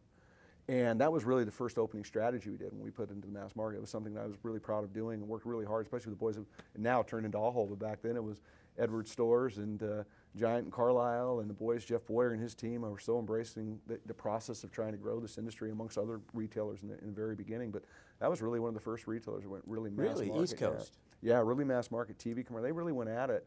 And they were driven by their wives. Their wives believed in it. The CEO's wife, Tony Schiano's wife, Sue, believed in it, and Jeff's wife, Sue, believed in it, and it was really something that pushed it. So we had a really unique runway to create something very different, because we went at it, and I think what I believe in today, you went at it understanding each person's business, right? Just because it's good for you and it's not good for me, that's not a win. It's like, how do we find the ground that I've got to make money, because it does me no good to lose money and sell you. That's a pretty short runway. Yeah. You've got to make money, because it's the same thing in reverse.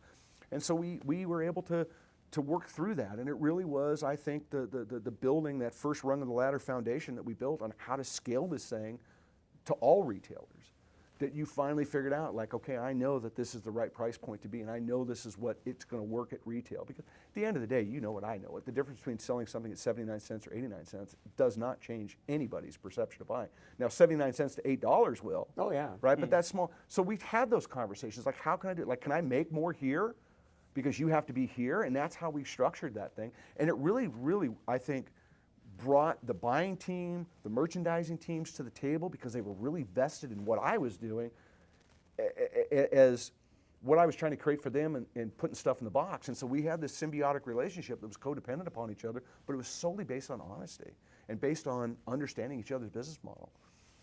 And you know, it was a backbone of how this thing really launched and got going. So when Grimway came in, what year was that? When did they take it? Like 2000 and change. Like that, 2001, yeah, so like 2001, 2002. Yeah, and so like how that, many acres? So at the time, if memory serves correctly, Callow was, we were about 6,000 acres, and we were farming somewhere around 4,000. We had carrots at that time, and of course that was a big draw for Grimway, because we had a carrot deal, and of course they sell a carrot or two, I hear. And so at that point they had, I can't remember what Grimway had, I think they probably had 6, 8, 10,000 acres. But of course, you know, they're doing a crop and rotating and all the other different stuff they've done. And so it was a pretty substantial deal, but it was, you know, we had a really, like I said, you know, Bob gave us a great runway, you know, to go off and try to build this thing. And it's like, you know, how much ground do we need to buy? Where do we need to buy? And I'll never forget, it's like, we should go grow asparagus. And he's like, let's go do 80 acres. Like, why don't we start with 1, right? But that was the mentality. And I love that, right? Because you had leadership that wasn't afraid. Yeah. And you had leadership that saw the vision that you created back to him, and were able to share back, like, this is what I think we can do. This is what we are doing, and I think we can do this next. And so that was beautiful to have. So, you know, did that for a long period of time, and then at the end of my tenure of time there, we were pushing close to 40,000 organic acres. And how many did you say you started with in the early 2000s? What do you think it was, 6,000? About 6,000. 6,000. So that was a pretty good size growth. Damn, that's a hell of a growth, yeah, for sure. And what kind of commodity, like when you were in those early days, 4 or 5 commodities? What were the big ones? No, I mean, early on, yeah, sure, we started ramping up, but it was all basically veg items, cooking greens, brassicas, lettuces, and stuff like that, and it progressed, and at one point we were, we had 65 plus items working through the system, So it was, again, so it's, going back to that perspective piece, it's really unique to be able to sit here today in this environment and think back to that environment, because I have that perspective, right? Yeah. And so, and I say this all the time. It's like, you got guys who've been in this for 15 years, and you got guys who've been in this for 15 minutes. Yeah. It's an interesting position to be in. It's an interesting position to look at, because I think that I've got that wide-eyed vision that remembers when and sees those opportunities. It's some of the things I work on now in marketing strategy with people. It's like, oh, here's some holes. Here's some things to rethink about. It's pretty fun. Well, yeah, no, and I mean, in the organic space, I mean, like when it was originally, again, it was people that were passionate about 100%. That it was really the dirt and being connected to the earth. There was a whole, like I say, passion that obviously when you get to become big corporations and make it where everybody can get organics and have it, you lose some of that emotional side. But I'm curious, who determined if something was truly organic or not organic back in those days, right? I mean, did you just get to call yourself an organic grower? Pretty much, yeah. I mean, there was no CCOF or no. Well, CCOF was around for a while, but no, it was not until 1990 when things really started to get organized. So that was a wild, wild west. Yeah. And post-Alar, oh my God, the stories post-Alar. That's that 60-minute story hit on a Sunday night. Monday morning, it is a complete shit show. I mean, the phones are blowing up. Every retailer in America is like, I got to have organic, and there's nothing around. Right? There's a handful of this and a little bit of that. It's nothing like it was today.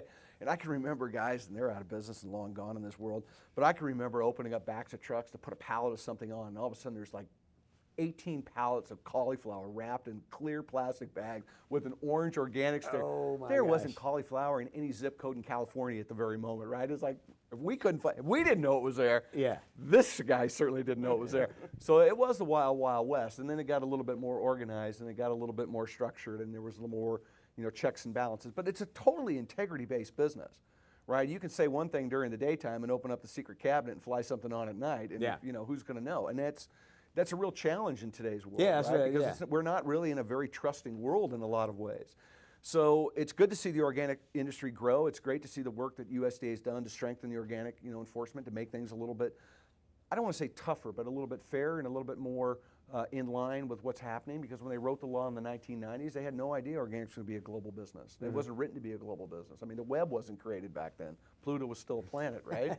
So it's good to see us after this much time, which is a long time, finally change and get a little bit more, I guess, regroup, reorganize, restructure a little bit, but for the long haul. Because at the end of the day, because you're an integrity-based business, you've got to protect the customer. You've got to protect the consumer, because we've gone through it, we've seen it. You lose the consumer's trust, it doesn't matter what your price point is anymore. Right. You're doomed. We've seen it, the recall. You've seen it in our own space with the things that have happened. So consumer trust is something that's really, really valuable to this industry. And it's incredibly important, I think, that the industry continue to embrace that and recognize their obligation to the consumer beyond the retailer. Yes, you're selling the retailer, but your obligation truly is the million people that are in that retailer store. Right. You can't forget them.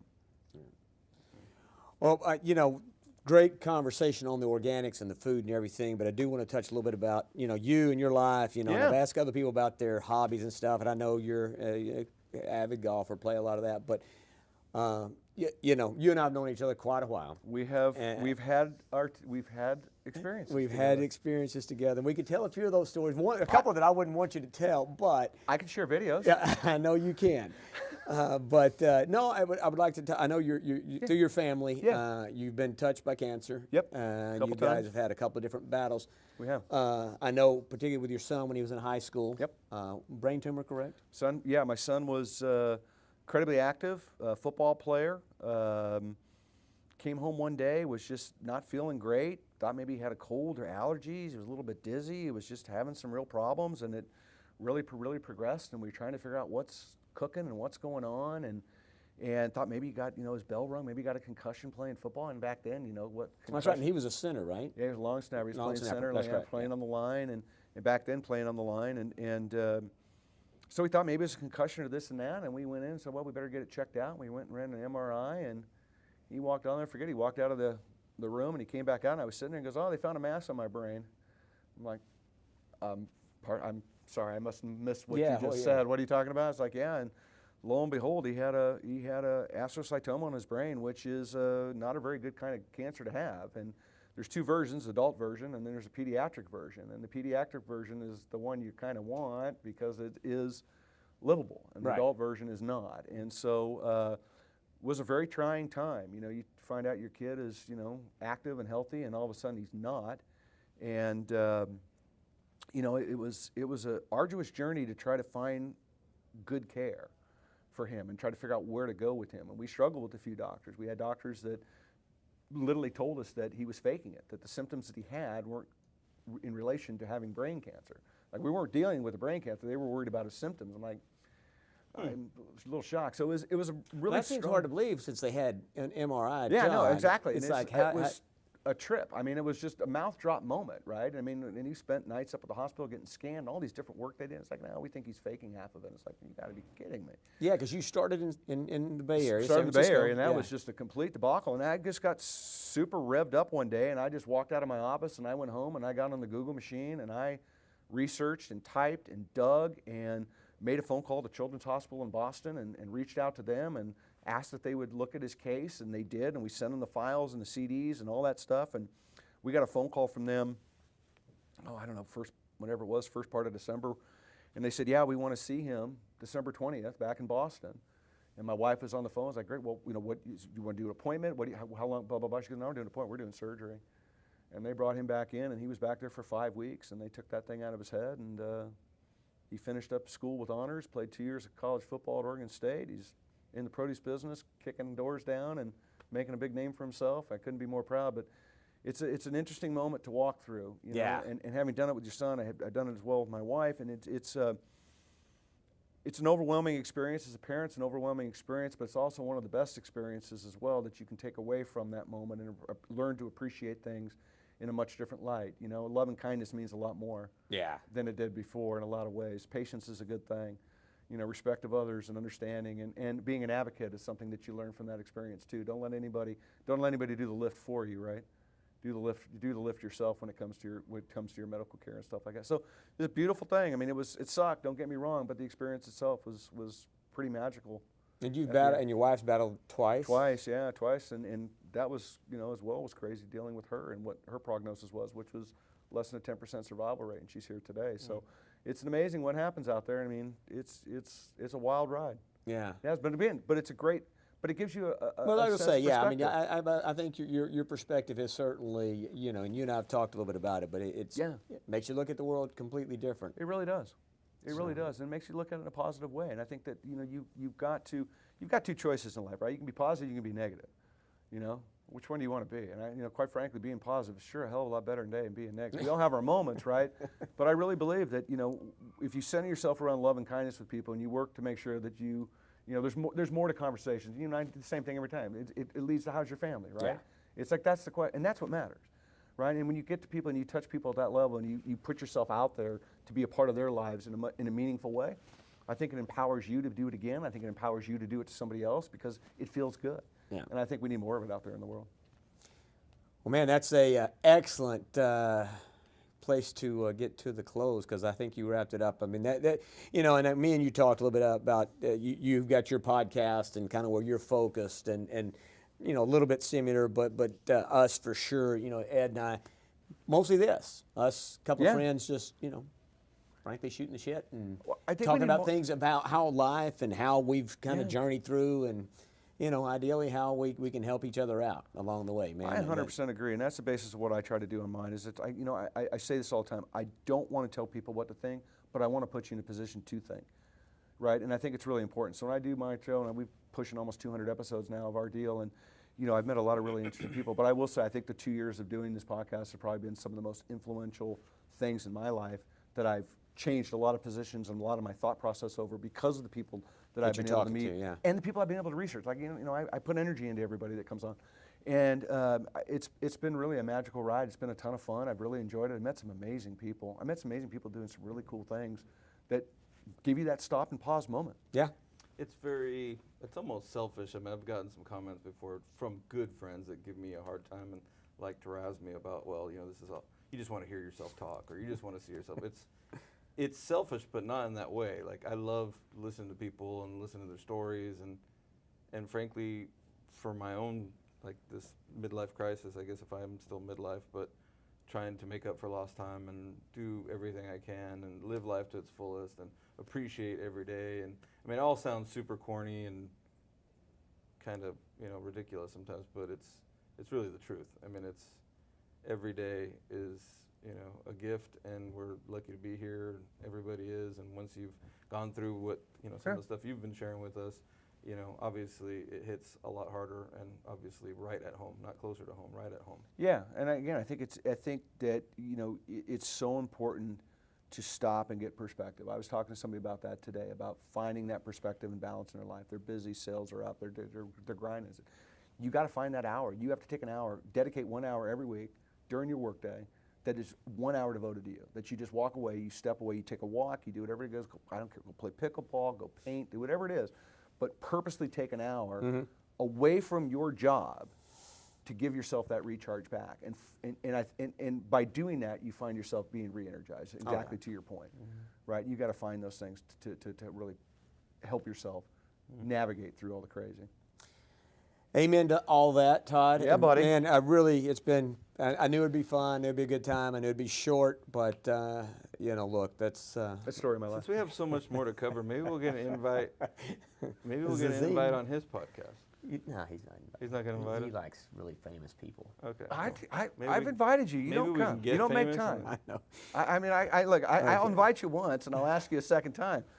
I'll be there. He has invited us. Yes, we just need to make time, and we will. We need to go do it and hang out. Look, the only way we're going to solve anything in this planet is by having good, open, honest conversations, tackle hard issues, get along, right? Work through stuff, talk it through. I firmly believe it. It's how the success that I've seen in this industry that's outside our doors right now. Yeah.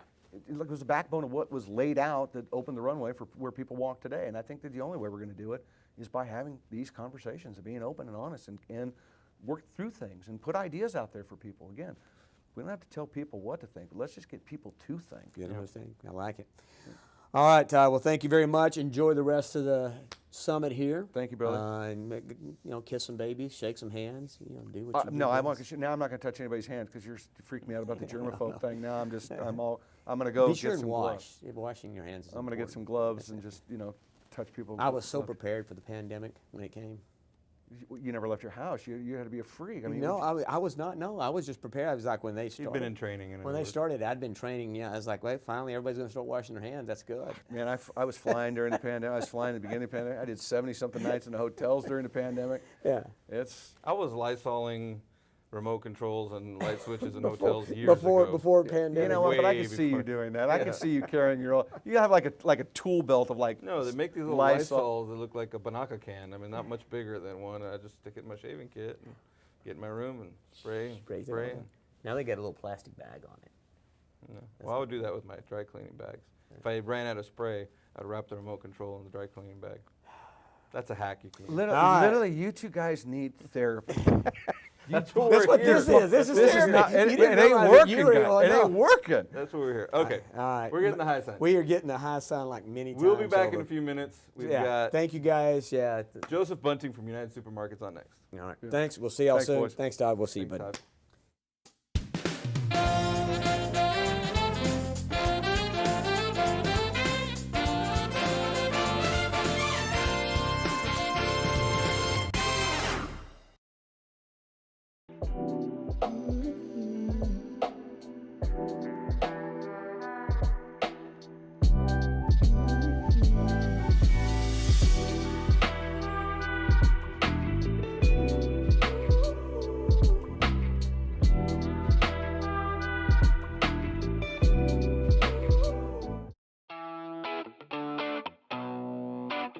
Welcome to Behind the Greens. Devoted to quality, consistency, and an ever-evolving perfect produce program, Nogales, Arizona-based SunFed is at the top of its game with fruit and vegetables produced by some of the world's finest growers. With the increasing demand for more flavorful and nutritious cuisine, SunFed is ramping up its eggplant program in the fertile soil of the Culiacan region of northwestern Mexico. The versatile vegetable is triple washed and packed in state-of-the-art facilities in order to bring a consistently dependable and superior product to market. Like all of Sunfed's produce offerings, perfect eggplants are grown in both a sustainable and responsible way, ensuring that not only the product is cared for, but the people as well. To ensure food safety standards are not only met, but exceeded, the company has established its own internal food safety standards and audits, administered by Sunfed's food safety specialists, while Primus Labs conducts field testing utilizing multi-residue screening. And food safety isn't the only topic that is top of mind for Sunfed. In addition to having pioneered innovative packaging for eggplant under the Perfect Produce brand, Sunfed has pursued advancements in extending shelf life with modified atmosphere/modified humidity packaging. For the customer that buys first with their eyes, this eye-catching, original campaign will bring both differentiation and quality to produce departments. Thank you for watching Behind the Greens.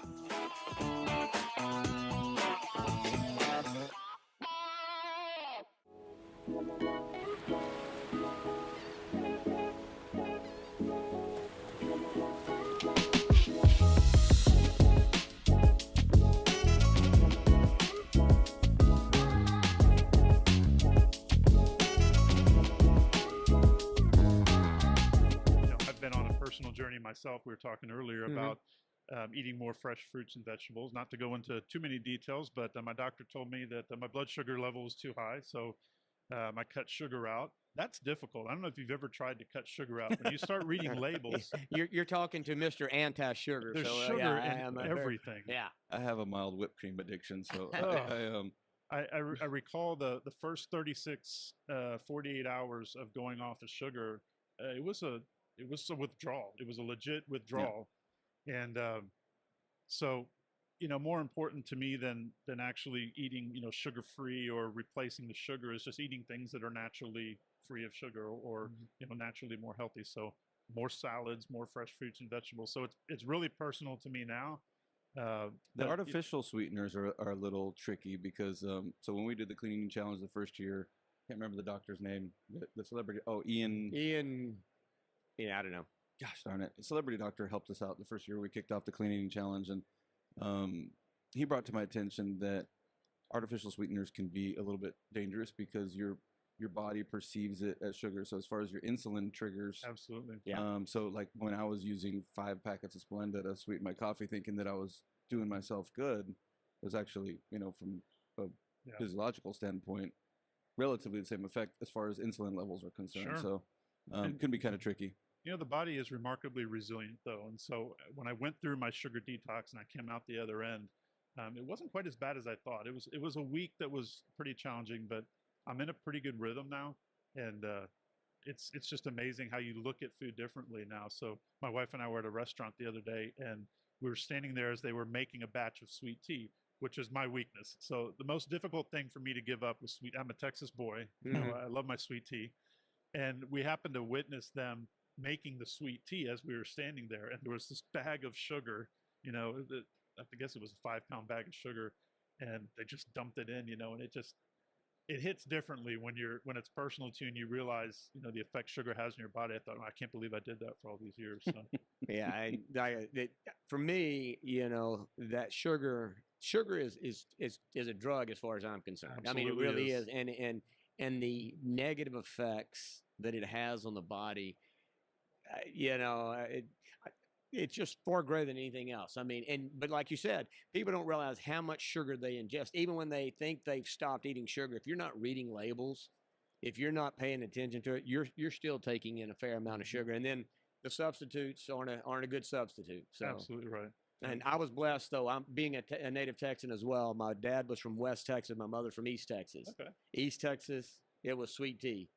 For whatever reason, West Texas, it was sugar-free, and we all drank. I grew up drinking iced tea that was unsweetened, and and coffee that was unsweetened. So it was easier. I think it's West Texas, like all the way through to Arizona. Because when I lived in Arizona, nobody drank sweet tea. Yeah. So I'm counting calories as well. I know there's back and forth about the value of that, but what I've found out for myself is I drank a lot of empty calories. So I was probably consuming 1,200 to 1,500 calories a day of just sugary drinks. But also intermittent fasting. I've experimented with that. I think everybody's You do that as well? We're big believers of that. Yep. So. Yeah, I guess everybody's body is a little bit different, but for me, and I'm not a spring chicken anymore. You know, I'm staring at the business end of 50, so I can't control my caloric intake by eating 3 meals a day. I just can't. So I typically eat 2. I'm on the same train 5 days a week, and then on the weekends, depending on what the family wants to do, I'm more flexible. But 5 days a week, intermittent fasting. Getting some moderate exercise. I never thought I could do it. I mean, I never ever, and I mean, he's probably listening over here. TJ Flowers from Lone Star Citrus told me for 5 years. You probably told me too, but I got to give him credit because he's like, and he only eats once a day during the week. Yeah, and that's the same. I'm on the same program. I can't do that. But yeah, 2 o'clock's my first meal of the day. But like you, not that you don't. I mean, you could make time to count calories, but I don't want to. I'd rather just eat 2 meals. Yep. And then if it's heavy in protein, I'm really not hungry for dinner. So maybe I guess if I watched what I ate, maybe I could do the once a day. Once in a while, I'll go 23, almost 24 hours, but that's rare. I take what I would call a flexitarian approach. I'm not vegetarian. I do eat meat. I try to limit my red meat, lots of chicken, but I do eat several meals a week that are free of meat, and that's. I like flexitarian. That's the first time you've coined a phrase that I've yet to hear. Flexitarian's a new one for me, so I like it. I don't think I actually coined it, but I'll take credit for it in this segment. But what it does for me is it helps me eat a better balance of vegetables. Most people's diets are deficient in fresh fruits and vegetables. So by eating the flexitarian approach, I get more fresh fruits and vegetables. All right, we can't let you get out of here without at least giving your prognosis. What in the produce space in your years of being there, what you've watched, what has in this current day right now, what's the hot item? What's really out there shaking things up that's new and different? And do you see anything on the horizon that people are going to be leaning into, either to avoid meat or to make these lifestyle changes? I mean, any insight into what's going on today and what you see for the future? Yeah, I wish I had a crystal ball. It's broken through these last 3 years, but I think the best thing I think that's come of all the turmoil the last few years is I think folks are paying a little bit more attention to what they're eating. I think they're looking for functionality in their food and their drinks a little bit more than they have in the past. So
I was on campus when my phone rang from Interscope Records, and they liked what I was doing in the like little Atlanta hip hop scene, and they had signed this artist, and he said, "I want Charlie to be my cameraman."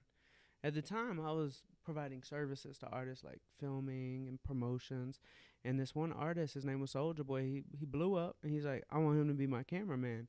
So, pew, out of college, I'm on tour, baby. We started off in we call it the Chitlin Circuit, the little small towns in the South. And we were in a minivan in Montgomery, Alabama. 3 months later, #1 song in the world, like performing with like Kanye West at the VMAs and Hugh Hefner's suite in Las Vegas, like with the pool that goes out. And I'm like, where am I? I'm like, this is what's possible, like as a human. Like, so I was on top of the world, got fired, said I'm going to be a manager, got into management instead of being a cameraman, and it worked. Got to the top of the music business, nominated, winning Grammys and world tours, but I was diagnosed with a brain tumor. I was sick. I was very sick. I was 300 pounds, and you start thinking about, is this over? And I didn't want that to be the end of my story, because my dreams at night, literally, like as I'm sleeping, not like my dreams, like what I want to do, but my dreams while I would sleep would be like these dreams of me dying. And the thought would be, I died before I got to know what it was like to experience my dream. And those dreams would really affect me, because it's like, I need to know what it's like. I can't experience this life and be like, here's this kid who died. Or no, here's this kid that buried a dream, made money, and then died. That can't be my story. So I actually walked away from the music industry, and I asked myself. At that point, how old were you? I'm sorry. 28. 28. So I was in the music game for 10 years. And I asked myself one simple question. If you are what you eat, is what I'm eating dead or alive? And it was real simple. Processed foods, like even like something that they like say is healthy, like let's say like a Cliff Bar, or like ice cream, which is not healthy, but like, these things that are in packages. That's what like I was addicted to as like a 300-pound like, food addict. I was addicted to like processed stuff, and it could sit on the shelf for years and not go bad. That is dead. Yeah. And so I'm like, okay, no wonder I'm facing the challenges I'm facing, because I'm not eating anything that's alive. When I changed my choice to remove all processed foods and eat living foods, if I were to hold an orange in my hand and put it like an instrument on it that's like looking at its like energy, that thing is glowing with life. It is vibrating. And then when you eat that, you glow, you vibrate, you are what you eat. And our bodies are equipped to heal.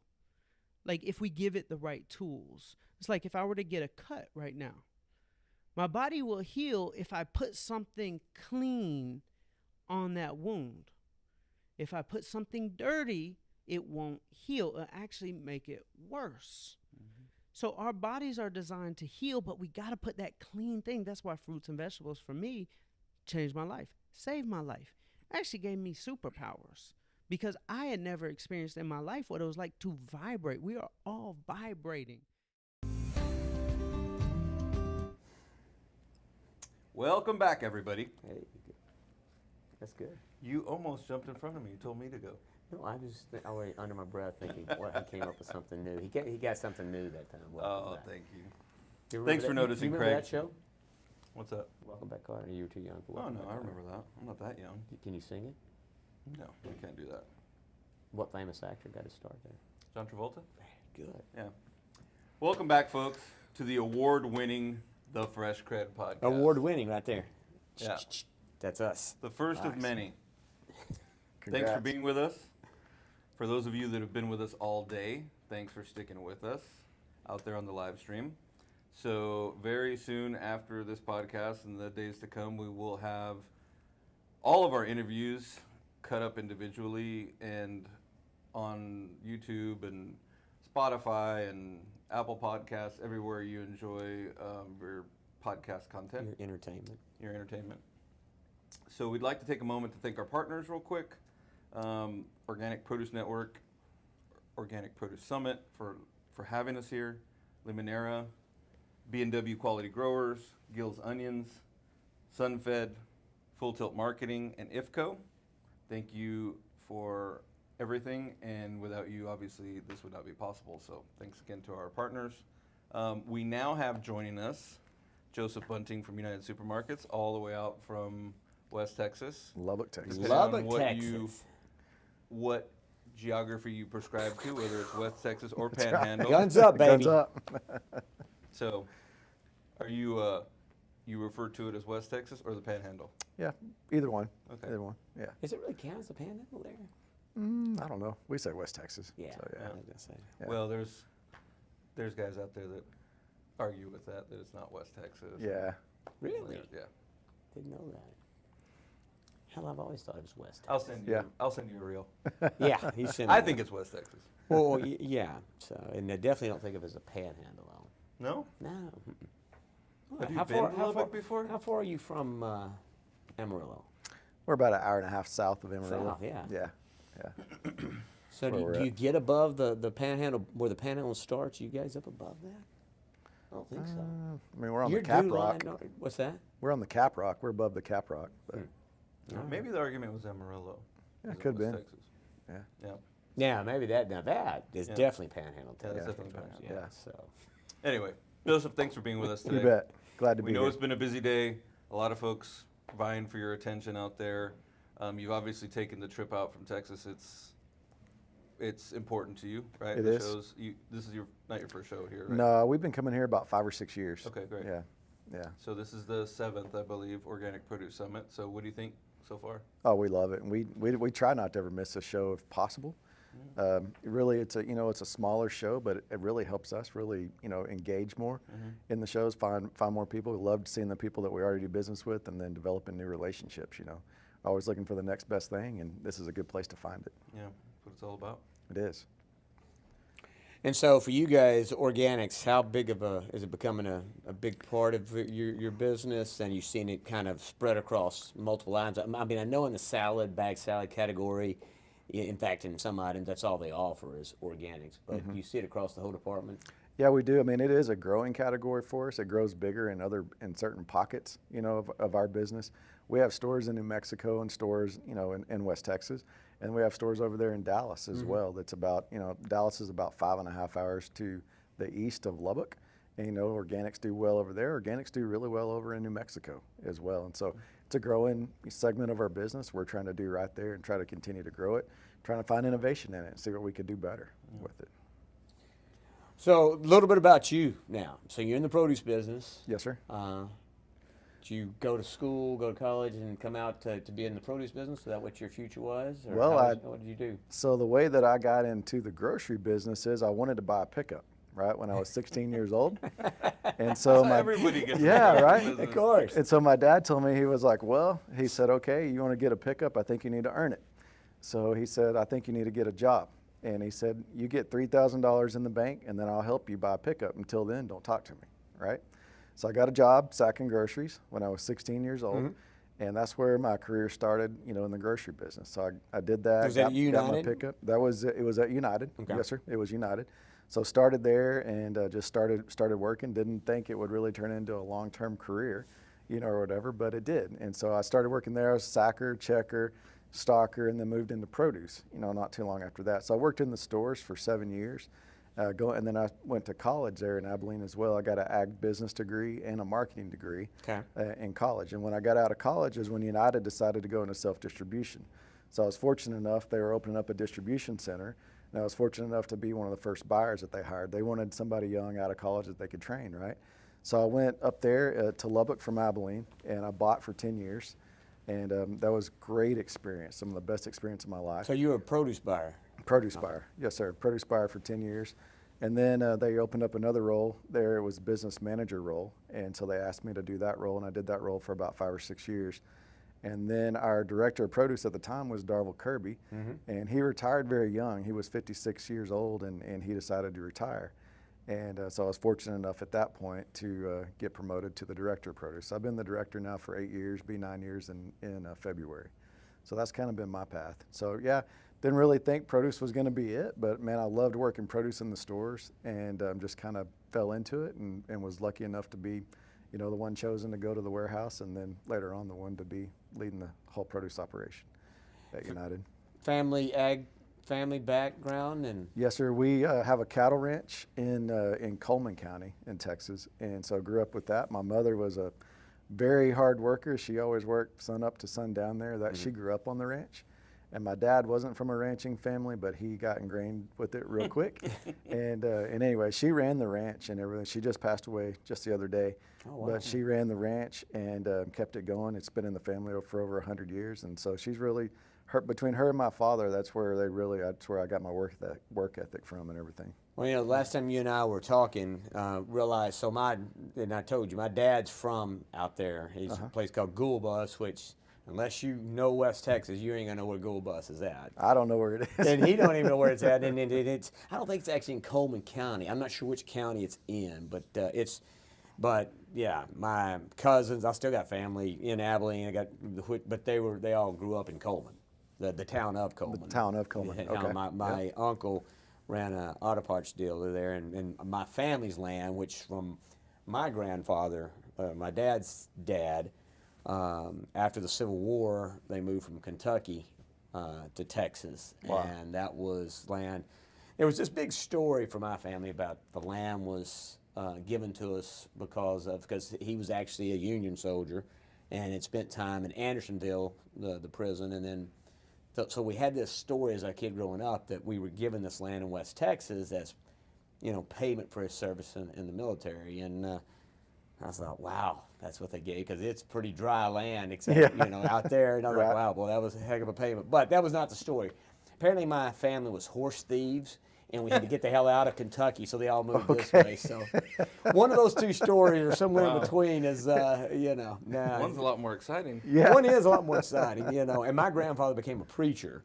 You know, but I don't think the rest of the boys were necessarily in that line of work, but whatever the case. But yeah, but West Texas, you and I have got that connection, and Yes, sir. Coleman and the property, you know, and so, but cattle ranching. So Cattle you ranching. still doing that? Century Ranch, 100 Yeah, years. I mean, yeah, that's over 100 that's a years big deal. in the family.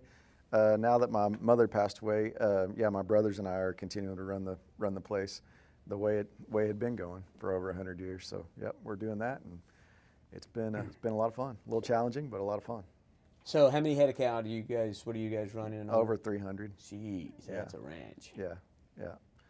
So it's been a lot of fun. It's a lot of work, but it's a lot of fun. So wife, kids, all that kind of good stuff? Got a wife, and yeah, we've been married for 25 years. We have 3 kids. Got a daughter that's 21, a son that's 18, fixing to be 19, and another one that's 15. So yeah, so we got 2 in college now, and one that's a sophomore in high school this year. Red Raiders or? No, my daughter is going to SMU in Dallas. Wow. Yeah, that's where she ended up. She's a film major. Wants to come out here to California eventually. She's living out here this summer and doing a film internship. And then my son's actually going to go. He's pretty musically gifted, and he plays the guitar and sings and everything. And he's going to go to South Plains College in Levelland. They have a big music program there. They're really tied in with Nashville, believe it or not, and LA. And they have big in Levelland. Yeah, in Levelland, Texas. It's a little bitty town outside of Lubbock, but they're very, very well connected. They've had there's been a lot of big name people go through that school. And so anyway, that's where he chose to go. We took a tour there, and there was no doubt when we left that place, he said, "Dad, this is where I want to be." That's so cool. that's what he wants to major in: music production and vocal performance, and which is 2 things that he's very interested in. He's very good at. He's very gifted. So that's where he's going to start there in the fall. Yeah. That's awesome. I think Robert O'Keefe does a song Levelland, doesn't he? May have. Somebody I don't does. know. I think Robert O'Keefe does a song Levelland. Or did. He's retiring. Yeah. Retired. Yeah. So. Yeah. So. Well, there's a big Texas music scene. So I downloaded a bunch of music from the Yellowstone over the years, and he supports. I forgot the name of the producer or creator. A lot of Texas music, and it comes from all these corners and pockets of Texas that, to your point, like a lot of people don't know about. Yeah. So that's cool. But now for you guys, I mean, for you, it's a lot of changes over the years. Yes, sir. You know, a lot of things. I mean, you talk about expansion. I mean, you said Dallas. You got stores in Dallas now. We do. We have 9 stores in Dallas. You know, when I first started with the company, I think we probably had, 39 or 40 stores or something like that. And now we've got 97 stores. And so it's grown exponentially. Of course, we were family owned at that time. and then about 10 years ago, 2013, we were bought out by Albertsons. The business got so big, the family decided it was time to sell and sold to Albertsons, and Albertsons has been very good to us for the last 10 years and let us continue to operate the business the way we had. There's been a few changes, but most of them are all been very good. And man, I tell you what, business has been very good. We've been very blessed and continuing to open stores. We just opened our 97th store just about a month ago in Where was that? Wichita Falls, Texas. Okay. And got that store open. We got 2 more on the way that we're going to start building on this year, and we'll open next year. Toledo. So we got a Market Street that'll be going up in Amarillo, Texas, and another one in Rio Rancho. And Rio Rancho's in New Mexico, just north of Albuquerque, south of Santa Fe. So kind of right in the middle over there, and it'll be a great area. So it'll be a Market Street location. So I'm familiar with that area, and there's a Market Street store that I'm in quite often there in Santa Fe. In Santa Fe. Oh okay. my God, Yeah. that store is great. And, Yeah, thank you. Yeah, no, it really is. Those are. I mean, I've been in the older United stores, but I love those Market Street stores. Yeah. And, Yeah, we got 2 more of those on the way, and there'll be some more behind that. So, Very cool. So nothing announced yet. Nothing but slowing down for you guys. No, we're pressing forward. Pressing forward. Now, did you guys? Were you at one time connected with United Stores up in Oklahoma? That was yes. Well, that was a brother to the guy that really started the Texas division. So they kind of branched off at one point in time. I think they started in Sayre, Oklahoma, and then 2 brothers kind of split, and one did one thing and one did the other. So the brother came to Texas and started in Texas, kind of in Vernon area, and then expanded out there for United. So they were connected at one point, but over the years they're not connected any longer. Yeah, now I knew that you guys had been, in fact, since I've been Yeah. messing with stuff, and it's, Yeah. even back when I was at Jaquita, I used to sell United Oklahoma, and it was Yeah. separate back then. Yeah, so, separate. Yeah. And it's been quite a while, but well, in the business that we're in, you mentioned organics are growing and expanding as a business. I mean, what do you see category-wise? What's the kind of stuff that you get a sense for? Like, we had the big movement in kale several years back, and all of a sudden everybody's eating that. Yeah. Squash, in my world, the zucchini squash with the noodles, it had some resurgence in some of that. But do you see anything out there in that space? What's the next garnish we're going to be eating? What's the next? I mean, what used to be when we were garnish? growing up, kale was like what they lined the salad bars with. Yeah, right. Right on the ice. For sure. And now we're eating it. Yeah. I don't know what the next kale will be. We see a lot of growth in the berry side of the business. Organics are berry category is very big on organics. We go to market a little bit different on organics than maybe some others do as well, because kind of changed everything over to package. Most everything we offer is in the package now, just because we had a little bit of trouble with getting it rung up properly at the front of the store with checkers. You have so much turnover, especially during the COVID time frame and everything else. It was a challenge, to get everything rung up properly. So we changed everything over to where we're in a package now to make sure we get everything rung up properly, get the proper sell for organics. So, that's been a little bit of a change. You got some people that like that and some people that don't. So, one of the things that we're seeing here at the show is maybe some new packaging for organic, because, some of our organic guests don't like to see the plastic as much. So we're trying to figure out, okay, what's a solution for getting away from plastic? What's another container we can put it in? And here we've seen some cardboard, package for apples, and maybe a little bit more on the grape side, whatever. So it's reduction in plastic, because that's what people are not wanting to see who are big organic shoppers. So we're just trying to find, okay, what's a different avenue, what's a different vehicle to try to sell the organic produce in. I don't know what the next kale will be. I don't know what the next promotion there will be, but anyway, we're seeing good sales and good growth in organic. It's a little bit slow for us. West Texas, the organic's not really that big a deal to a lot of our guests. When you get to the Dallas-Fort Worth area, and especially New Mexico area, Santa Fe area, it's a big deal to our guests over there. So we're trying to do, make sure that we're offering them what they want. That's what I was wondering. So yeah, it's curious. So you say West Texas, you're still not seeing a lot of traction in that space. Not as much in that space. Now, it just doesn't seem to be as big a deal to those particular guests. But when you get out into New Mexico, it is a big deal. Yeah. Those guests really are looking for organic over there. The Santa Fe area, they're really, really big on organic, which is a good thing to see. And then in the Dallas-Fort Worth area, they're pretty big on organics over there as well. So, we have some pockets. We have really good sales in organics. We have other pockets that's very, very low penetration in sales. So we just try to merchandise to the client, to the guest, whether they want it or don't want it. We'll merchandise accordingly. Now, you guys doing, just curious, organic bananas? We do organic bananas. Yeah. Yes, sir. All your stores? All stores. All stores. Yes, sir. And that's how does that? Being an old banana guy, You know, I'm just curious. I mean, do you see that that's pretty good reception in most of your stores on those, and, Yes. and at least get some traction? Yes, yes.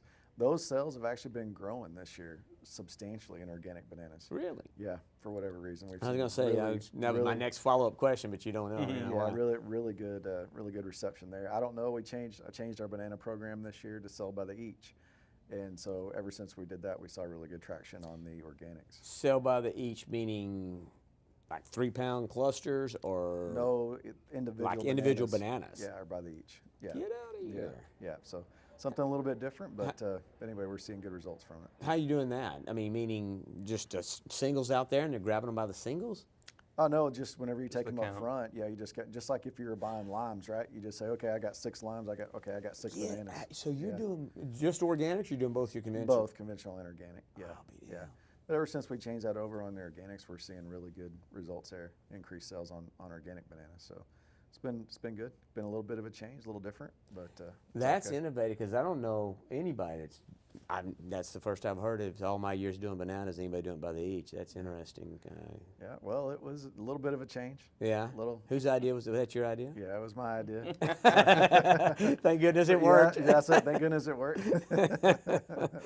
No, that's a great concept. You know, and a lot of stuff. I think a lot of things that we do, that you're probably better to sell by the each than by the pound, frankly. You know, for a lot of the customers out there. But I'm not a proponent of doing things the way we've done it just because that's the way we've done it. Like I think sometimes you got to think out of the box and do things a little bit different. You know, and sometimes it'll work, sometimes it'll be accepted, and sometimes it won't. Right? And I don't think you'll ever know until you try it. And, there's a little bit of worry when we started that, but to be honest with you, I mean, about 2 weeks into it, it was like no big deal. You know, people were just like, oh, okay, that's what we're gonna do now. It's not a big deal, you know. So yeah, it's a little. The riot stopped. Yeah, I mean, and we never really had too much. You get questions, you know, on it, but it wasn't too bad. So yeah, so I think you just got to look at the business different sometimes, and sometimes different things make sense, and sometimes they don't. And sometimes you just got to try it and take a risk, but. Well, that's kind of all things in life a little bit, right? I mean, you calculated risk is how you achieve something a little better than average, right? That's right. You've got to do that, and you got to be willing to fail. Yep, you do. Yeah. But you learn from it. You do. You know, and I mean, sometimes those are good learnings, you know, and it'll make you better going forward. Yeah, that's for sure. And, you know, it's hard to believe in most of this, but I've seen the hand wave over there, which means, you know, our time is coming to the short here on this side. When you heading back to Texas? Heading back tomorrow. Head back tomorrow, yeah, so. Around noon, so. What's 109 out there? Probably, that's what it feels like, yeah. You step off the plane here, it's like 65, and you need a jacket. So shivering. Shivering. It's quite different, but yeah. We were saying earlier, it's literally half the temperature it is at home. Yeah. I mean, the index in my calendar today was 114. Oh, good grief. Yeah. It's a beautiful place to be. Love to come visit out here, you know, everything. And you don't think you're not ready to trade it in, though? Probably not ready to trade it in, but I will come back and visit for sure. No, I love coming out here. I don't know, I've debated, you know, I'm going back. I've got a wedding to go to on Saturday back in Dallas, so I'll be back in Dallas this weekend and then back to Tucson.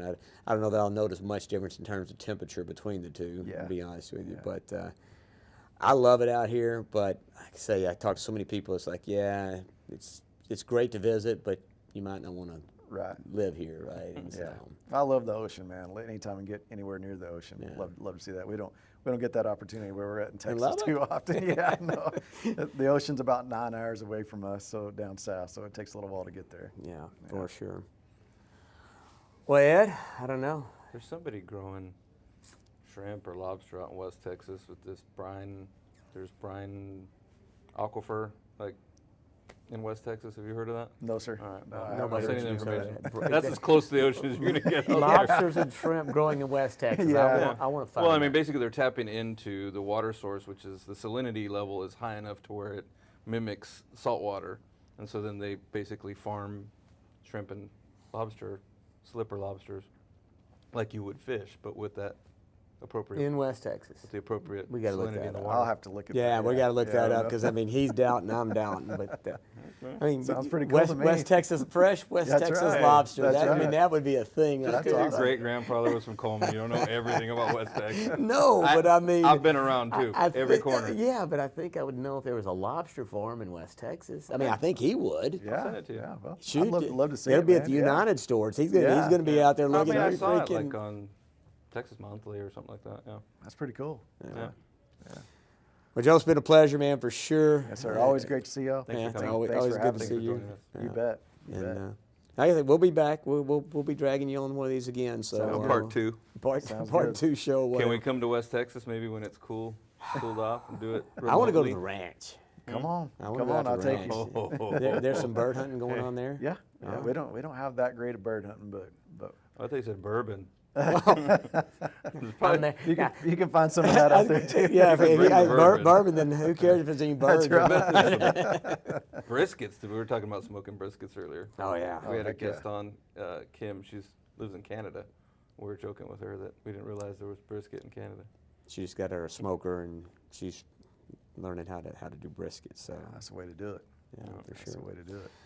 All right, well, guys, looks like we're going to be a few minutes, Short and break. then we got Mr. Matt Mandel coming up to join us, and we're starting to get close to bringing this thing to a close here, right? Yeah. So Sadly. but true. But anyway, we'll be back in Stay a tuned. couple of minutes, 5 minutes, Mason, something like that. All right. Appreciate it. See you in a little bit. Thanks. We're out.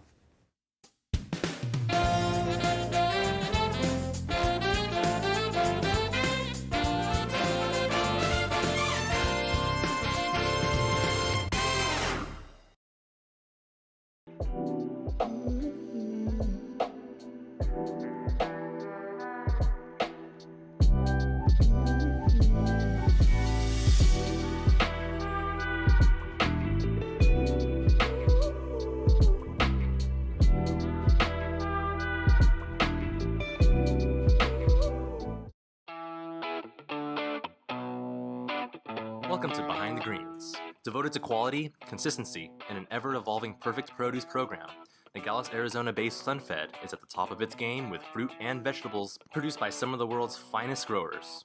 With the increasing demand for more flavorful and nutritious cuisine, SunFed is ramping up its eggplant program in the fertile soil of the Culiacan region of northwestern Mexico. The versatile vegetable is triple washed and packed in state-of-the-art facilities in order to bring a consistently dependable and superior product to market.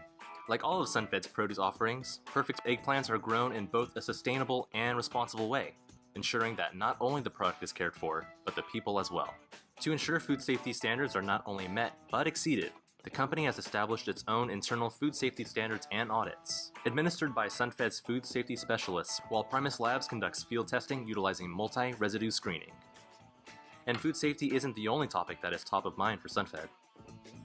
In addition to having pioneered innovative packaging for eggplant under the Perfect Produce brand, SunFed has pursued advancements in extending shelf life with modified atmosphere/modified humidity packaging. For the customer that buys first with their eyes, this eye-catching, original campaign will bring both differentiation and quality to produce departments. Thank you for watching Behind the Greens.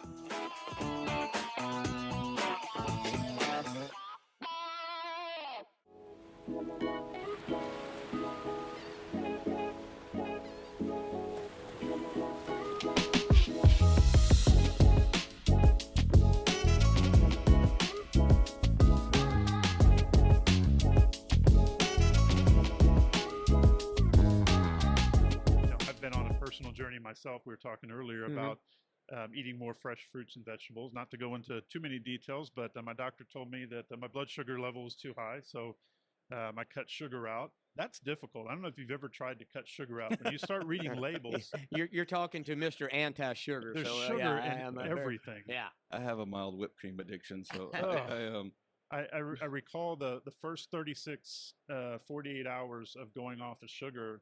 It was a withdrawal. It was a legit withdrawal, and so more important to me than actually eating sugar free or replacing the sugar is just eating things that are naturally free of sugar or naturally more healthy. So more salads, more fresh fruits and vegetables. So it's really personal to me now. the artificial sweeteners are a little tricky because so when we did the cleaning challenge the first year, can't remember the doctor's name, the celebrity. Oh, Ian. Yeah, I don't know.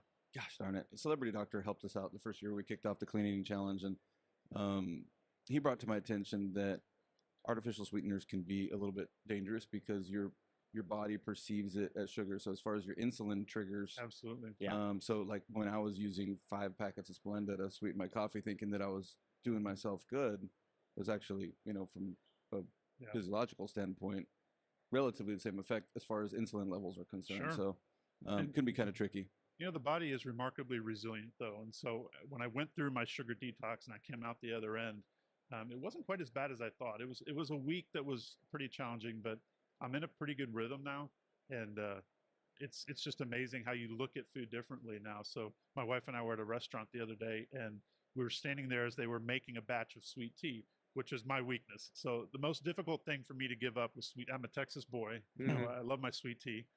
And we happened to witness them making the sweet tea as we were standing there, and there was this bag of sugar, I guess it was a 5-pound bag of sugar, and they just dumped it in, and it hits differently when it's personal to you and you realize, the effect sugar has on your body. I thought, I can't believe I did that for all these years. So. Yeah, for me, that sugar is a drug as far as I'm concerned. Absolutely. I mean, it really is. And the negative effects that it has on the body, it's just far greater than anything else. I mean, but like you said, people don't realize how much sugar they ingest. Even when they think they've stopped eating sugar, if you're not reading labels, if you're not paying attention to it, you're still taking in a fair amount of sugar. And then the substitutes aren't a good substitute. So. Absolutely right. And I was blessed, though. I'm being a native Texan as well. My dad was from West Texas. My mother from East Texas. Okay. East Texas, it was sweet tea. For whatever reason, West Texas, it was sugar-free, and we all drank. I grew up drinking iced tea that was unsweetened, and and coffee that was unsweetened. So it was easy. I think it's West Texas, like all the way through to Arizona. Because when I lived in Arizona, nobody drank sweet tea. Yeah. So I'm counting calories as well. I know there's back and forth about the value of that, but what I've found out for myself is I drank a lot of empty calories. So I was probably consuming 12 to 1,500 calories a day of just sugary drinks. But also intermittent fasting. I've experimented with that. I think everybody's.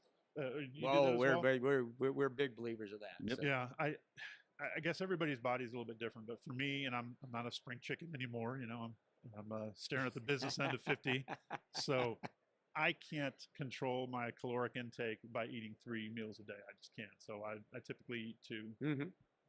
I'm on the same train 5 days a week, and then on the weekends, depending on what the family wants to do, I'm more flexible. But 5 days a week, intermittent fasting. Getting some moderate exercise. I never thought I could do it. I mean, I never ever, and I mean, he's probably listening over here. TJ Flowers from Lone Star Citrus told me for 5 years. You probably told me too, but I got to give him credit because he's like, he only eats once a day during the week. Yeah, I can't. I'm on the same program. I can't do that.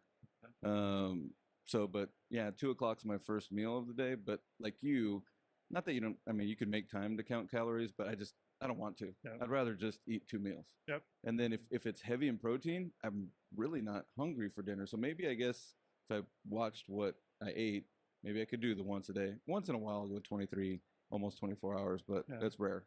I take what I would call a flexitarian approach. I'm not vegetarian. I do eat meat. I try to limit my red meat, lots of chicken, but I do eat several meals a week that are free of meat, and that's. I like flexitarian. That's the first time you've coined a phrase that I've yet to hear. Flexitarian's a new one for me, so I like it. I don't think I actually coined it, but I'll take credit for it in this segment. But what it does for me is it helps me eat a better balance of vegetables. Most people's diets are deficient in fresh fruits and vegetables. So by eating the flexitarian approach, I get more fresh fruits and vegetables. All right, we can't let you get out of here without at least giving your prognosis. What in the produce space in your years of being there, what you've watched, what has in this current day right now, what's the hot item? What's really out there shaking things up that's new and different? And do you see anything on the horizon that people are going to be leaning into, either to avoid meat or to make these lifestyle changes? I mean, any insight into what's going on today and what you see for the future? Yeah, I wish I had a crystal ball. It's broken through these last 3 years. But I think the best thing I think that's come of all the turmoil the last few years is I think folks are paying a little bit more attention to what they're eating. I think they're looking for functionality in their food and their drinks a little bit more than they have in the past. So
I was on campus when my phone rang from Interscope Records, and they liked what I was doing in the like little Atlanta hip hop scene, and they had signed this artist, and he said, "I want Charlie to be my cameraman." At the time, I was providing services to artists like filming and promotions, and this one artist, his name was Soulja Boy. He blew up, and he's like, "I want him to be my cameraman." So, pew, out of college, I'm on tour, baby. We started off in we call it the Chitlin Circuit, the little small towns in the South, and we were in a minivan in Montgomery, Alabama. 3 months later, #1 song in the world, like performing with like Kanye West at the VMAs and Hugh Hefner's suite in Las Vegas, like with the pool that goes out, and I'm like, where am I? I'm like, this is what's possible, like as a human, like. So I was on top of the world, got fired, said I'm going to be a manager, got into management instead of being a cameraman, and it worked, got to the top of the music business, nominated, winning Grammys and world tours, but I was diagnosed with a brain tumor. I was sick. I was very sick. I was 300 pounds, and you start thinking about, is this over? And I didn't want that to be the end of my story, because my dreams at night, literally, like as I'm sleeping, not like my dreams, like what I want to do, but my dreams while I was asleep would be like these dreams of me dying. And the thought would be, I died before I got to know what it was like to experience my dream. And those dreams would really affect me, because it's like, I need to know what it's like. I can't experience this life and be like, here's this kid who died. Or no, here's this kid that buried a dream, made money, and then died. That can't be my story. So I actually walked away from the music industry, and I asked myself. At that point, how old were you? I'm sorry. 28. 28. So I was in the music game for 10 years. And I asked myself one simple question. If you are what you eat, is what I'm eating dead or alive? And it was real simple. Processed foods, like even like something that they like say is healthy, like let's say like a Cliff Bar, or like ice cream, which is not healthy, but like these things that are in packages. That's what like I was addicted to, as like a 300-pound like food addict. I was addicted to like processed stuff, and it could sit on the shelf for years and not go bad. That is dead. Yeah. And so I'm like, okay, no wonder I'm facing the challenges I'm facing, because I'm not eating anything that's alive. When I changed my choice to remove all processed foods and eat living foods, if I were to hold an orange in my hand and put it like an instrument on it that's like looking at it's like energy, that thing is glowing with life.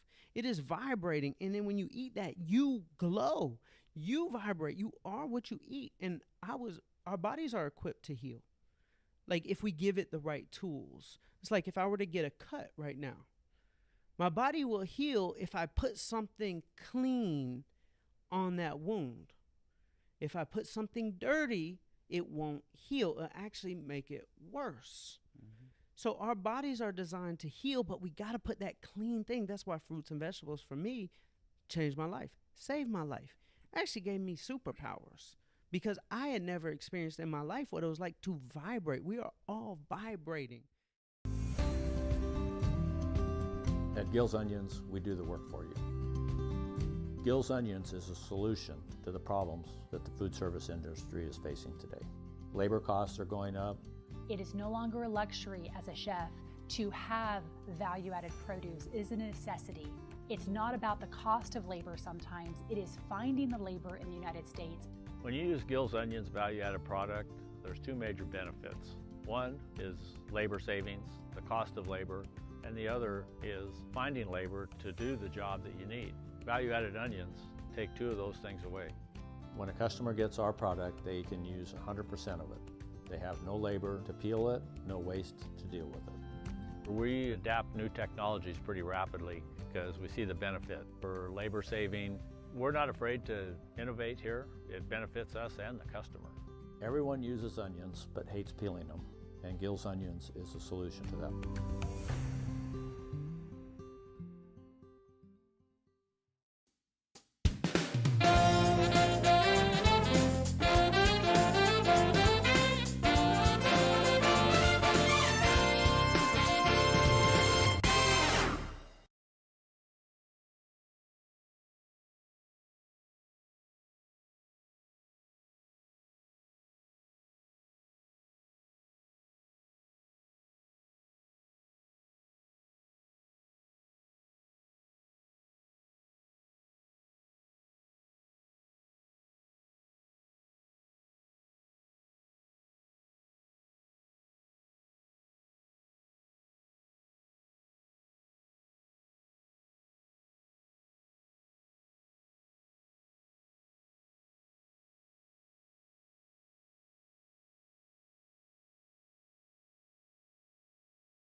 Devoted to quality, consistency, and an ever-evolving perfect produce program, Nogales, Arizona-based SunFed is at the top of its game with fruit and vegetables produced by some of the world's finest growers. With the increasing demand for more flavorful and nutritious cuisine, SunFed is ramping up its eggplant program in the fertile soil of the Culiacan region of northwestern Mexico. The versatile vegetable is triple washed and packed in state-of-the-art facilities in order to bring a consistently dependable and superior product to market. Like all of SunFed's produce offerings, perfect eggplants are grown in both a sustainable and responsible way, ensuring that not only the product is cared for, but the people as well. To ensure food safety standards are not only met, but exceeded, the company has established its own internal food safety standards and audits, administered by SunFed's food safety specialists, while Primus Labs conducts field testing utilizing multi-residue screening. And food safety isn't the only topic that is top of mind for SunFed. In addition to having pioneered innovative packaging for eggplant under the Perfect Produce brand, SunFed has pursued advancements in extending shelf life with modified atmosphere/modified humidity packaging. For the customer that buys first with their eyes, this eye-catching, original campaign will bring both differentiation and quality to produce departments. Thank you for watching Behind the Greens.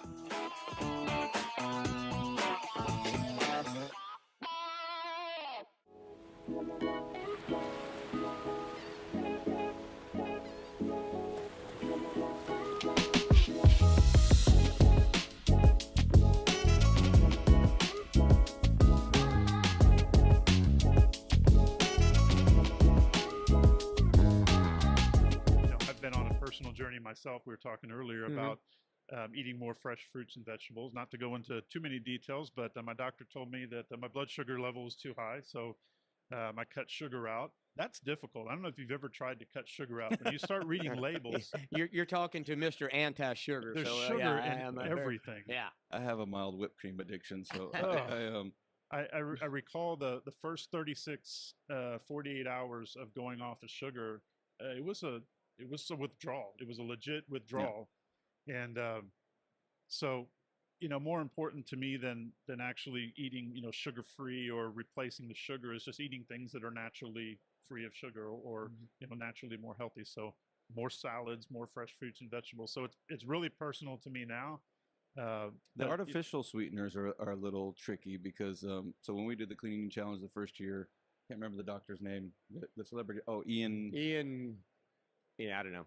Gosh darn it. A celebrity doctor helped us out the first year we kicked off the cleaning challenge, and he brought to my attention that artificial sweeteners can be a little bit dangerous because your body perceives it as sugar. So as far as your insulin triggers. Absolutely. Yeah. So like when I was using 5 packets of Splenda to sweeten my coffee thinking that I was doing myself good, it was actually, from a physiological standpoint, relatively the same effect as far as insulin levels are concerned. Sure. So it can be kind of tricky. The body is remarkably resilient, though. And so when I went through my sugar detox and I came out the other end, it wasn't quite as bad as I thought. It was a week that was pretty challenging, but I'm in a pretty good rhythm now. And it's just amazing how you look at food differently now. So my wife and I were at a restaurant the other day, and we were standing there as they were making a batch of sweet tea, which is my weakness. So the most difficult thing for me to give up was sweet. I'm a Texas boy. I love my sweet tea. And we happened to witness them making the sweet tea as we were standing there. And there was this bag of sugar, I guess it was a 5-pound bag of sugar, and they just dumped it in, and it hits differently when it's personal to you and you realize, the effect sugar has in your body. I thought, I can't believe I did that for all these years. So. Yeah.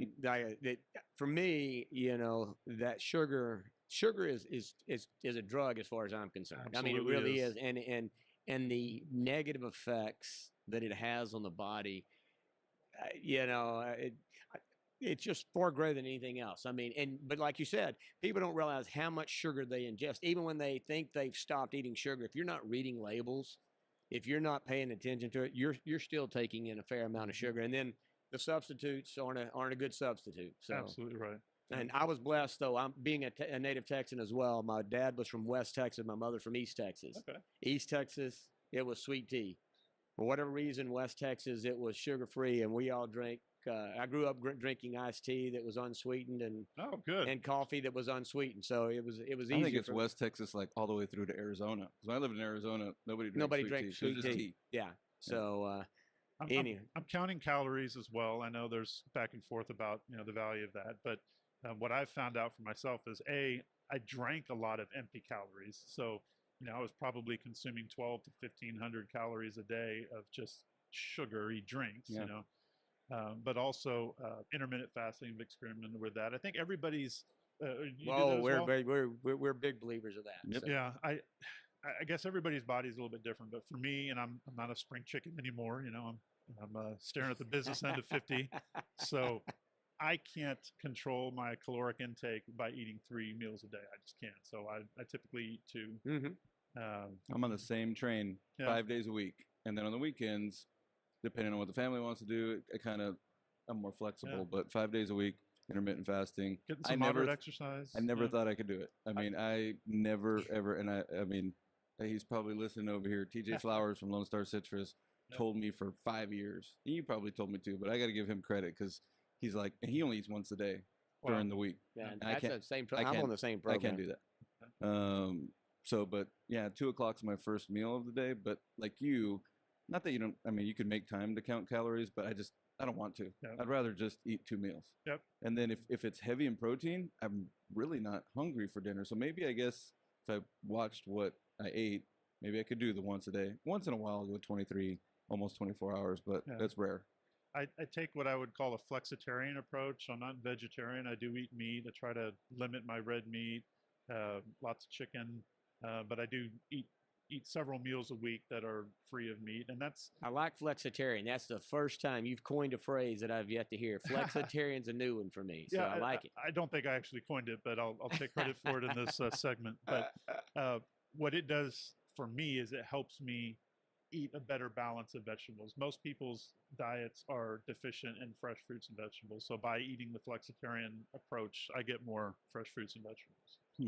All right, we can't let you get out of here without at least giving your prognosis. What in the produce space in your years of being there, what you've watched, what has in this current day right now, what's the hot item? What's really out there shaking things up that's new and different? And do you see anything on the horizon that people are going to be leaning into, either to avoid meat or to make these lifestyle changes? I mean, any insight into what's going on today and what you see for the future? Yeah, I wish I had a crystal ball. It's broken through these last 3 years, but I think the best thing I think that's come of all the turmoil the last few years is I think folks are paying a little bit more attention to what they're eating.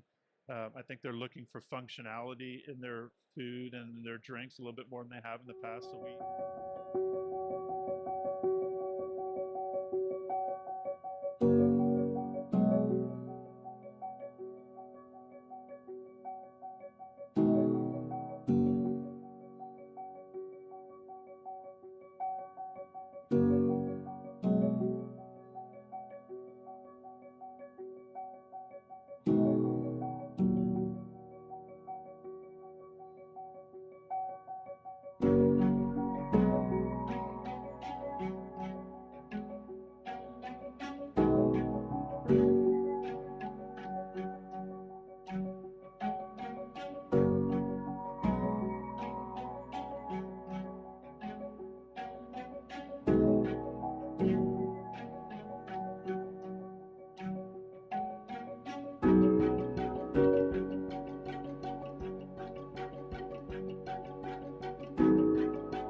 on campus when my phone rang from Interscope Records, and they liked what I was doing in the like little Atlanta hip hop scene, and they had signed this artist, and he said, I want Charlie to be my cameraman.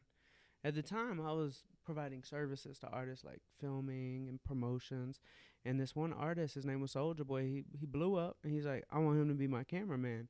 So, pew, out of college, I'm on tour, baby. We started off in we call it the Chitlin Circuit, the little small towns in the South, and we were in a minivan in Montgomery, Alabama. 3 months later, #1 song in the world, like performing with like Kanye West at the VMAs and Hugh Hefner's suite in Las Vegas, like with the pool that goes out. And I'm like, where am I? I'm like, this is what's possible, like as a human. Like, so I was on top of the world, got fired, said I'm going to be a manager, got into management instead of being a cameraman, and it worked. Got to the top of the music business, nominated, winning Grammys and world tours, but I was diagnosed with a brain tumor. I was sick. I was very sick. I was 300 pounds, and you start thinking about, is this over? And I didn't want that to be the end of my story, because my dreams at night, literally, like as I'm sleeping, not like my dreams, like what I want to do, but my dreams while I was asleep would be like these dreams of me dying. And the thought would be, I died before I got to know what it was like to experience my dream. And those dreams would really affect me, because it's like, I need to know what it's like. I can't experience this life and be like, here's this kid who died. Or no, here's this kid that buried a dream, made money, and then died. That can't be my story. So I actually walked away from the music industry, and I asked myself. At that point, how old were you? I'm sorry. 28. 28. So I was in the music game for 10 years. And I asked myself one simple question. If you are what you eat, is what I'm eating dead or alive? And it was real simple. Processed foods, like even like something that they like say is healthy, like let's say like a Cliff Bar, or like ice cream, which is not healthy, but like, these things that are in packages. That's what like I was addicted to as like a 300-pound like, food addict. I was addicted to like processed stuff, and it could sit on the shelf for years and not go bad. That is dead. Yeah. And so I'm like, okay, no wonder I'm facing the challenges I'm facing, because I'm not eating anything that's alive. When I changed my choice to remove all processed foods and eat living foods, if I were to hold an orange in my hand and put it like an instrument on it that's like looking at its like energy, that thing is glowing with life. It is vibrating. And then when you eat that, you glow, you vibrate, you are what you eat. And our bodies are equipped to heal. Like if we give it the right tools. It's like if I were to get a cut right now, my body will heal if I put something clean on that wound. If I put something dirty, it won't heal. It'll actually make it worse. So our bodies are designed to heal, but we got to put that clean thing. That's why fruits and vegetables, for me, changed my life, saved my life, actually gave me superpowers. Because I had never experienced in my life what it was like to vibrate. We are all vibrating. Hey, and we are back here at the Organic Produce Summit. Craig and Ed, the Fresh CrEd, coming to you guys live. The award-winning. In case we hadn't mentioned it before, award-winning, the Fresh CrEd. Thank you very much, and now you know. And thank you very much to Organic Produce Network, letting us be here. Our good friends at IFCO, good friends at SunFed, Full Tilt Marketing, Gill's Onions, Limonera, and B&W Quality Growers. B&W Quality Growers. You almost remembered them all. I did. I was close. It's a long list of partners. It is, and we do appreciate all that they do. Seriously, makes it all possible. And we're excited. We got another guest here. Part of the mystery guest series, right? So we mystery guest series. Yeah, and so we're about to reveal the latest of our mystery guest. He comes to us from, well, he hails originally. He claims to have born in the state of Michigan. I think he was only there long enough to be born, and then from that point forward, he was in Arizona. But he's a young man that spent quite a many years in Arizona. He literally, I think, stumbled, and I mean that seriously, into the produce business. You know, good news is you know, he's kind of my partner in crime in this whole deal, and that is our good friend, Mr. Matt Mandel. Welcome to the Fresh CrEd. Thank you very much. I'm happy to be here. Long-time listener, first-time caller. Oh. I had to throw it in there. Yeah. And just to go back on your comments about being in Michigan long enough to have been born there, literally 1 week after I was born, a tornado came through and destroyed the hospital I was born in. Wow. So I'm not sure if that was the impetus to, you know, finally be pushed out of Michigan, but it was not long after that. And having been in Arizona for roughly 40 years, just kind of round the edges on that one. I consider myself an Arizonan, even though I will still claim to have been born in the state of Michigan, because that's what's on my birth certificate. I don't remember it, but they tell me that's what happened. What's your excuse for being a Detroit Lions fan? I mean, that's this is our year, just like the Cowboys fans out there. This is our year. You know what? Some of us that are Cowboys. Yeah, see, in the Cowboy fan world, we just quit being fans until they get better. You know, everybody thinks, you know, we're not loyalists. We're either you're winning or we're not your fan. But every year's your year. Yeah, we've some of us have even quit saying that, I think. No, So. I have yet to hear you stop saying that. So when it happens, I'll believe you. Well, let's don't go football, because, yeah, that kind of brings me down. Oh. For sure. All right. We're gonna talk some fun Talk stuff. some positive. That bring up some energy. You know what? Matt is the first guy to bring some fine beverages, right? You know, we've had these snacks here for the guests, and Matt rolls up and thought, you know what? I'm going to dial it up a notch. Brought Eddie a nice little coffee. Brought me a beautiful little stout, and I don't know, what are you drinking there? I am drinking a Stone Sour. Stone Sour. IPA? No, it's a sour. It's sour ale. Ah. It's IPAs kind of taste sour, don't they? No. They're not They taste sour. hoppy. Hoppy? Hoppy. Anyway. I just know dark. I like motor oil. Anyway, thank you, Matt, for the beverages. It's been great. Thank you for having me here. Yeah, I do appreciate the opportunity. Like I said, having watched / listened to the podcast for a very long time, this is quite an interesting opportunity for me to be on this side of the camera. I do tend to say I have a face made for radio, so I hope people are listening to this and not watching at least this segment. Yeah, you don't have to worry about anybody watching this, trust me. This is just all, we keep calling it a passion project because that's the only way we can rationalize why we keep doing it. The 5 people that listen regularly are super passionate. The most important people. Yeah. It's not my family that's watching it. I've been told that, in fact, my brother, when I mentioned this, I said, hey, I got this live thing going on. And I told him it was like 10 to 5 o'clock or something. He's like, oh my God, you're going to be talking for like 8 hours? I'm supposed to watch that. Has he met you before? Talking for 8 hours? Well, he knows I can. It doesn't mean he's going to tune in That's not to the watch hard it. part. Yeah, he's like, I'm not watching that. It's in a single breath. Yeah, so I let Ed talk every now and then. Once in a while. You know, Yeah, thanks. I've been known to chat it up a little bit myself. From time to time. So you should tell him, though, I mean, just put some headphones on and go about his business, and you can just listen in the whole time. Oh, my brother? Yeah. Yeah. That's what I do. He's a little old school.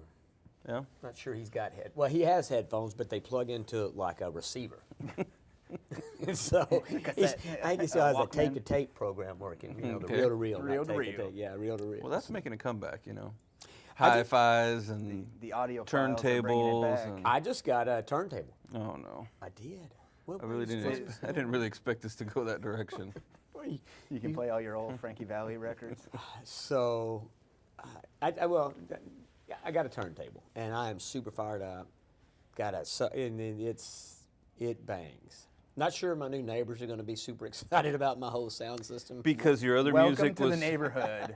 your other means of playing music was too high quality, and that's why you had to go to. You just bring it down a notch. You need to bring it down a notch. There's something. Trying to keep it real. What's the word? Ethereal? Is it ethereal? It's something about the album, the scratchy, the ephemeral. Ephemeral. That's what's ethereal. It just means like I believe it exists in space. In space, ephemeral is the word I was looking for. Right. So yeah, Tanya. Hopefully she's not listening to this part because she's not. I'm using. Don't worry. Well, if she does, she will point out that once again I should not use any words that I don't know what I'm using. So Go monosyllabic. Quit using singular You words. took a swing. I did. So. You tried. Anyway, Matt. So look, this show is about trying to get better, and all the struggles people have had in their lives and how they got better. Do you have any struggles in your life? Yeah, and I live on Easy Street. It's literally my address, 123 Easy Street. That's what I thought. So, but it may not be a great interview because you're just going to be Easy Street. Yeah, but, you know, it's. I think anybody that is in this business understands that Easy Street is a hard place to get to. I haven't found it yet. I've seen it on several other people's faces. Allegedly, they would happily tell me otherwise. And you know, we all have our struggles, both personally and professionally. But in this business specifically, I think it seems to have been getting more complex. Not necessarily more difficult, but definitely more complex over the years. And I don't want to say it couldn't happen to a better group of people, but our industry is historically known for being able to overcome adversity, and you know, just the nature of the beast and dealing with Mother Nature, the least controllable of all variables, is I think that's a good place to start when it comes to being able to overcome difficulties, because the people that are in this industry are very resilient. So, yeah, I think that in and of itself lends itself. Anyway, it sounds a little redundant. That tends to lend itself to some very strong-willed, strong personalities, and some very I don't want to say people that like adversity, but they don't hesitate. They don't back down when it's staring them down in the face. Yeah. So. Yeah. Adversity, I think, just is a part of the game in our industry, and I think that that's really what helps to bring out some of the best personalities. Yeah, in my experience, the best personalities in the world have been in this industry. And just listening to people and their stories is it really doesn't. It never gets old. Yeah. So. Well, yeah, and you of course, and you came into this business at a very young age, given the fact that 0 years old. 0 years old, right? So we had Tomas on earlier today, and he started at, what was he, 4 months? No, 4 years old. Was Something he like 4? that. Well, okay, it wasn't 4 months. You're talking about when he was sitting on the plow? Sitting on the plow. Yeah. Are you sure he wasn't 4 months? I don't think he was 4 months, Craig. Not sitting on a plow. Baby carrier Yeah. Well, I asked if they had a baby carrier. He said no, but You said car seat. You asked him if he had a car seat. Well, that seems like a logical thing to put on the back of the plow. I doubt there were car seats They back didn't then. exist. No. Yeah. Back then, you just aged Tomas. No, I mean, we're the same age. I don't remember, but I'm sure there wasn't. So you didn't sit on a plow, though. I did not.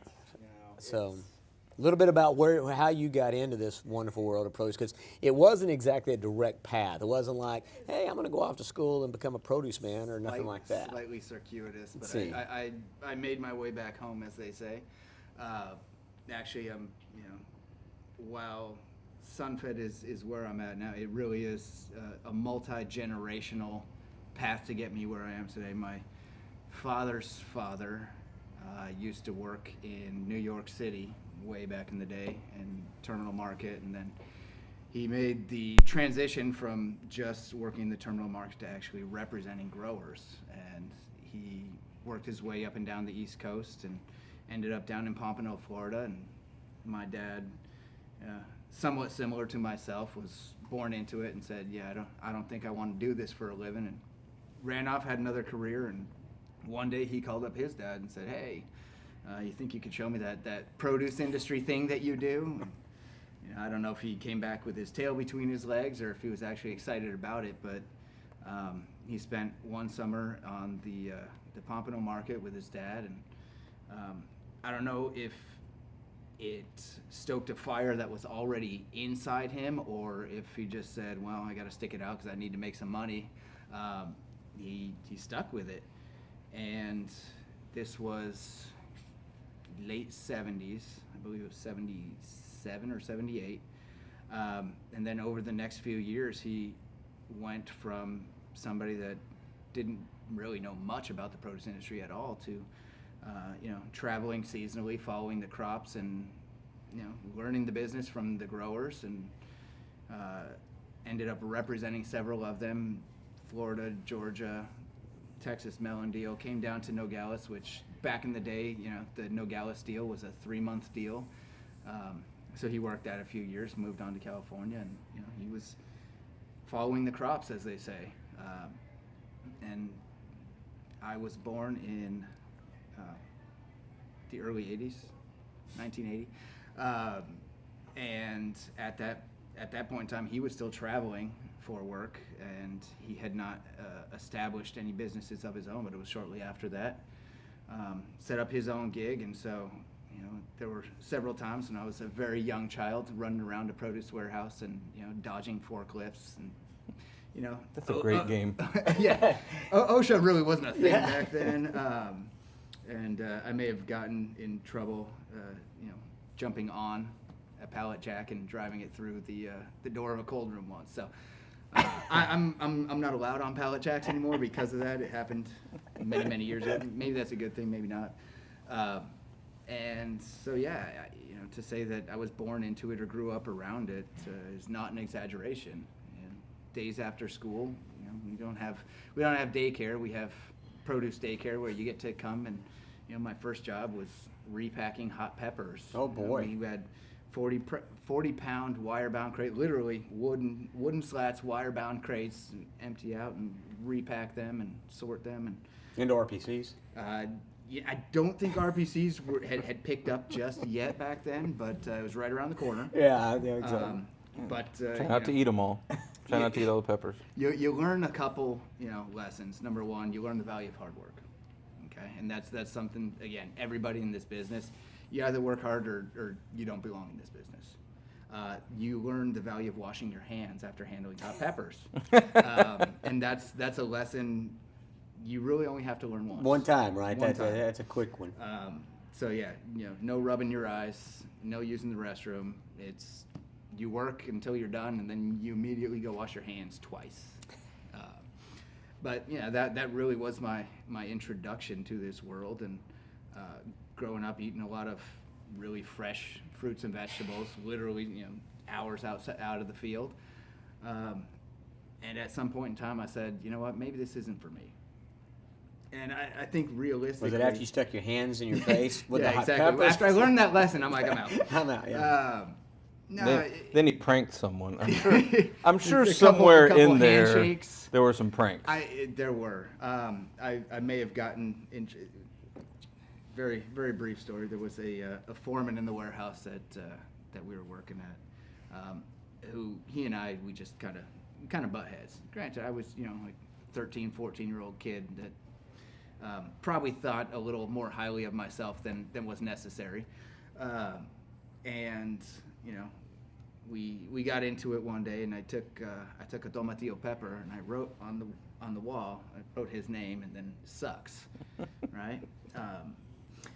Little did I think that a few days later it would I should begin to grow mold, and it started to pop out on the wall. The tomatillo juice was relatively clear, so you couldn't see it when I wrote it, but when it started to rot and mold, then it came out. And not only did it come out, but it stayed after it got washed. I have not been back to that warehouse, but I would not be surprised if it still says that on the wall somewhere. There were pranks, and there were questionable decisions, but I think that's what youth is for. and you know, at some point in time, I said, this probably isn't for me. Yeah. And which probably was one of the better decisions for me. You know, nothing against the people that are born into this business and just run with it. I needed to see that there were things outside of this business and people outside of this business that, you know, really, I think at some point in time made me appreciate the business a lot more than I otherwise would have. And you know, when you're inside something for so long, you start to lose perspective, right? This is all I know. And then when you start to go out and see other industries, other people, and the way other people work, then that's when you really can understand and appreciate where you came from. And ultimately, I ended up coming back, and you know, going on nearly 2 decades back in the industry now. So now you went to school at NAU? Yes. And then So I got my undergraduate degree in computer information systems at from Northern Arizona University. So you're gonna be a code writer? That was the So plan? I did write some code. What language? I wrote what it. language are you guys writing in your Well, day so, and so, age? so yeah, back then we were using COBOL. Okay, but that's why I asked. I don't know if you were. It was I mean, old school. Yeah, COBOL and Fortran's what I learned to program. And it was right around the time when, you know, all the new languages were starting to pop up, but I guess I was a couple years too early for really being thrust into all the new languages, and because I'm kind of of that, surprised you didn't stay in Flagstaff. That's one of my favorite places. So I wanted to, I tried to, and there's just no jobs up there. There weren't at the time. You know, it's grown quite a bit since back then, but it was beautiful. I enjoy the outdoors and the hiking and snowboarding, and yeah, there's quite a bit to do outside of being employed. So employment is, or was, it may be different now, hard to come by. So I decided I was going to leave and ended up coming back to Tucson.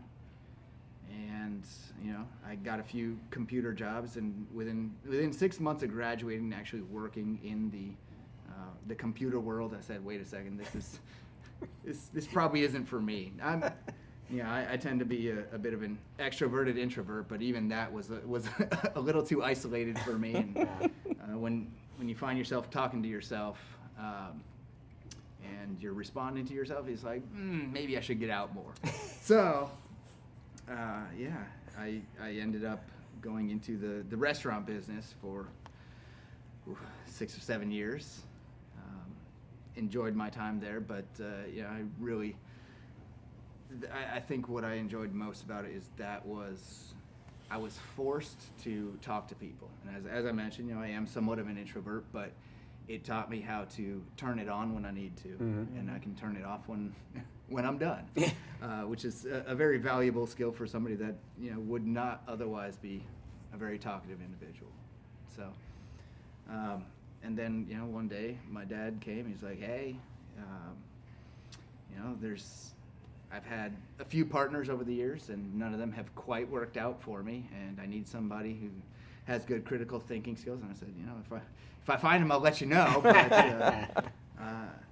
you know, he had made several runs at me to come back into the business over the years, and I just kept saying no. And I don't know what it was about that day. I woke up on the wrong side of the bed, or Caught you at a weak moment. Yeah, maybe it was the right side of the bed. I'm not sure. I eventually said yes to him, and like I said, that was 17 years ago, and here you are now. And here I am. Wow. Never did I think that talking to my dad, I'd end up on a podcast. Well, and you know, so, and I know I'm getting the high sign from the old producer over there, but I can't not bring up the fact. So all this podcast, really, if you look back at the whole podcasting lineage, if you will, for CrEd, it really originated with this guy. It's all my fault. It's all his fault. I apologize, yeah. folks. So he's the guy that says, hey, you really... So I can't even remember exactly how the conversation... I think I'd mentioned making these... I came out to Sunfed and to Tucson, and I was talking about this life-changing, and I'd probably read a book or something. He's like, look, have you listened to this guy called Tim Ferriss? And I was like, I hadn't, but I'll check it out. And, man, I started listening to him, and I just kind of like fell in love with his podcast, and then through Tim Ferriss, I found Peter Attia, And then Matt and I both began to share all kinds of podcasts and this and all this stuff. And so anyway, he's the reason I even got into podcast in the interest in the first place. It's your fault. Sorry. It's all his fault that this even exists. So anybody that's out there listening, so why in the hell is Craig doing this? It's this guy. This is why I'm doing this. We'll post my address in the show notes if you want to send me gifts. No, it's been fun, Matt, for sure. And like I say, I'd let off, Matt and I through my journey as well, getting to SunFed. We wound up actually partnering in the business and partnered in now a couple of different things that are related to and in business, and it's been great to work with. Definitely two different personalities. I'm just a complete introvert, as most everybody knows. So, I'm stuck in that. Matt has to bring me out of my shell every now and then. But no, it's been great fun. Absolutely. Eddie, I just feel like we ran out of time. We'll have to do a part 2. But We this did. but this is going to be a remote as well. Like we're going to do something remote somewhere. Come to the SunFed Southern Arizona. studios. Yeah, you got to come hang out with us. We'll live stream from the SunFed conference room. That sounds like a practical joke you guys are going to play on me, but okay. No, we're not do that, Jay. Okay. It's not out of the realm of possibility. I'm not repacking peppers without washing my hands. Well, good. Well, I might write something on the wall. I like how you say without washing your hands, which means you're leaving the door open to actually repacking hot There's peppers. a chance. I wouldn't get up from your plate in the midst of dinner with Matt and sitting next Oh nearby yeah. either. No, So I'm not just doing that saying, ever again. As you go to eat with Quite Matt, the just, practical joker. I don't Messing know with, what you're talking about. Messing with folks' food. So I almost called the manager. yeah. Well, you seem to be very disappointed that your meal was not as you expected. It wasn't as robust as everyone else's. Let's It put was it that way. lacking. It was lacking. And all appreciation to Mason, he was able to point out the fact that Eddie's food had been. He made the right call. He made the call. Right. So, but anyway, no, Matt, thanks a lot, man. Appreciate it. Thanks for having me. And for sure. And Ed, we are winding this dude down. We are. Just like so many of these things, they come and go so fast. The lead So up fast. seems very daunting, and then we get to this part, and it's like, wow. Where did the time go? Where did the time go? So that's what I say every day. I know. But anyway, we'll be back, Mason, 5, 10, 20 minutes? Do we have any clue? 10 minutes we're coming back? All right, well, we'll be back, and we'll be closing this dude out here shortly. But so you guys stick around just a little bit more, and then we'll be out of here. Stay tuned. Thanks. See y'all.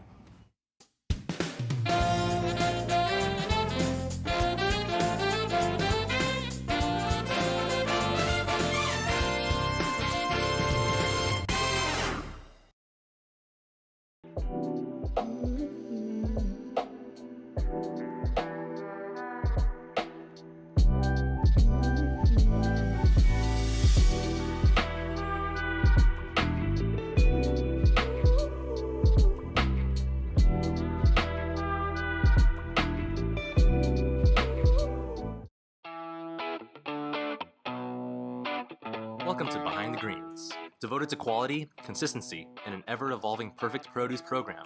Nogales, Arizona-based SunFed is at the top of its game with fruit and vegetables produced by some of the world's finest growers.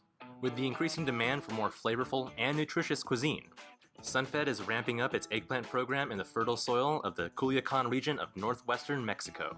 The versatile vegetable is triple washed and packed in state-of-the-art facilities in order to bring a consistently dependable and superior product to market. Like all of SunFed's produce offerings, perfect eggplants are grown in both a sustainable and responsible way, ensuring that not only the product is cared for, but the people as well. To ensure food safety standards are not only met, but exceeded, the company has established its own internal food safety standards and audits, administered by SunFed's food safety specialists, while Primus Labs conducts field testing utilizing multi-residue screening. And food safety isn't the only topic that is top of mind for SunFed. In addition to having pioneered innovative packaging for eggplant under the Perfect Produce brand, SunFed has pursued advancements in extending shelf life with modified atmosphere/modified humidity packaging. For the customer that buys first with their eyes, this eye-catching, original campaign will bring both differentiation and quality to produce departments. Thank you for watching Behind the Greens.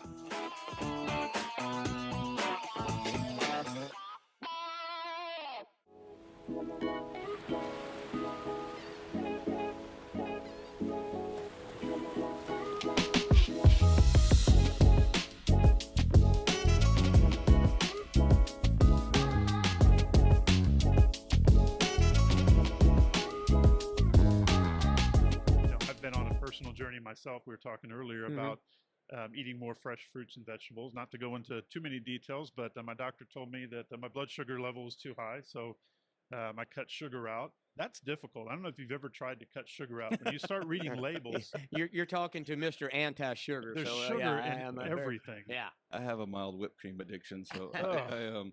I recall the first 36, 48 hours of going off of sugar. It was a withdrawal. It was a legit withdrawal, and so more important to me than actually eating sugar free or replacing the sugar is just eating things that are naturally free of sugar or naturally more healthy. So more salads, more fresh fruits and vegetables. So it's really personal to me now. The but artificial sweeteners are a little tricky because so when we did the cleaning challenge the first year, can't remember the doctor's name, the celebrity. Oh, Ian. Yeah, I don't know.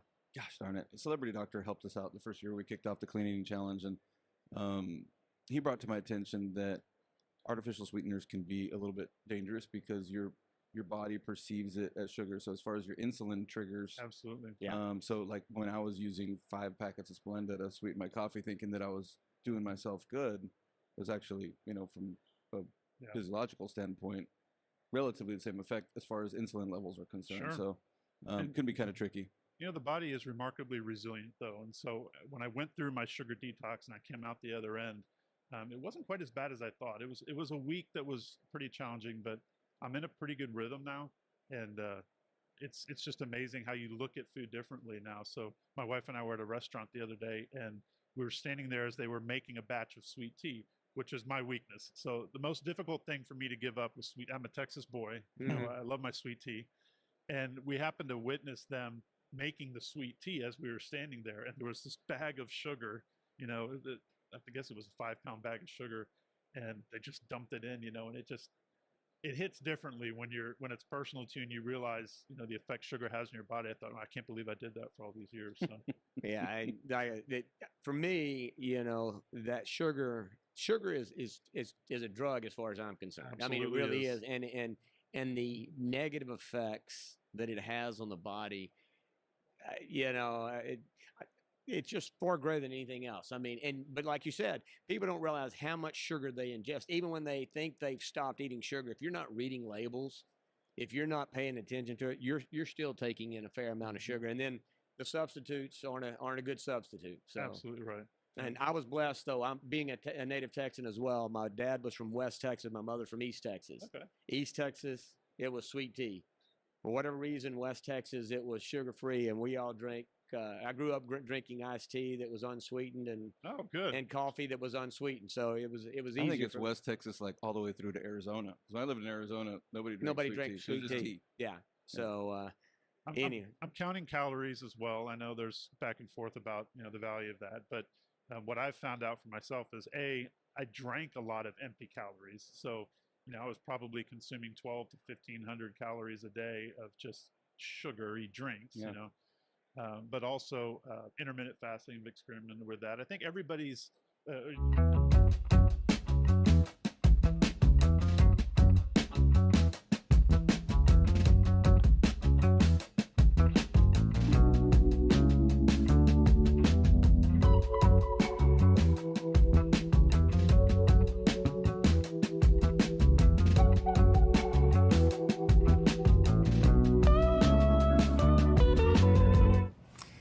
And here we are once again. We are back. We are still live. We are still streaming right here from beautiful Monterey, California. The Organic Produce Summit continues to be crazy noisy out there. Sounds like the activity is going insane, Ed. Did you get a chance to get out and see a little bit this time? I did. Could barely get through the door, actually. Yeah. So it's still rocking and rolling. Oh, yeah. We've got our last guest, but you know what? This guest is super relevant to why we're here. So we'd like to welcome Susan Canellis, the president of this fabulous show, Organic Produce Summit. Thank Susan, you. welcome. Thank you. Thank you. Glad to Appreciate have it. you here. Thank yeah. you. Thanks for Glad having to us. be here. Of course. We love that you guys are doing this and grabbing people off the trade show floor and getting some press for them and for us. Appreciate it. It's been good, and so, for us, getting the opportunity to be part of a show like this or whatever, this is over time, we're trying to expand out, as we in this industry and all these different shows that he and we go to, we always are kind of just talking to the people here at the show, and ultimately, you guys giving us this opportunity, we hope to expand this out to where we can bring people to the show that couldn't be here. Right. Or even the people that are passionate about produce. Maybe there's somebody overseas or whatever that's curious about what's going on in the world of organics or the people in organic produce and stuff. So that's ultimately where we want to go. So we really appreciate what you guys allow us to do, because that's what we're trying to accomplish out of all this kind of stuff. Great. Is trying to Exciting. To communicate, the benefits of eating healthy, the benefits of organics, the benefits of what we all do every day. That's kind of what we're all about in this whole. We do this literally for he and I. It's what we call a passion project. Yeah. I don't know of a better way to describe it, because it's certainly not an economic project. But yeah. So it's important. So how's it? He and I've seen the people. In fact, we just interviewed Matt, and he said crazy busy. Yep. They've been great. So so far, how's the show going for you? No, we're super excited. Best attended show we've had. Okay. We have about 1,800 attendees. We actually expanded the trade show floor this year. We added about 20 booths, so we're at 170. So we have 170 exhibitors, and we're just thrilled. I mean, you guys saw it. The trade show floor opens, and it's literally standing room only. Which I guess could be a good or a bad thing, because it's hard to traverse the aisles. Yeah. But I've never been to a trade show where I complained about having, so many quality people that have the opportunity to talk to. Of that 1,800, we have about 300 retailers here. So a tremendous ratio of retailers to exhibitors. And so, and our show still remains that size where a retailer can get around to every single booth. And that's one of the things we really pride ourselves on, is that in our show, everybody has the same playing field. There's nobody, if you're a company who can afford to buy a 25 by 40 booth, not here. Everybody gets an 8 by 10. Everybody gets the same playing field to share their products and meet the retailers. Yeah, no. I mean, SunFed, our company, has been attending this since it began. Yep. What is it, seven?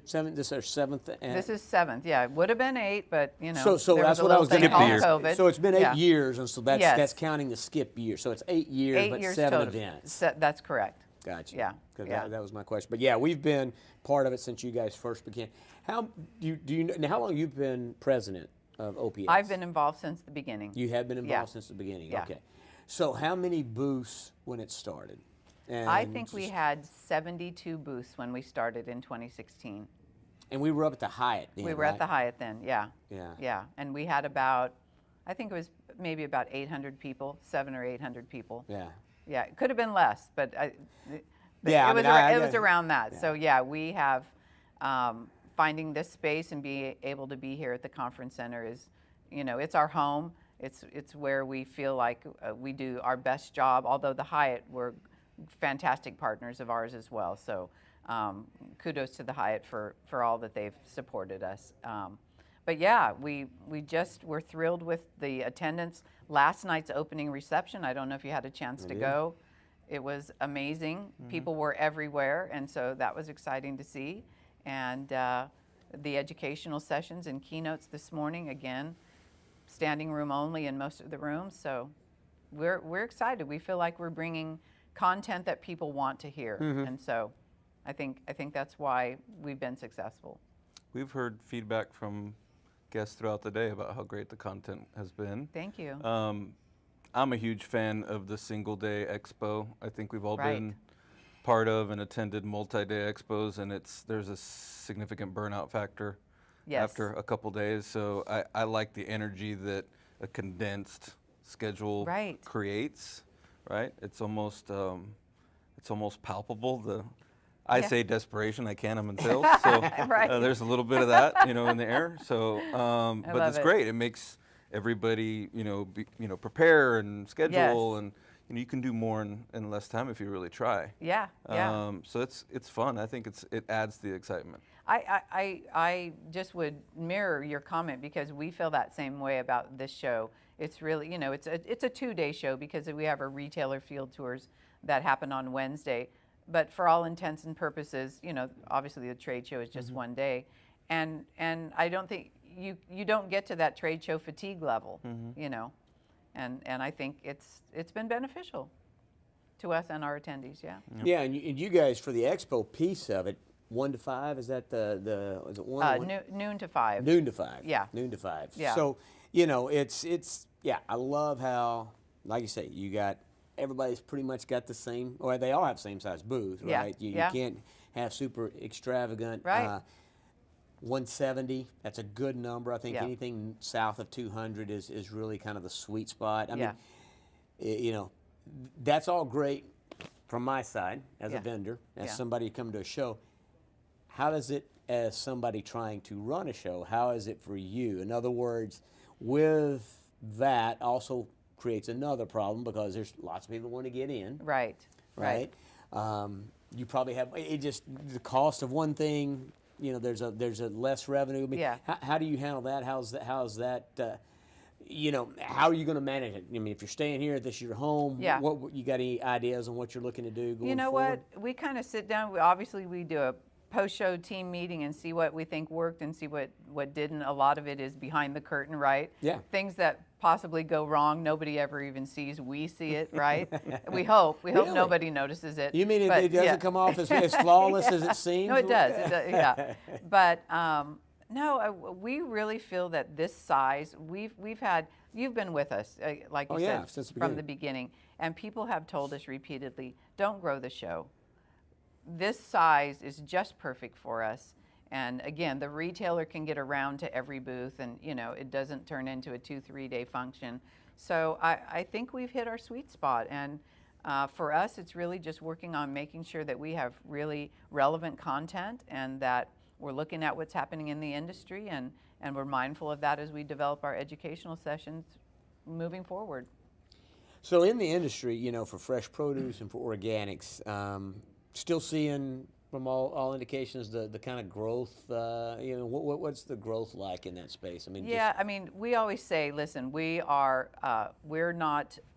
trade show producers. We're not economists. So, I wouldn't want to, I don't want to get into, I don't want to get into an area most of the that. economists I've known or listened to, you can do as good as them and never have known anything about economy. So I think, we still feel that there's a lot of growth to be had. And just for example, like our educational session this morning, Powered by Plants, we have premier athletes who have shifted their diet to a fully plant-based diet and are thriving, right? And I think that messaging is going to just continue to grow and be out there in the world. And, people are boomers, I'm on the tail end of a boomer, and we're all looking to live longer and stay healthier. And I think those diets are changing. And I think younger generation is, I think, more mindful about health than maybe, I'm going to put you and I together. You and I are probably closer together, yeah. I'm probably a little older, but that's okay. But yes, I agree. Well, I just sent out to him, family members and stuff. I became a big fan of Peter Attia, who's a doctor that he just wrote a book, Outlive. Okay. It's I got to listen to a podcast. My wife says I've got a man crush on him. I don't know. You've got to give me that info. He is. It's honestly, the deal is when when you listen to his podcast, it's like going to a biology class or something. It's gotten less heady in some of the early days, but in the early days, in the early parts of his podcast, they were pretty deep stuff. But it was really informative. The book he's written. And it's not just about longevity. It's not just about longevity. It's more the whole health span thing, right? I mean, trying to live a good quality long life. Right. So if you just lived not just long, quality. Quality. Yeah. Which that's the thing that I think for people like in our age group, right? Yeah. We're starting to look at it, and we've seen the people that didn't do the right things, didn't take care of themselves on a diet, maybe didn't have an exercise. They just But like I say, they just went through life without being observant. And I think you've got a situation with even my son at 23, much more attentive to what he's eating, how he's taking care of his body, how he's doing that kind of stuff. So the world has definitely changed, which all that speaks to fresh produce. That's right. And organic fresh produce. That's Education. right. You know, I see my kids drink way more water than I ever thought Right. about drinking. Yeah, I mean, that's a water big for me deal was now. gross. You know, like, Right, I was right. drinking Kool-Aid, Coca-Cola, whatever, but Yeah. my kids are drinking more water than I ever thought about drinking. It's true. Well, food is without medicine, even being right? told. For sure. Yeah. So, yeah. No, I think we see from all the information that we get from the industry, our data dive that presented. We still feel like there's an upside trend to what's happening in organics. Yeah. No, I fully agree. For the industry, we as a company at SunFed, that's a space that, 10 or 12% of what we do is that. We're looking to be 20, 25%. So not only do we see it as a growth area, but it's a growth area that we think it's right for our company to be plugged into. So it's really important to us. But I'm getting the hand wave over there. Okay. And at times, I hate that it runs out so quick. But before we get out, right? Yep. So look, you're going to do this show again next year. You done? Oh, absolutely. Well, we're coming back. Yeah, we are. Same place, We're same bat coming back. station, so to speak. Same place, same. July 2024. Don't have the dates right off the top of my head, but I think it's the 10th and 11th. I was going to say, I'm sure it's that second week, if I'm not mistaken. Yeah, that's been pretty consistent. That's our schedule. So yeah, we'll be here. Hopefully you will too. We know, definitely will be. It is on the award-winning puck. Did you share our award? And now we actually, you got the found out bestie. we got a bestie for wow, Bestie Podcast. Wow, congrats. Very nice. Super excited about that. Very nice surprise. Yeah. Very nice. Well, I so appreciative of you asking me to be a part of this, and can't thank you enough. Did we miss anything? Anything else? Yeah, we talked about next year's dates. show, we talked anything. Yeah, I mean, again, we don't have that lineup set yet, but we actually give ourselves about a week break, and then we start working on it again. So as far as folks signing up for next year, estimated what time frame would they be looking for? Yeah, actually, we're going to do something new this year. We're going to reach out to our exhibitors. We might have a little bit earlier sign up to renew booths this year, so we'll be sending that messaging out to exhibitors in the next couple weeks or so. Awesome. That sounds great. Yeah. Well, Susan, thank you very much. Thank you for letting us be here. We absolutely. We really, Our truly pleasure. appreciate you Thank guys you. that, Yeah. and we look forward to continuing the Hope conversation. you come back next year doing this. We would love your booth to, and doing this. And we'll get together right before next year's show and kind of lead into No 40 by 25 booths, by the way. Yeah, sorry. Dang it. We've both been part of those booths Yes, before. we have. And right? we're actually With glad that we don't have those. So. living rooms and meeting spaces and rooftop bars. Yeah. Yeah. Well, perfect, guys. Thanks a bunch. Thank Really you very appreciate it. much. And guys, y'all hang around. We're going to be gone for 2 or 3 minutes. We're going to Come back and wrap it up. Yeah, wrap this thing up. And it's been a great day, great show. But hang in there. Give us a couple of minutes, and we'll see you guys in a few. Thanks, and we'll see y'all later.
guys. Why are you sound so surprised? Like somebody just walked in on you. You know, Mason didn't give us a countdown, so we didn't know it was coming on here. So Hey, surprise! hey guys. You know, Ed, I cannot believe. Gosh, damn it! What? It's over. It's over. I'm a little sad. You can now stop talking for the rest of the day. Is that going to happen? No, I have a dinner. Okay. Although maybe they listen to enough of the show that they don't want me to talk anymore. Or maybe just don't talk. I might not. I want you to go out, after we're done here, go out these doors and don't say anything to anybody until somebody says something to you. Okay. Fair and enough. tell me how long Before they say something to me. before somebody says something to you that requires a response. All right. I'll see if I can remember who it is. Okay. So I'm not even going to say, you know, good afternoon or how was your show or nothing. I just walk out. I'm Stoic Craig today. Stoicism is what I'll be exhibiting. This evening, let's say. So, Ed, it's been a blast. It has. You know, it's always fun. Goodness gracious on me. Back to the Texas heat for me. Oh, hang on, but let's review. We had Kim Shakral. Kim Shakal. Tomas Gonzalez. We didn't get Jeffrey Mitchell, but we've got him on the docket to come back, right? Yeah, we that was our fault. We had some technical difficulties with the streaming. Nothing to do with me. Jordan Akamura, she was here. Colin Ager, he was with us, HEB. Mr. Todd Linsky, the king of organics. Joseph Bunning, United Supermarkets. Our good friend Matt Mandel made an appearance, and then we wrapped it up with Susan Canellis, the OPS. It's a pretty full schedule. It's a damn full schedule. Yeah. I don't think people realize that's a lot of talking. Mm-hmm. Good thing we're equipped for that. What's that? Said it's been 7 hours that we've been streaming. 7 hours. 7 hours. Streaming. And the stream never went down, did it? We streamed forever, didn't we? Some people don't even work 7 hours. Who are you talking about? In a row. No. Not referring to me, okay. No, but it's been great. I mean, this is an awesome show. It's, you know, got that regional vibe, even though organics is obviously national, international, but still has that regional vibe and a lot of energy. Tons of people. I still hear people out there. Yeah. Hustling and bustling. So we will have the interviews you mentioned today. What was it, 7, 8? Online, eventually, individually, for your listening and viewing enjoyment. Yes. And looking forward to, I think we just got a soft invite to come back. We did. Well, Right? it sounded I mean, I would say a hard invite would be in writing, but it was verbal. I was going to say, we've gotten no in-writing invites to Oh, really? It's It on was on video, yeah. That's about it. That's about as I think that's pretty binding solid. then. Contractually binding. Yeah. Okay. All right. But in order for us to come back, you know what we need? Like, follow, subscribe. Nope. We need partners. Oh, partners. We need partners because, like I said early on, there is a ton of stuff going on behind this camera. Not just the hooded man that runs all this stuff, but many, many pieces of equipment that we have to have shipped in and brought in. And, you know, it's really important that we recognize the folks that really help us be here. And they're going to help us be at the upcoming up. You know, from here, we're only 2 weeks out. We'll be back in Monterey in 2 weeks, guys. So, Am I supposed to be back in 2 weeks? if you want to be part of if you want to be the Ed part of this Fresh CrEd, Oh, man. then yeah, you're going to be back here in 2 weeks. We're Okay. going to be doing this again. We're going to be back to back for our IFPA Food Service Conference. So it's IFPA FSC is the official acronym. So our partners that make this and all the things possible, first off, Limonera, B&W, Gill's Onions, Sunfed, Full Tilt, IFCO, We have one that we hadn't mentioned all day, and I think this may be the most important one because even though it may not be financially, it absolutely is a time commitment and education. So if you like what you see, if you see this and you see the quality of the video work that gets done, we talk about Mason Hartung all the time about what he's doing, how he's contributing to the show. We maybe make fun of him every now and then during the show. We do That's that. the fun part. Yeah, that's what we look forward to, right? He has started a business that, Chakra Revisions. Now, send your cards and letters to Mason as to why he named it Chakra. I have no idea. Chakra Vision. Chakra Vision. Chakra Vision. Yes. What did I say? Revisions. I'm having to do lots of revisions on this podcast with you. One more time. 1, 2, 3. Chakra Vision. Chakra Vision. Yeah, Chakra Vision. How about we just call it CR? CR Productions. That would be CV. It, Oh, I got you. Chakra Vision. Okay. Is it Vision or Vision. It's with Chakra a V? Vision. So it's not revision at all. Revision. No. Oh, well, the reason that was misspoke is because somebody wrote an R. They didn't say. Would that somebody be you? No. Somebody took my notes incorrectly. Oh, Chakra Vision. So that makes a bit more sense. Yeah. So if you've been watching the podcast from the beginning or today was your first day, Mason's been producing this podcast since the very beginning. If you like what you see, reach out. You got a website? Is it under the Chakra Vision place? ChakraVision.net. So that's CHAKRA, Chakra. And then the word vision, not revision. Skip that. It's just vision, like your eyesight, right? Yep. .net. .net. Yes, sir. www. www. It's not .org. I don't think you have to do that anymore. What's that? The prefix. World Wide Web? Yeah, I don't think you have to do that. Yeah. Okay. And then, Blast didn't say it, didn't list them out, save them for the end. Again, OPS, OPN, they let us be here. Are you ready for back-to-back in Sure. Monterey? I mean, I could use a good night's sleep. When you plan on in getting between. one of those?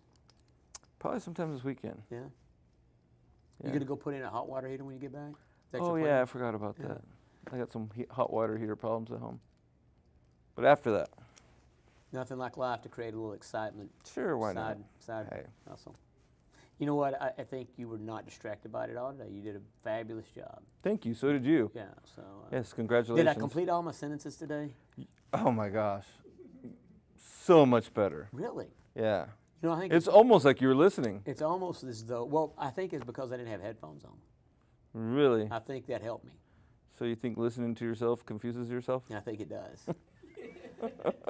So. Allow myself to introduce myself. Somewhere there's a song in there.